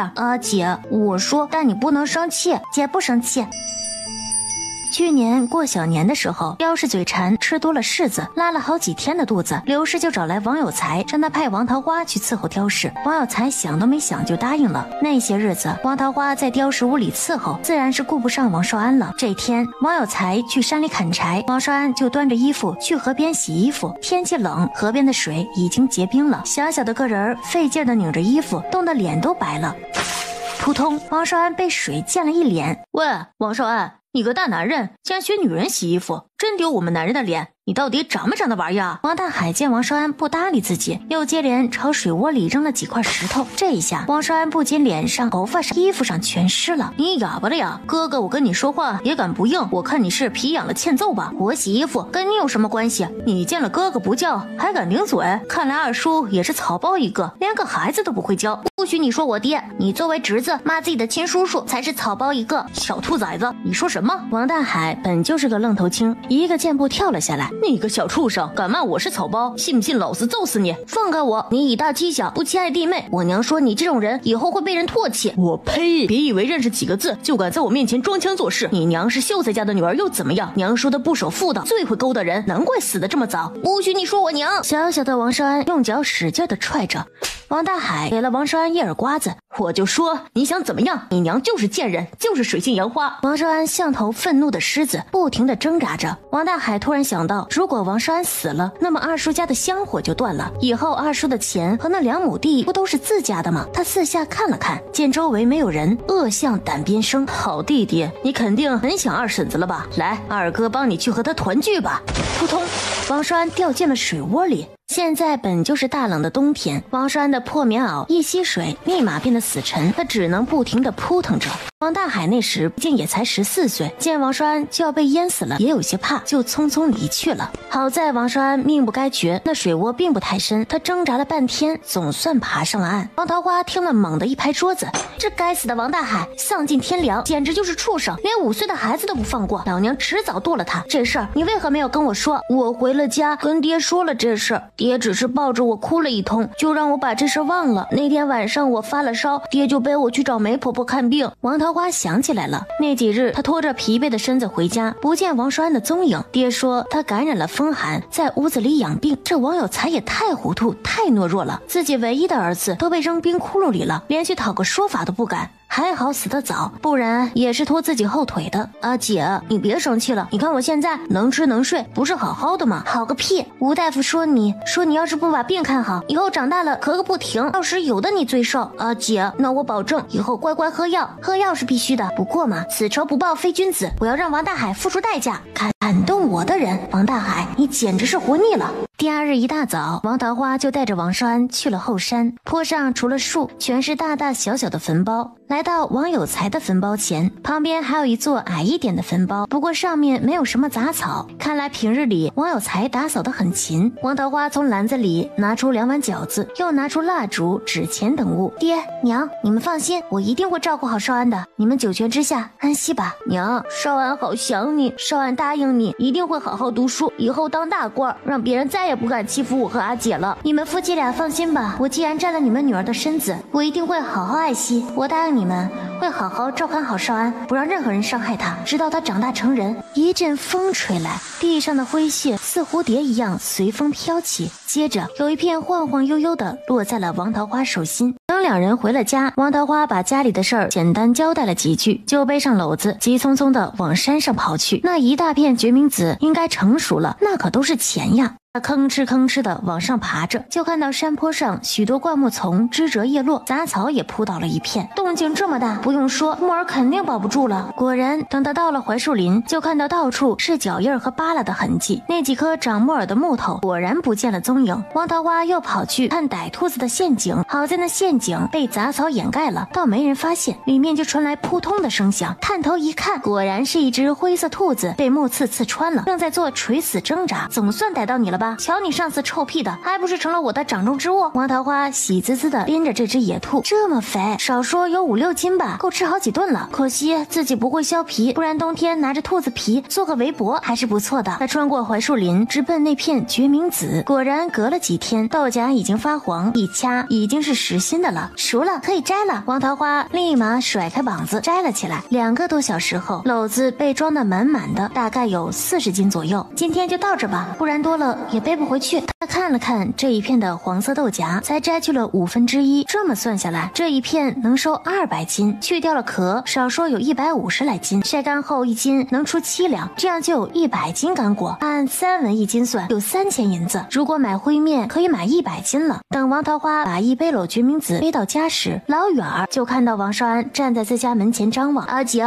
你可算回来了。接着帮着王桃花卸掉篓子，又打来水，拿来帕子给他洗脸。少安，先别忙活，姐给你看个东西。阿姐，是野兔子。王少安一对眼睛亮晶晶的。阿姐在山上打来的，咋样，厉害吧？阿姐，你太牛了，咱们村除了大猎叔，你是第2个能打到猎物的。短短的手指戳了戳兔子。阿姐，这个兔子好肥呀，咱们下午就拿去县里卖了吧。少安，这兔子咱们不卖了，留着自个儿吃。姐，这兔子定能卖几10文钱，能买好多灰面呢。姐找到了赚钱的东西，不差一只兔子的钱，咱们今天好好吃一顿。可是阿姐，咱们不会煮兔子呀。阿姐以前在娘留下的书里看过肉菜的做法，都记下来了，姐保证香掉你的舌头。可惜娘留下的书都被奶拿去了。想当初白氏嫁进王家，作为独女，她的秀才老爹可是把半辈子的积蓄都拿来当嫁妆了，其中就有3大箱子的书，只可惜白氏死后都被刁婆子拿回去了，也不知道有没有拿去当引火柴。少安，最迟明年春上，阿姐就送你去学堂，这样你就可以读很多的书了。阿姐，我一定会好好读书的。吃完午饭，王桃花就把院子一角收拾干净，把篓子里的决明子全倒了出来，晒个2、3天，豆荚就裂开了，这样就不要费人力去剥了。阿姐，这是什么东西？咋跟豆角这么像啊？这叫决明子，是一种药材，可以卖钱哦。阿姐，你什么时候懂草药了？也是以前在娘的书里看过的，不过大部分都忘记了。阿姐真厉害，又会做饭，又懂草药，以后我也得努力。少安，姐下午还得去趟山里，你在家看着这个决明子。下午，王桃花又去了一趟山里，又扒拉回了一大篓子的决明子。王桃花把下午摘的决明子铺开后，就去灶房处理那只野兔子。他把兔子斩成拇指大小的肉块，竟然有2大海碗，稍微过了一下水，锅热后，王桃花挖了一勺子猪油，在锅里噼里啪啦的溅了起来。王桃花放了一小把下午在山上摘的猪鱼和花椒进去爆香。阿姐，这是什么呀？好香啊，就是有点刺鼻。这是猪鱼，咱们家里没有姜蒜辣子，用它炒兔子肉会香点儿。一股青烟散开，王桃花就飞快地用铲子翻炒起来。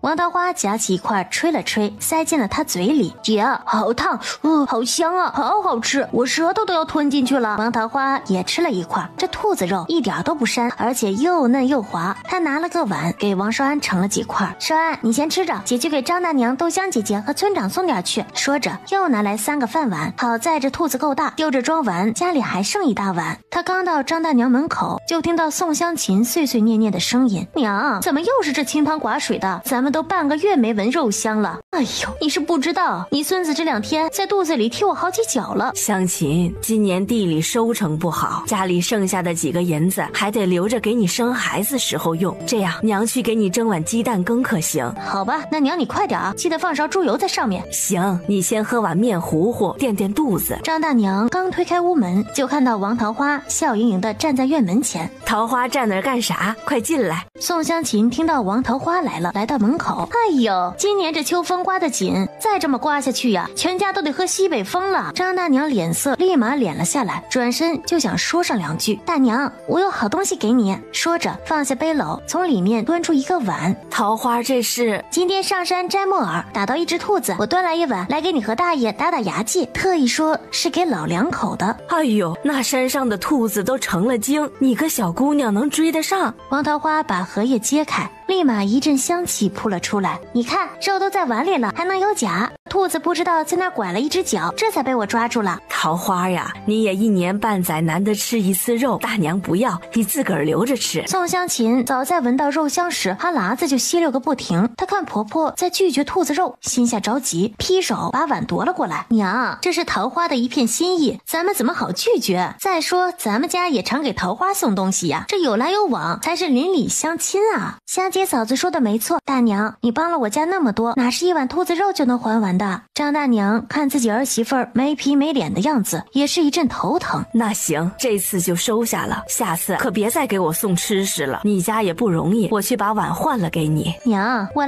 来。宋香琴就飞快地跑去了堂屋。开玩笑，让这个死老婆子去，不得又搭上几个菜团子。可等宋香琴拿着空碗出来，就看到自个婆婆在给王桃花塞东西。娘，张大娘吓得脚下一绊，差点摔了个跟头。宋香琴3两步走了过来，就看到张大娘手里拿着一包花生。王桃花看宋香琴脸色难看，也怕她再口无遮拦，说出些尴尬的话。大娘，那个少安还等着我回家去吃饭呢，我先走了哈。桃花，你这孩子跑这么快干嘛？快把这花生拿着，回去给少安当零嘴儿。不用了，大娘，你自个留着吃哈。等王桃花出了院门，宋香琴一把拿过张大娘手里的花生。娘，咱家花生自个都不够吃呢，别老便宜了外人。说着扭身进了堂屋，迫不及待的去吃兔子肉了。张大娘看着儿媳妇身影，叹了口气，正要进屋子。娘，我的鸡蛋羹别忘了。出了张大娘家，王桃花就径直朝王豆香家走去。走到一半，就看到王四喜他娘叶氏。我咋忘了去豆香家，还路过他家了？早知道就绕路了。桃花，这到饭点了，去干什么呀？篓子装了什么呀？王桃花见他眼睛上迷糊着眼屎，嘴边都是瓜子碎末，不着痕迹的往后退了半步。是叶婶子呀，今天挖了挺多灰锅菜的，吃不完拿点去给豆香，婶子可要些。不要，这时节那东西又苦又涩，老的猪都不吃。你才是猪，你全家都是猪。那婶子先忙着，我先去了。叶氏看没有便宜可占，也就懒得搭理王桃花。这都快过冬了，还天天吃野菜，真是个破落户。等大雪来了，这俩姐弟保准饿死。可等王桃花路过眼前，叶氏竟然闻到了一股若有若无的香味儿，确定有一股肉香，目光就不由得落在了王桃花的背篓上，快步走了过去，扒了下背篓，就看到了堆得尖尖的一碗肉。叶婶子，你干嘛呀？桃花，你这可不对了啊！咋说我也是你婶子，你咋好意思胡扯呢？你这明明是去给人家送肉，还诓我去送野菜，咋？这是怕婶子抢你的肉啊？可不就是怕你这个没皮没脸的货来抢吗？王桃花把干荷叶继续盖上，转身就想走。叶婶子，这肉是我的，我想送谁就送谁，跟你没关系。啥叫没关系啊？咱们同住一个村子，我还是你的长辈呢，这不是关系啊。再说你打我家路边走过，不得留点过路费？这肉啊，你必须分我一点。王桃花简直被对方的无耻给讥笑了。嫂子，这是我山上打的兔子肉，你要想吃，自个也去山上打去。还有，你要真这么咸，麻烦你把头给洗一洗，那头虱子都要掉到嘴里了，你也不嫌膈应的慌。死丫头，你怎么说话呢？没大没小的，果然是有娘生没娘养的杂。就见王桃花清冷的眼神看来，手里拿着一块石头。叶氏一口气堵在喉咙里，赶紧跑进了院子里。叶氏趴着门缝看王桃花走了，这才松了口气。这个小娼妇可真凶啊，还敢拿石头砸我。叶氏看着王桃花越来越远的身影，不行，老娘这口气咽不下去，不给我肉吃，我就恶心死你。急匆匆的朝王有贵家跑去，七绕八拐的终于来到王豆香家。桂花婶子，是桃花来了，快进来。说着又往堂屋里大喊，豆香，桃花来了。桃花，我可想你了，我想去找你玩，可娘说你要摘木耳，去了会打扰你，我就不敢去了。这罗桂花心思通透，是个拎得清的妇人。这几天是有些忙，过2天我找你，咱们再去挖山鼠洞。那太好了，我就喜欢挖山鼠洞了。我看你啊，是想吃山鼠肉了吧？哎呀，好桃花，你怎么把我的心里话给说出来了？我都馋肉好久了。本来我爹和哥说好回来过下元节的，可突然托人带消息说不回来了，这下不能给你白面馒头了。没事儿，那馒头你帮我留着呗，啥时候有就啥时候给呗。豆香，我今天带来了比山鼠肉更美味的东西。当当当当，你看这是什么？这是什么肉？可真香呀！兔子肉。哪儿来的？我山上逮的。桃花，你可真厉害，兔子都能抓到。好了，别嚼咕了，来，快尝尝味道。捏了一块塞进小姑娘的嘴里，王豆香嚼了嚼，油脂爆开，肉又香又嫩。我从来没吃过这么好吃的肉。桃花，你做菜的手艺可真好。两人正说着，罗桂花端来一碗炒得嫩嫩黄黄的鸡蛋。桃花，别走了，在我家吃。王桃花立马明白是罗桂花趁两人说话的功夫炒了鸡蛋，心里一阵感激。不了，桂花婶子，少安还在家等着我呢。那有啥，我去把他接来。桂花婶子，我才不跟你客气呢，只是我这边还要去村长家一趟，下次你不叫我也会来的。说着拿起桌上的碗，把兔子肉腾了出来。婶子，我先走了啊，豆香过几日我来找你耍。正要把空碗放回篓子里，不妨罗桂花一把夺了过来，把那碗鸡蛋扣进了碗里。家里也没啥好东西，这鸡蛋呢是自个家生的，你带回去和少安吃。婶子，这鸡蛋金贵，你留着和豆香吃吧。再金贵能比得上肉？你不拿走啊，我也不要你的肉。好，那我家今晚又是肉又是蛋，算是提前过大年了。你这捉瞎鬼。村长家是村里少有的几座青砖大瓦房，连带外面的院子都是砖砌的。总有一天我也要住上这么好的房子。谁呀？来了。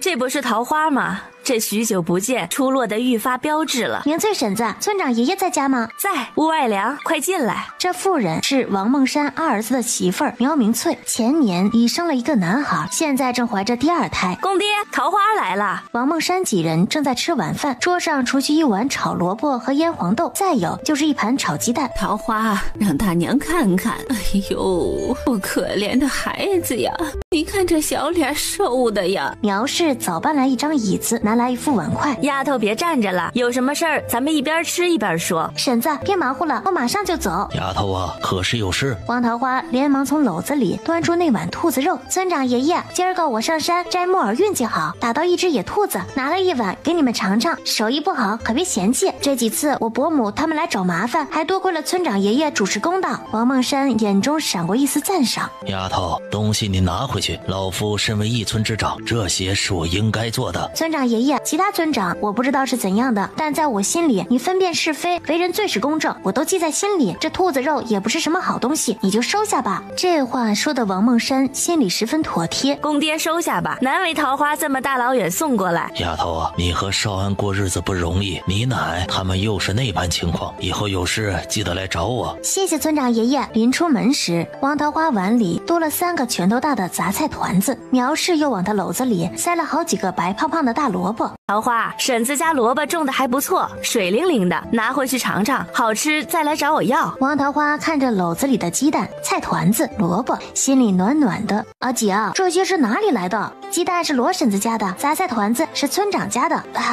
今天有肉有蛋，比过年还丰富。姐，我感觉自己在做梦。王桃花夹了一筷子鸡蛋到他嘴里，炒鸡蛋好好吃啊，咱们今天就放开肚皮吃个够。两人吃得正开心，就听到院子外面传来嚎叫声。还欠刀的，自个在家吃肉，让我老婆子在家吃糠咽菜，没天理了，迟早被雷给劈死。见王桃花出来了，骂得更凶，自个儿家正儿八经的亲奶奶不孝敬，跑去舔别人的腚子，没皮没脸的，吃里扒外的蠢家伙，跟他那个死娘一个德行。奶，你们俩在那边嚷嚷什么？要想吃肉，你说声，我给你加2块。若是要惹事，可别怪我不客气了。现在刁婆子还真有些怕王桃花了，可让他就这么走，又有些不甘心。老婆子，我离你家还10来步呢，我喜欢在这里骂，要你管。桃花丫头，打断骨头这还连着筋呢，再怎么吵吵闹闹，娘也是你的血亲的奶奶，你不孝敬就算了，也不能赶自己的奶奶呀，这让4里8乡知道了，唾沫星子都能淹死你。大伯母，你眼瞎呀？我是拿了棒子还是柴刀啊？我几时赶了我奶？你们俩堵在门口喷粪，我不得问下。我再说一句，想吃兔子肉进来，我夹些给你们吃，别在这里吵吵闹闹，影响人心情。哦呸！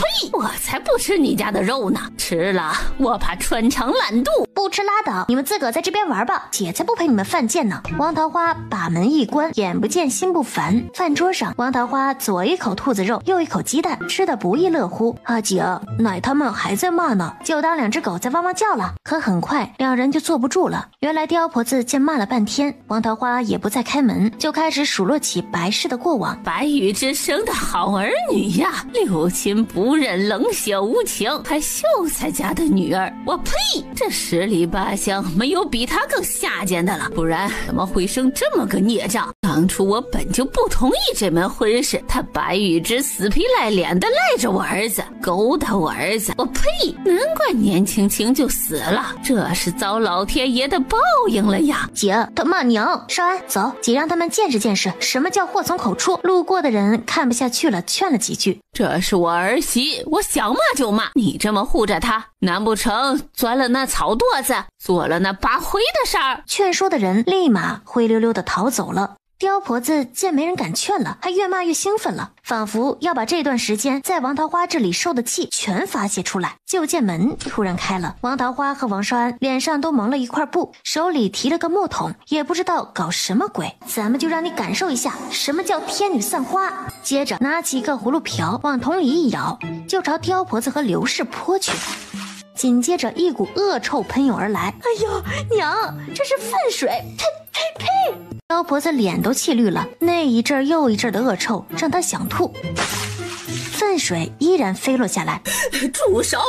快住手！你个死丫头，竟敢拿粪水泼亲奶奶！我要去找村长说理。少安，你看外面的野狗又叫了，肯定是饿了好几天。来，咱们再喂几瓢。眼看粪雨再次来袭，婆媳俩再也待不住了，拔腿就跑。连续摘了4、5日，总算把这片决明子采摘完了。王桃花看着院里到处都是黄色的豆荚，嘴都快咧到耳后根了。这古代的药材都是土生土长，没有污染，没有农药，这质量果然杠杠的。阿姐，这个决明子跟小石头一样的，真的是草药吗？你可别小看它，这东西清肝明目，润肠通便，还要等回头我把这个塞枕头里面，咱们枕着睡，保准睡个香香的觉。正说着，余光就看到院外柳树后面猫了个人影。王桃花立马闭上了嘴巴，他拿起一把扫帚，慢慢的靠近大柳树。是谁躲在树后面？给我出来！王四喜紧张的抓着裙摆，不敢说话。再不出来，可就别怪我不客气了，我非打得你屎都出来！别，王四喜，说你鬼鬼祟祟躲在这里干嘛？谁鬼鬼祟祟了？我刚才尿急，跑着树后屙尿。你家离我家有小半里路，你跑我家门口屙个鬼尿？王四喜，你最好老实给我交代，否则我这手里的扫帚可不是吃素的。别打我，我全都说吧。是王香香让我来的，她说你卖木耳挣了很多钱，让我跟着你看看你去哪里摘的，到时我们一起去摘了卖钱。看来我小看这个堂妹了，还知道派人来监督我了。还有没有其他的？没有了，真没有了。我这才刚来就被你发现了，那你发个毒誓吧，就说我要是骗聪明美丽善良又大方的王桃花，就脸上长疮，脚底流脓，屙不出屎，不得好死。桃花，你这也太狠了吧！你要没做对不起我的事儿，怕什么？还是说你想做什么对不起我的事儿？在王桃花虎视眈眈下，王四喜还是发起了毒誓。王香香胆子肥了呀，竟然敢算计我，看来上次的牛粪面膜没用够啊！回去就跟他说，发现我去北坡野桃子树那里摘木耳，记得嘱咐他好好找找。你这是骗人，我才不干。少安，拿绳子来，你要干什么？我要把你捆了，扔山里喂狼。那狼凶起来，骨头都能一口咬断，想想都痛。你这么做要坐牢砍头的。我不怕，反正我都是死过一回的人了。说着，拿着绳子朝王四喜走去。我答应你，你别把我喂狼。那鼻涕眼泪糊了一脸。王桃花突然觉得自己做的有些过了。这王四喜才10岁，自己竟然吓唬一个小学生。于是从口袋里摸出一个鸡蛋，那我也不让你白干，这个给你吃。刚才还哭得上气不接下气的王四喜瞬间收了眼泪。桃花，你等着，我这就跟王香香说去。一阵风似的跑了。阿姐，你让他去那地方干嘛呀？没什么，阿姐觉得他挺孤单的，那里有许多朋友可以陪他快乐玩耍。再说王香香听了王四喜带来的消息后，当即就背着篓子往北坡跑去，盘算着木耳卖了钱，他要买一身好看的衣裳，还要买对银丁香，还有百花斋的糕饼。少安，这里少说有100来斤，咱们搬不动。阿姐，我想到了，村长家有牛车，咱们去借村长家的牛车吧。整个村子也就2家有牛车，一家是村长家，一家就是自己大伯家。苗氏很爽快的就让相公王有权把牛车给套好了。桃花，这牛车你会赶吗？我不会呀。王桃花看着比自己高了大半个头的牛，当时有些不知所措。苗氏看得好笑，把绳子扔给王有权。愣着干嘛？没点眼力劲儿？你跟桃花去趟县里吧。行。不用了，可不敢麻烦有权叔。麻烦啥呀？这地里活也干完了，他闲在家里也没事儿干，天天待在我身边，我看得心烦。再说我这也快生了，本来前几日就打算让他去县里扯些细棉布，有点事儿给耽搁了，刚好这次去买了来，趁着猫冬，我也好多做几件小衣裳。我一定给咱儿子挑块好看的布料。要是女儿你就嫌弃了？女儿好啊，女儿像你漂亮又能干。北坡那地方并不偏僻，那里有几棵腿粗的野桃子树。他弯下腰仔细地找着，突然隐约看到草堆里有个黑褐色的东西，刚想伸手摸去，一只巴掌大的癞蛤蟆呱的一声跳了出来。王香香吓得尖叫一声，不料那癞蛤蟆直接一跃扑到了王香香的脸上。臭蛤蟆滚开！癞蛤蟆被他扯痛了，直接双腿一蹬，一泡蛤蟆尿就撒在了他的嘴巴里。王香香简直要疯了，那味道又骚又酸，她的大喊大叫惊醒了草堆里所有冬眠的癞蛤蟆，一时间呱呱声不绝于耳。王香香整个人都石化了。你们这些丑八怪，再过来，我非要让爹剥了你们的皮！王香香就看到这波癞蛤蟆朝自己跳来，扒拉在自己身上、手上、腿上、头发上。等王香香被家人找回来时，这个小姑娘一身臭得要命，关键是脸还肿了，那嘴唇更是跟香肠似的。王桃花就开始收拾那些晒干的决明子，竟然装了整整1麻袋。娘子，你在家好好歇着，我再去百花斋给你带点最爱吃的桂花栗子糕。王桃花看得两眼放光，谁说古代女子地位低的，那都是自己没去争取。明翠婶子，那就谢谢你了。客气啥？你这丫头，我一见就喜欢，要不是差了辈分，我都想跟你做手帕交了。不过丫头，你要去县里卖什么呀？还是那黑菌子？我采了点药草，打算拿去卖。丫头，你还会懂草药？略懂一些，以前在书里看到过，我就照着上面的画像去挖的。王桃花识字在沟子村是人所共知的，毕竟他娘白氏可是秀才的女儿。你这么能干，以后保准家里的门槛都要换好几根。那我是不是得赶紧去换根铁的？铁的不行，会锈，得大青石的，保准踩不烂。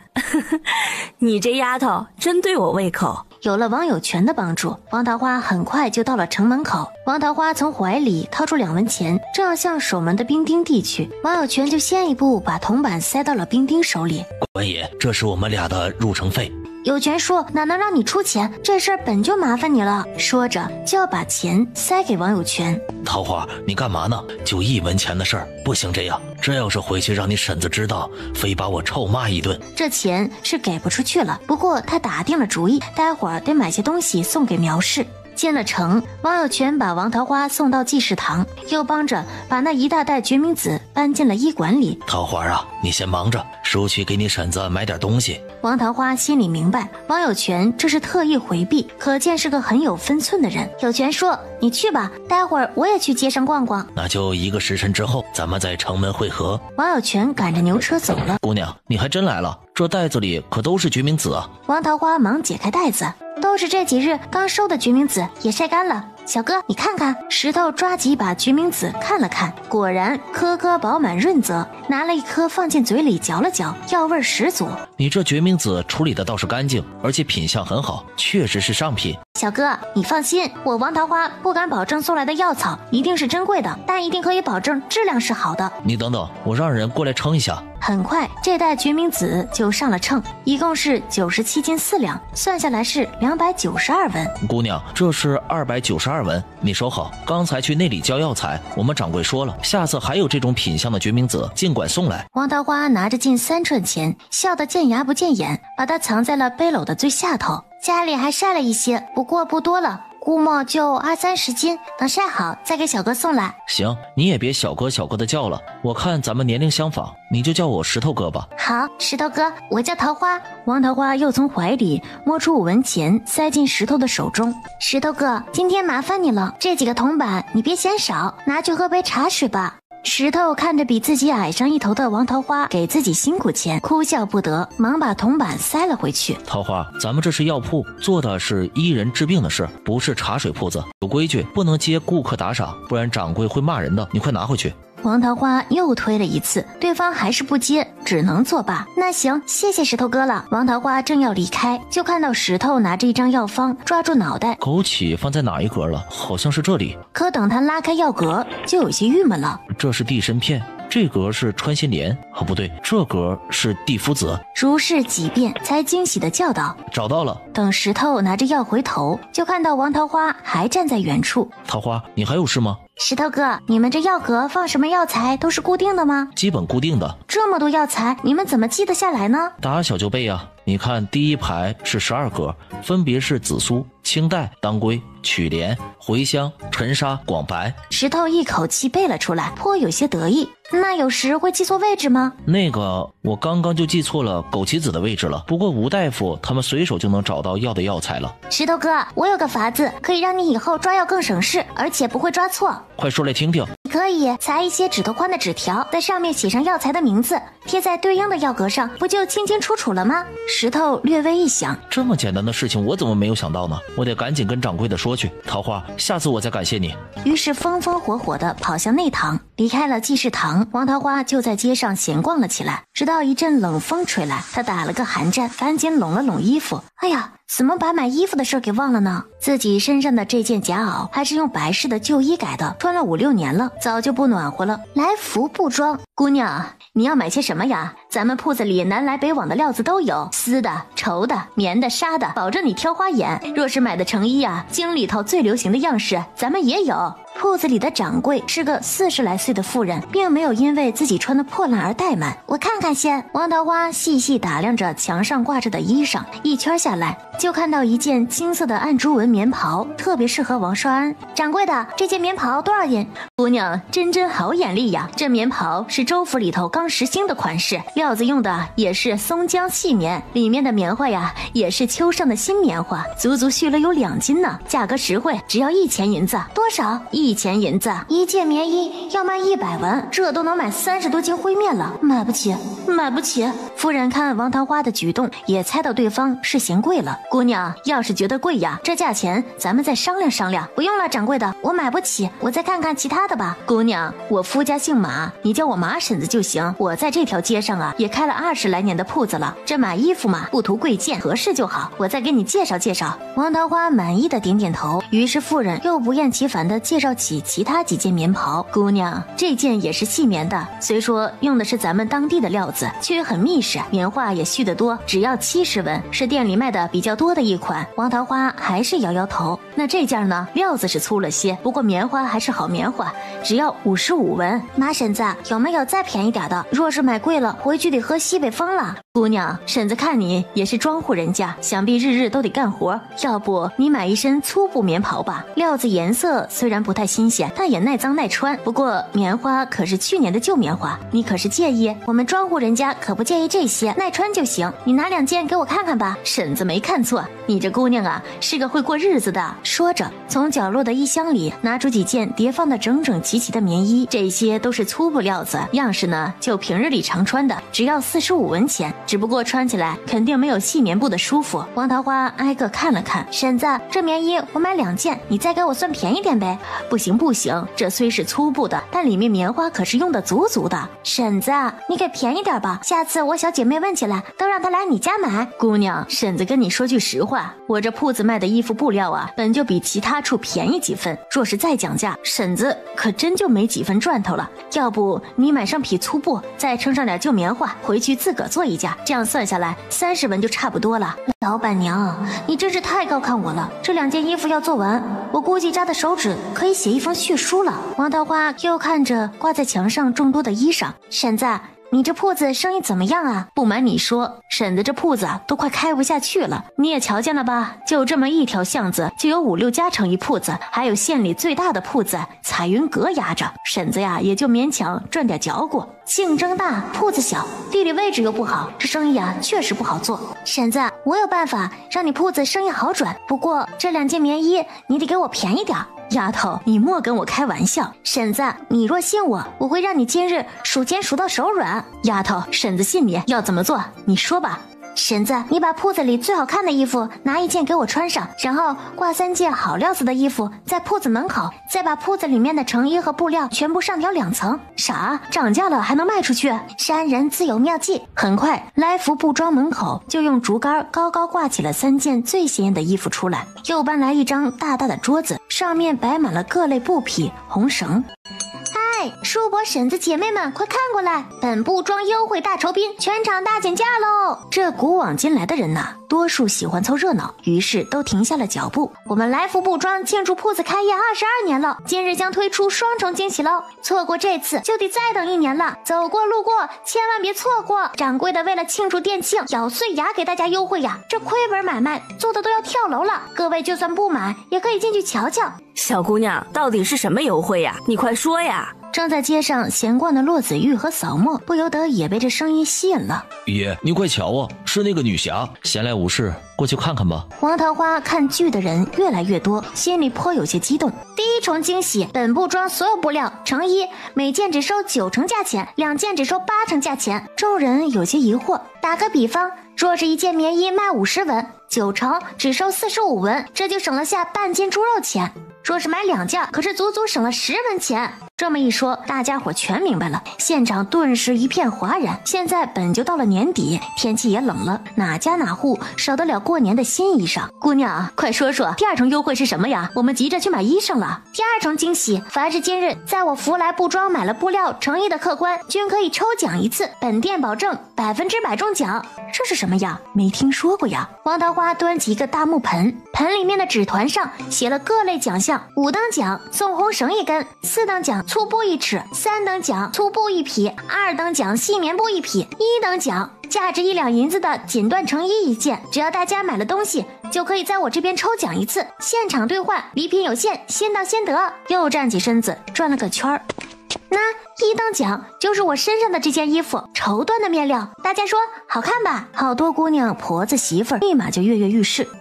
我宣布，来福布庄22周年庆典正式开始。这话一说完，那真是人潮涌动，众人争先恐后的进铺子里选购东西。王桃花则搬了张椅子，坐在门口兑奖。铺子里的马氏忙得脚不沾地。第1个买了布的人兴冲冲的来到王桃花这边抽奖，恭喜这位大婶抽中1等奖，价值1两银子的绸缎彩衣1件。还在观望的一些人看到对方真抱着1件绸缎衣裳走了，再也不犹豫了，也冲进了铺子抢购起来。嫂妈，你去买上2匹布吧，记得爷的纸团自己打开。好了爷。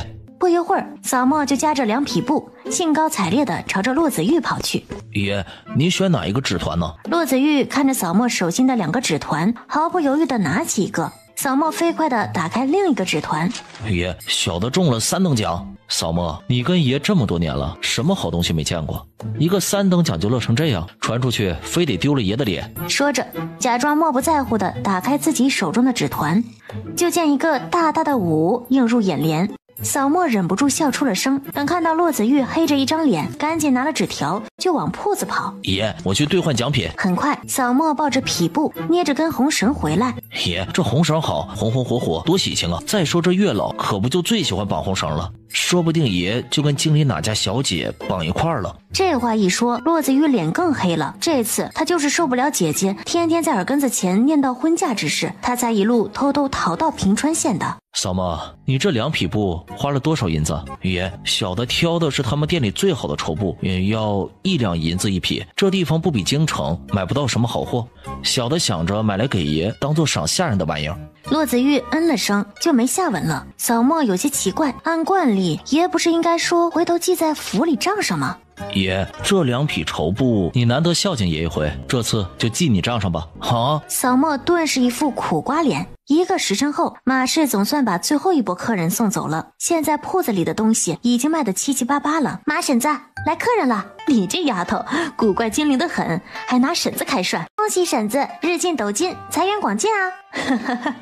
还不是托了你的福气。刚才趁着没人，马氏偷偷盘算了下，扣去抽奖的物品，今日足足赚了15两6钱银子，这可是以往好几个月的收入。马氏把王桃花选的2件棉衣早就包好了。丫头拿着，这是2件棉衣，婶子算算多少钱？啥钱不钱的，你打我脸是吧？今日啊，你帮婶子这么大的忙，婶子谢你还来不及呢。这衣服是婶子送给你的，那谢过婶子了。她正要把身上那件衣服脱下来，丫头，这衣服你穿着走就是，别脱了，也算是婶子一份心意。婶子，这可不行，你也是小本买卖，我哪能一直占你便宜？最终，王桃花坚持换上了自己的旧衣，1两银子的衣服穿在身上，她这做事都得畏手畏脚了。马氏无法，只得又塞了1匹月白色的细棉布给王桃花。婶子，你已经送了棉衣了，这可不一样。那棉衣啊，是你今日帮婶子的工钱，这布匹是婶子的谢钱，不许推脱，必须收下。无论王桃花怎么拒绝，马氏就是一个劲儿的塞，最终只能收下了。又听说王桃花有个弟弟，于是从抽屉里摸出1包粗糖，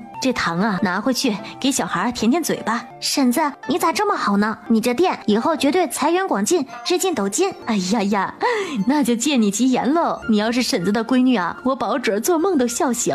就这样，王桃花空手进的布庄，出来时满满当当。她不知道的是，自己抽奖大优惠的促销方式很快火遍了平川县，很多铺子争相模仿，也算是刺激了一下平川县的 GDP。王桃花心满意足的出了布庄，就去肉铺那边买了2斤肉和一堆骨头。这时他看到一个熟悉的身影迎面走了过来，心竟然莫名其妙的悸动了一下。李康平，这还真是冤家路窄。说来李康平和王桃花认识多年，也算是青梅竹马了。白氏还在世时，李康平每隔几日便来王家借书，毕竟白老夫子一生酷爱藏书，几大箱子的书中还有许多善本孤本的。来的次数多了，两人竟熟络了起来。李康平又惯会花言巧语，每每把个王桃花撩得脸红心跳。后来白氏去世了，那些书全被刁婆子要去后，李康平就借口要好好读书，很少再来王家。直到王桃花过了13岁，李康平又打起了心思，经常把王桃花约在王家后头的山坡上。李康平比王桃花大了4岁，早就通了人事，于是对王桃花是上下其手。不过无论李康平如何撩拨赌咒，王桃花始终守着最后的防线。回想起过往种种，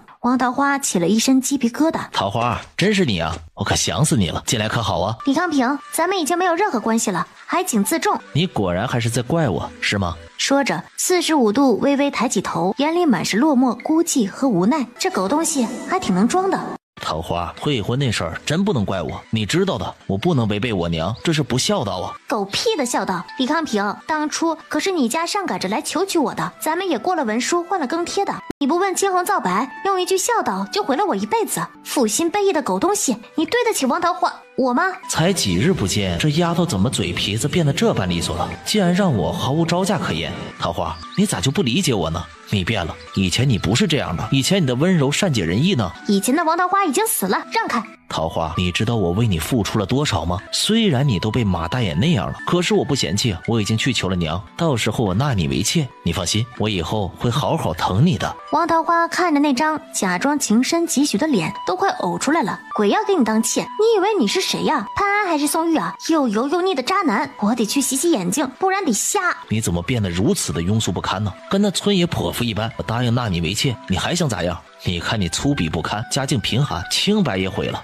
除了我，谁敢娶你啊？这就是 PUA 高手了，我们已经恩断义绝了，别再来烦我。哦，对了，你既然看不起我，请把这些年从我家前前后后借去的书还来给我。李康平见提起了书，眼神有些不自然地闪了下。知道你是在说气话，要是能解你的气，你打我骂我都行，我只希望咱们俩还像以前一样。你忘了我们一起看日落赏红叶了吗？王桃花听得尴尬癌都出来了。你确定只要我能解气，打你骂你都行？他暗想着，等他来捶打自己，自己就顺势把他搂进怀里，到时还不是任自己揉扁搓圆。只可惜便宜了马大腿，被这鸟人占了头筹。只要你开心，我愿意付出所有。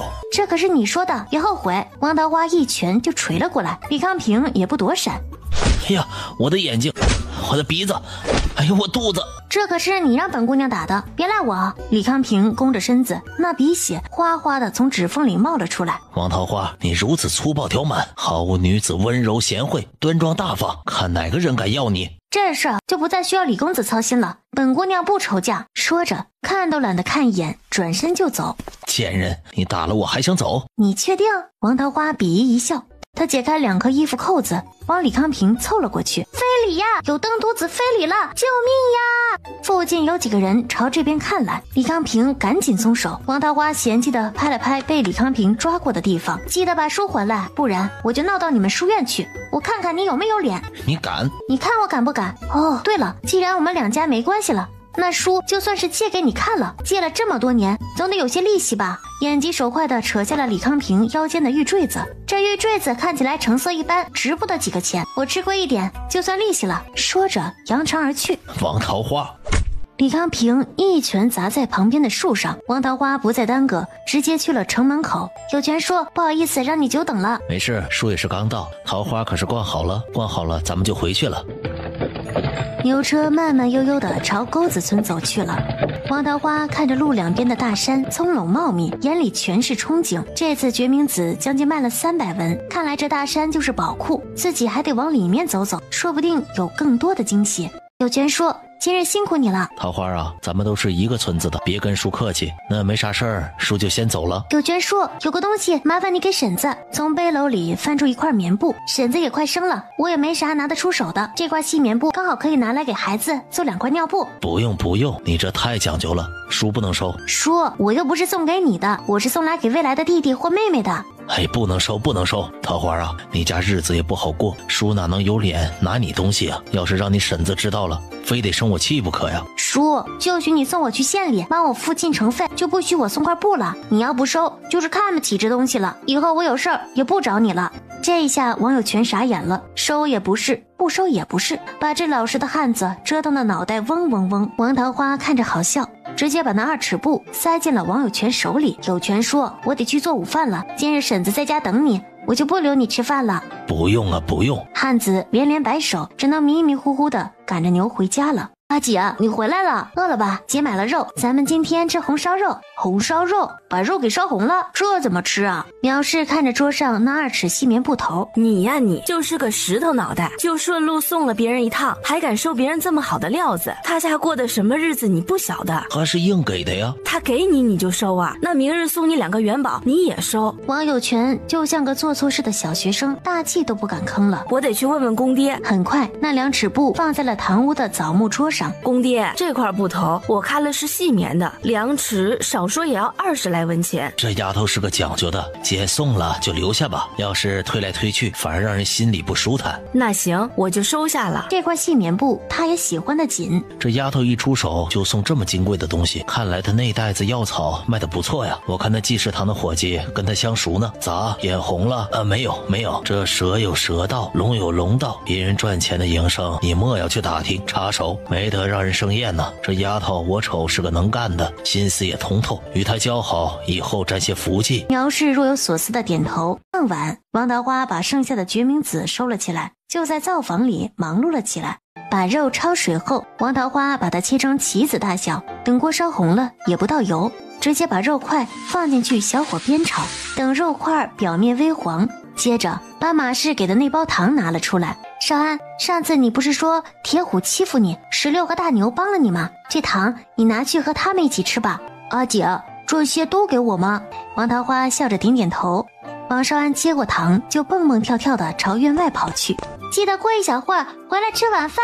王桃花接着做自己的红烧肉。桃花姐，少安被王老虎打了。啥？人在哪？晒谷坪。王桃花扔下手里的碗，就往晒谷坪跑去。等王桃花赶到那里，就看见王少安被一个胖子死死地压在身下。驾，马儿快跑！大牛则被另外2个孩子拉着，看来和王铁虎是一伙的。王老虎，你快给我住手！我当是谁呢？原来是小畜生的姐姐小贱货来了！不许你骂我阿姐！王少安使劲地挣扎着，后背就像压了一座山，动弹不得。就你这瘦蛤蟆，也想从老子屁股底下逃出去？王桃花气急，飞奔过去，一脚就把王老虎踹了下去。少安，有没有哪疼？告诉阿姐。阿姐，我不疼，王老虎抢走了糖，他还骂你，骂娘。王桃花让16把王少安拉到一边，从柴垛里抽出一根手指粗的棍子。我来帮你报仇。小娼妇，敢踹老子！今天老子非扒光你的衣服，绑在村口树上。王老虎，既然你娘不教你做人，姐姐就教教你什么叫礼貌，什么叫文明，什么叫找死。扬起棍子就朝对方抽去。王老虎本来还不在意，不料王桃花抽得又快又狠，他根本来不及躲避，被抽得跳脚。王桃花的棍子不小心甩了出去，王老虎找到空隙了，像炮弹一样冲了过去。阿姐，小心！如果连你这个破小孩都对付不了，我就白练几年的防身术了。这次王老虎是真的痛了，很快就哭爹喊娘，鼻涕横流，周围的几个小孩直接看呆了。王桃花不知道的是，从那天起，自个儿就成了沟子村小孩圈里的偶像。说以后还敢不敢打我弟了？不敢了，不敢了。跟我弟他们道歉。对不起，我错了。把糖拿来。王老虎赶紧从怀里掏出纸袋。下次再敢欺负我弟他们，我见你一次打一次。走吧。王老虎就灰头土脸的跑走了。桃花姐，你太牛了！我爹说我娘是母老虎，我觉得你比我娘还要厉害，所以你是大母老虎。这个称号我就不争了，心里却默默的流着泪。人家是香软萌妹子好不？王桃花帮王少安仔细检查了下，发现都是些皮外伤，这才松了口气。16、大牛，你们俩今天帮了少安，桃花姐，我要感谢你们。今晚去我家吃饭，我煮了红烧肉。虽然不知道红烧肉是什么，但听到肉，2个小屁孩已经口水哗啦啦的淌了。我好久没吃过肉了。你们现在回去跟爹娘说一声，我和少安回去等你们，记得一定要来哦。既然要招待人家，王桃花得赶紧回去准备准备。家里还有几个鸡蛋，炒个鸡蛋，然后主食今天就给他们贴点2面饼子，做起来既方便，卷肉吃也刚刚好。阿姐，这是我闻过的最香的味道，比上次的兔子肉还香。你个吃货，每次都这么说。本来就是嘛，只要是阿姐做的都是最香的。桃花姐姐，这肉好香啊，我在坡下就闻到了。桃花姐姐，这个南瓜是我娘让我带来的。桃花姐姐，还有我带来几根地瓜，我娘特意挑了红心的，说特别甜。王桃花也不推辞，开开心心的把东西腾了出来。回去带我向你们娘说声谢谢。这次呢，姐姐收下了，不过下次可不能再带东西了，不然姐姐要生气了。好，我们听桃花姐的。当几人做好后，王桃花就把满满一大碗的红烧肉和清炒婆婆丁，还有一大盘饼子端上了桌。大家赶紧吃，趁热吃。3个小的这才大快朵颐了起来。哇，太好吃了！这肉又香又软，还甜甜的。桃花姐，我从来没吃过比这更好吃的东西了。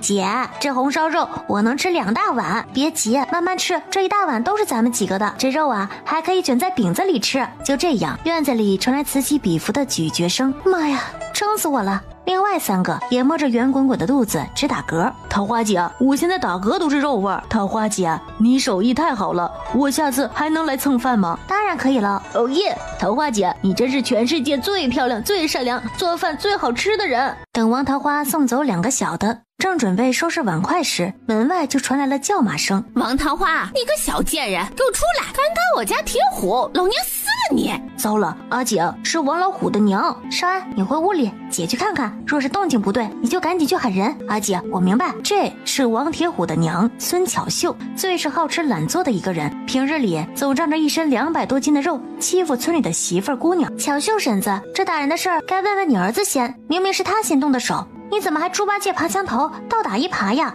我呸！我儿子乖得很，那是天上的武曲星下凡，才不会欺负人呢。肯定是你家那个没爹没娘的小崽子先动的手。你若这般蛮不讲理，咱们就没话说了。你自个儿在这骂吧，老娘没空理你。慢着，你把我家宝儿打成这样，还想一走了之？我跟你说没门儿！今天你必须赔1两银子给我，不然我把你这破院子给拆了。我就没见过像你这么厚颜无耻的人，我还就偏不赔。你想咋样？你不赔，老娘就让你跟这根棍子一样。说着，捡起地上一根手臂粗的棍子，双手一掰，断成2截。王桃花皱起了眉头，跟着孙巧秀硬拼，自己没有胜算。想要钱是吧？来，跟我进院子。孙巧秀以为王桃花怕了自己，大摇大摆的进了院子。王桃花，你把我带到灶房干嘛？赶紧去拿银子。银子呀，没有，不过菜刀倒是有一把。这菜刀今日切肉前刚被磨过，现在十分锋利锃亮，闪着寒光。孙巧秀愣了一下，脸上划过一丝害怕。呸！你个小丫头片子，还敢跟我动刀？我告诉你，老娘吃过的盐比你吃过的饭还多。来呀，砍呀，我这边砍。这孙巧秀也是个混不吝的，干脆把脖子伸过去。这可是你说的。孙巧秀就感觉脖子上冰冰凉凉，有本事砍呐！这时他就感觉脖子上有些痛，一股热热的东西流了下来，杀猪般的叫声立马响彻云霄。王桃花，你还真砍呐！老娘才没心情陪你玩。你要杀了我，县太爷会砍了你的头的。我可不怕，我把你嘎了，我就算被砍头也不吃亏。我再去把你的家人也给嘎了，把你家屋子点了，我不就赚了？这话说的孙巧秀牙齿直打架。王桃花，咱们商量一下，你先把刀收起来。你先说说怎么个商量法？这事两边都有错，咱们就算了。我可不觉得我有错，我都这样说了，你还想怎么样？我相公可是督访的人，你不要太过分了，不然我让他扒了你的皮。那不好意思，可能你等不到见你相公了。举起手上的菜刀。等等，咱有话好商量，好商量。这事儿算我错，算我错了。哦，那错了该咋办？我道歉，对不起，是我家虎子的错。只是道歉？我弟的后背现在还疼呢，嘴角也破了皮。我赔钱总行了吧？拿来吧。孙巧秀抠抠搜搜的从怀里摸出一个钱袋，王桃花一把拽了过来，倒在手心。钱袋里有20来文钱，行吧，这些钱也能买20来个鸡蛋了，都是乡里乡亲的，我也不计较了，省得别人说我得理不饶人。孙巧秀拿着空空的钱袋，心疼的直抽抽。你也别想着事后算计我，只要我有一口气在，就会跟你家不死不休。我连我奶家都敢掀房顶，大伯大伯娘都敢打，你家又算什么？不信你就来试试。你放心，从现在开始，咱们之间的事儿一笔勾销，我以后不会来找你了。还有你家宝贝儿子，提醒他以后别欺负我弟他们，不然别怪我不客气。拿起菜刀，咔嚓，直接一刀把16家送来的大南瓜砍成了2半。孙巧秀魂儿都吓没了，最后灰头土脸的跑回了家。不过从这天起，王桃花泼辣凶狠的名声算是坐实了。翻过了12月，日子一天冷过一天。今天王桃花带着王少安去济世堂复查了，吴大夫关了舌，把完脉。这孩子体内的寒气已经去了大半，接下来老夫再开几副润肺暖胃的药也就妥了。不过冬日记得保暖，不可感染风寒，养上1年半载就无大碍了。少安，快谢过吴大夫。少安谢过吴大夫活命之恩。吴大夫捋着胡须，很是满意的点点头。孩子啊，可是识字？娘以前教我识过一些字，不过大多忘了。吴大夫立马来了兴趣，拿起一本药草书，指着上面的几个字让王少安认。王少安果然都认出来了。桃花也一脸惊讶，那白氏都去世了3年了，想不到王少安还记得这些字。丫头啊，这孩子聪慧，很有读书的天赋，早些进学，莫耽误了好苗子。打算明年春上就寻了学堂送去。是了，万般皆下品，唯有读书高啊！若是将来能高中，为官一人任，也能救一方百姓于水火呀！老夫行了一辈子医，只能医病，不能医命啊！出了记事堂，王桃花摸摸王少安的脑袋，少安，吴大夫都夸你呢，明年春上姐姐送你去学堂，你可要争气哦。姐，少安一定会努力的。去学堂的费用肯定不低，印象中沟子村就村长和一个叔公年少时去读过几年书，这也是为什么当初王桃花家那么贫穷，李家能看上王桃花的原因，因为他识字。今日天色还早，王桃花就带着王少安在街上好好逛了起来。前几次都匆匆忙忙的，这么放慢节奏，倒也发现古代市集的热闹很有趣。姐，这个饼真好吃，里面的肉馅里还有点果子的酸甜，你个小嘴巴挺能吃的呀。一阵锣鼓声敲起，就见前面围起了一圈的人。姐，你看那边有杂耍摊子，咱们也去看看吧。等王桃花和王少安挤进人群，就见最中间站了一个5大3粗的汉子和一个头发乱糟糟的约莫8、9岁的小姑娘。在家靠父母，出外靠朋友，走过路过的贵客们，今日在下初到贵宝地，身无盘缠，故和小女在此卖艺，望各位有钱的捧个钱场，没钱的捧个人场。说完话，汉子拿起一把足有30、40公分的铁剑往木头上砍去，木头立马截成2截，接着递给旁边的小姑娘。小姑娘冻得发呆，汉子眼睛一瞪，一巴掌就往她脑门拍去。对方赶紧接过铁剑，仰起头，嘴巴一张，那铁剑就从嘴里一点一点的吞了下去。这是要表演活口吞剑，可这表演的不都是男人吗？看到小姑娘眉头紧皱，脸上肌肉颤动，不断有口水溢出嘴边，可见十分难受。表演结束，就该是讨赏钱的时候了。这年头大家日子都不好过，见来讨钱就开始散去，一圈下来，那铜板里也就3两枚铜板。王桃花摸出5文钱放在了盘里，不为别的，只希望今日那小丫头能吃顿饱饭。王桃花也牵着王少安正要离去，就见那汉子把铜板里10来个铜板骂骂咧咧的倒入手心。爹，我饿。那汉子一把扇开小丫头，去，没用的死丫头，成天就知道吃，老子辛苦了半天，你他娘的就赚了几个铜板，还不够老子就喝上一壶酒呢。说着从破箱子里拎出个酒葫芦，你给我好好在这里看东西，要是东西少了一样，我非扒了你皮不可。说着拿几个酒葫芦，哼着野调子，晃晃悠悠的朝巷子里走去了。小丫头吸着鼻子，默默的把东西收拾在一个破木头箱子里。突然一个雪白的包子递了过来，趁热吃吧。姐姐，这包子是给我的。吃吧，不过还有。冬儿立马接过包子，狼吞虎咽的吃了起来。谢谢。你叫什么名字啊？冬儿，我娘说我是冬日里生的，很好听的名字。见冬儿吃完了一个，王桃花又递了一个过去。这次小丫头并没吃，为什么不吃了？姐姐，我想留着下次吃。一句话让王桃花想起了半个月前自己的生活，一根小小的红薯都舍不得吃，饿了就拼命喝水，更是心酸的不行。吃吧，吃完了姐姐再给你买。谢谢姐姐，我吃饱了，你别花钱了。王桃花心里感触万分，这小姑娘懂事的令人心疼，就从口袋里摸出10文钱塞在冬儿手里。冬儿，这钱你拿着，要是饿肚子了去买馒头吃。姐姐，我不能要，我说能要就能要，记得收好了，别让你爹看到了。冬儿看着王桃花远去的身影，眼里水汪汪的。姐，冬儿真可怜，跟我们以前一样。这个世界上可怜的人太多了，我们只能帮到这儿了，希望他以后能过上安生的日子。王桃花想着天气愈发冷了，还是得要多备点粮食。叔，忙着呢。桃花丫头来了，这次要买些什么呀？叔，现在烩面多少钱了？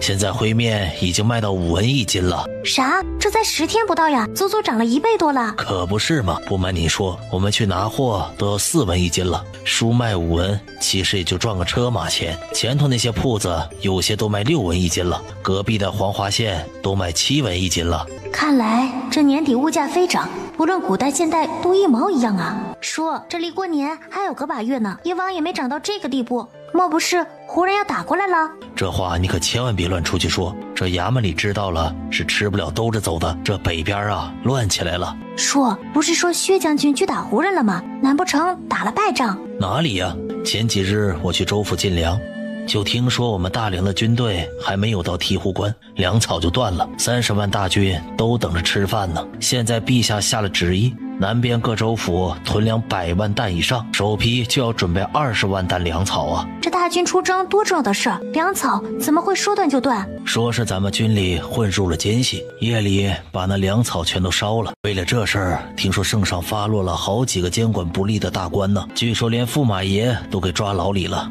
当官的再怎么折腾也没关系，就是别连累了咱们平头老百姓身上啊！那奸细非得千刀万剐了，霍霍那么多粮食啊！这周大年本就生于乡野，最看不得人浪费粮食。那100万担粮食，估计有好几座大山那么多了。又是纪律严明的薛家军领兵，哪里是几个奸细就能烧光啊？估摸着是被朝廷里的蛀虫给吃了喽。皇帝老儿怕颜面不好看，扯了张遮羞布吧。朝廷要粮做军饷，难怪这粮食价格蹭蹭往上涨。丫头啊，听叔一句，趁着现在粮价上涨不多，要是手头宽裕，多买点粮食，备着准没错。你要是有亲朋好友要来叔这儿，我都按照4文1斤卖。不过卖完这一波粮，叔也就无能为力了呀。叔，你真是个好人，这烩面给我来50斤吧。行，那叔给你称去。王桃花看着白米白面上的插牌，一个15文1斤，一个11文1斤，均上涨了快1倍。等周大年称好烩面，竟然有满满1麻袋。王桃花看得有些傻眼，这下怎么拿回去呢？丫头啊，你住在哪个村子啊？沟子村。沟子村倒是不远，这样你要是放心，等下晌的时候叔给你送过去。放心，叔你可真是帮了我的大忙。没事儿，现在粮食上涨太多了，大家都是称个1斤2斤，也没啥生意。王桃花讲了具体的位置，又去朱顺那边买了几个大骨头和1刀肉。等回了村，王桃花把东西归整好，少安，我去找大娘说点事儿，你自个在院子里玩。姐你去吧。王桃花想了想，又去柜子里拿出上次买的细棉布。大娘在家吗？哎，在呢。张大娘笑呵呵的从屋里走了出来。宋香琴本在懒洋洋的躺在床上，听到王桃花的声音，一咕噜就爬了起来。大娘，你家还有粮食吗？桃花可是家里没有粮食了，你等着，大娘去给你拿些。屋里的宋香琴听到粮食就火大，不要脸的小娼妇，3天2头来借这个借那个，这次那老不死的要是敢借，我非得骂到他家院子去。大娘，我不借粮食。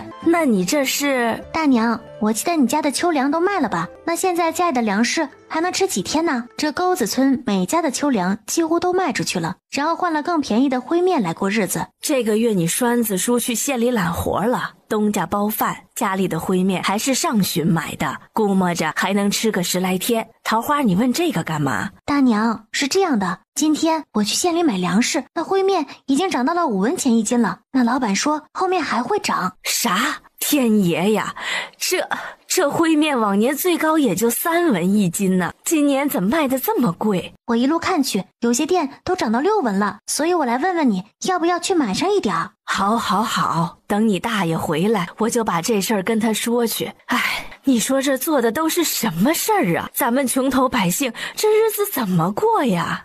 大娘别急，活人总不能让尿给憋死。你要买烩面就去周记粮铺，那家掌柜的价格公道，现在还卖4文1斤。宋香琴见王桃花不是来借粮的，心里的石头可算放下了。王桃花想着还要去窦香家，就从怀里拿出那块细棉布塞进张大娘手里。大娘，前几日我去县里看到这块细棉布，我瞅着给孩子做贴身小衣裳挺合适的，就买了，你拿去给香琴嫂子吧。细棉布，张大娘用手摸了摸布料，又轻又软，一看就是好棉布，忙摇起了头。不用，这小孩子衣裳用旧衣服剪2块就行了，哪需要用这么好的料子，没得可惜了。我看这布还挺大的，桃花，你听大娘的，自个儿拿回去缝个里衣。说着就要把棉布还回去，这老不死的脑子是糊涂了吗？送上门的东西老往外推，不行，这是送给我的，凭什么他来做主？宋香琴笑容满面的走了出来。哎呀，桃花来了，眼睛却直勾勾的盯着张大娘手里的布。香琴嫂子，刚好你来了，这棉布你留着给孩子做件小衣裳吧。哎呀，那怎么好意思呢？手上的速度倒快，伸手便把布料拿了去。大娘，嫂子，我要去趟窦香家，就不聊了。好，你去吧，路上慢点儿。等人刚走，宋香琴说了句：“娘，我回屋里歇歇了。”张大娘胡乱的点点头，现在心里愁着粮食的事儿，也没空去理会她。等罗桂花知道粮食涨价这事后，也是愁眉苦脸。婶子，你别急，家里粮食可还够，不够先就我家拿点儿。好孩子，家里粮食还有些。婶子，只是愁以后该怎么办。明日我就给窦香爹捎信儿去，让他回来一趟。婶子别太忧心，那我先走了。王桃花朝王窦香眨了下眼睛，后者跟了出去。桃花，你叫我啥事儿？豆香，要是家里有闲钱，记得劝你娘多买点，快过年了，粮食本就紧张，也不知道后面会长成什么样。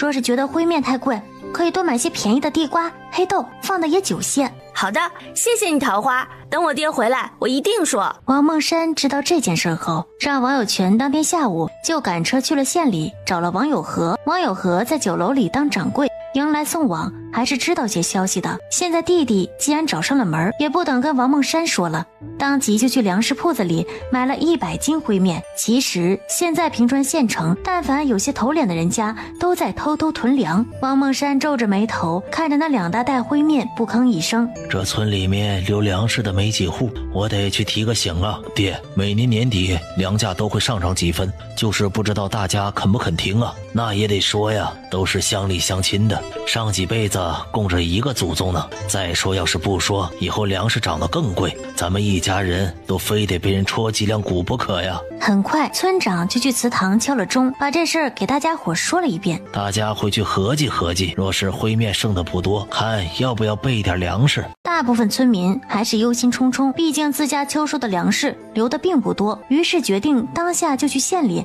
买上些备着。少部分人还是满不在乎，毕竟粮食年年到了年底都会涨些。等临近傍晚时分，周大年果然驾着一辆牛车送来了粮食，说这眼看天也快黑了，我就不留饭了，你回去时小心点。这荷叶里是包木耳，是我自己上山摘的，你留着吃。丫头啊，你这忒客气了，这东西叔可不能收啊。叔，收下吧，山里东西不值几个钱。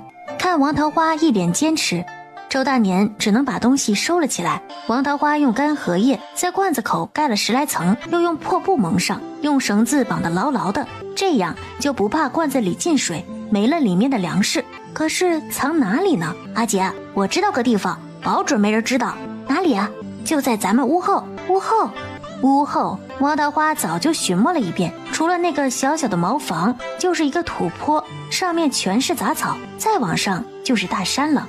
姐，你看这里。王少安扒开杂草，一块霉烂的木板门出现在眼前，拉起木板，一股沉闷已久的霉烂气扑面而来，下面竟然有个1、2米多深的地窖，还有木梯子通向下面。这里怎么会有个地窖？少安，你怎么知道的？去年夏天时，奶让爹割草喂牛，我就跟着爹来了坡上割草，看到了这个地窖。爹说这个地窖还是他小时候爷爷挖的，用来藏地瓜的。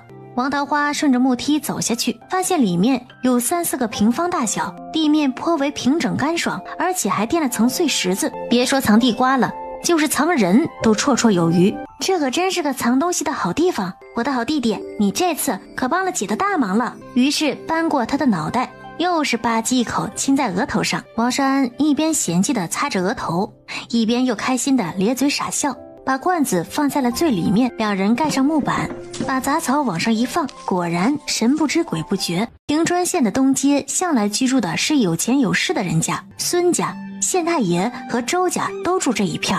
周家外书房里，一个胖得跟猪一样的男人正津津有味地啃着一只烧鸡，满嘴流油。少爷，慢点吃，别噎着了。少爷，别光吃肉啊，喝口酒润润嗓子。周满立马抓住那葱白的手，眯着眼睛嗅着，吧唧亲了一口。少爷讨厌，还有人在呢。周满一脸猥琐的在2个丫鬟屁股上捏了一把。晚上没人，咱们3个玩抓圈圈。2个俏丫鬟立马脸红了起来。少爷啊，那王大坤来了，说找到了2小姐要的人了，是否要让他们进来呀？那快让他们进来。整个平川县的人都知道，这周家少爷吃喝嫖赌样样精通，其中最是好色。这不，周满府里的丫鬟玩腻了，就想去外面寻求个新鲜感。可正常人家谁又愿意把清清白白的姑娘送去给他糟蹋呢？小的给少爷请安。王大坤呐，听说你给我给2小姐找了个贴身丫鬟，你可知道，不是什么阿猫阿狗都能入我2小姐眼的。少爷，小的当然知道了，我今天推荐的这个人，小姐肯定满意。那姑娘是谁呀？说说吧。少爷，那姑娘名叫王桃花，是我堂妹，翻了年就14岁了，长相嘛，那比他们俩还漂亮几分，而且识字，还是秀才老爷的外孙女呢。听到这话，周满立刻来了兴趣。哎呀，这类姑娘本少爷还没有玩过呢。王大坤呐，你可知道骗我的后果？少爷，小的可不敢说谎。小人虽然不是州府的家生奴才，不过打13岁起就在外院帮忙，早把州府当成了第2个家了。看主子为了找丫鬟，愁得吃不下饭，睡不着觉，我也愁啊，这才会见上自己的堂妹。小的就只是想替主子分忧。好，王大坤呐，我对你很是满意，不愧是我周家的好奴才啊！管家把王大坤的月钱提到2等。谢谢少爷提拔，小的定为少爷上刀山下火海，在所不辞。好了，别啰嗦了，快把那个姑娘送过来吧，本少爷先给我二妹长长眼。少爷，那个还需要几天时间，这是为何呀？别说几天了，他现在1刻都等不了了。我那个堂妹性子十分的刚烈，前几日还因为退婚的事磕了墙，又碰上我二叔死了，现在正伤心呢。周少爷给我几天时间，我去劝说一下王大坤呐。本少爷给你5天时间，必须把那个什么花来着？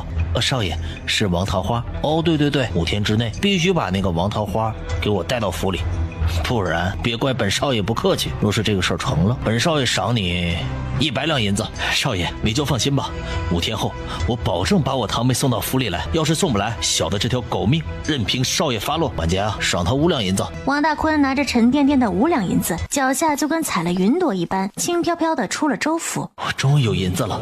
脑海里立刻闪过一道粉色的身影，这海棠馆是平川县唯一的小官馆。这大梁朝承袭隋唐，民风颇为开放。当下达官贵人不仅好歌妓，还常常在府里豢养一些好看的男孩作为书童，其实是把他们当成泄欲的工具。王大坤站在门口向2楼望去，细细的搜寻了一番，果然看到了人群里的他。公子可是有看上的小郎？我要他。哎呦，公子好眼光，这可是我们海棠馆里的头牌，名唤玉明，最是会伺候人。快进来，快进来。就这样，王大坤迷迷糊糊的进了楼里，一夜无话。王桃花正一边擦着汗，一边劈砍着前方的杂草藤蔓。今天顺着小溪往更里边走去，走了20来分钟，他发现前方有棵极大的槐树，这一路也走累了，就打算坐在树下休息一下。要是有只兔子撞树上就好了。王桃花正瞎想着，突然看到树梢处有一团白色，那是什么？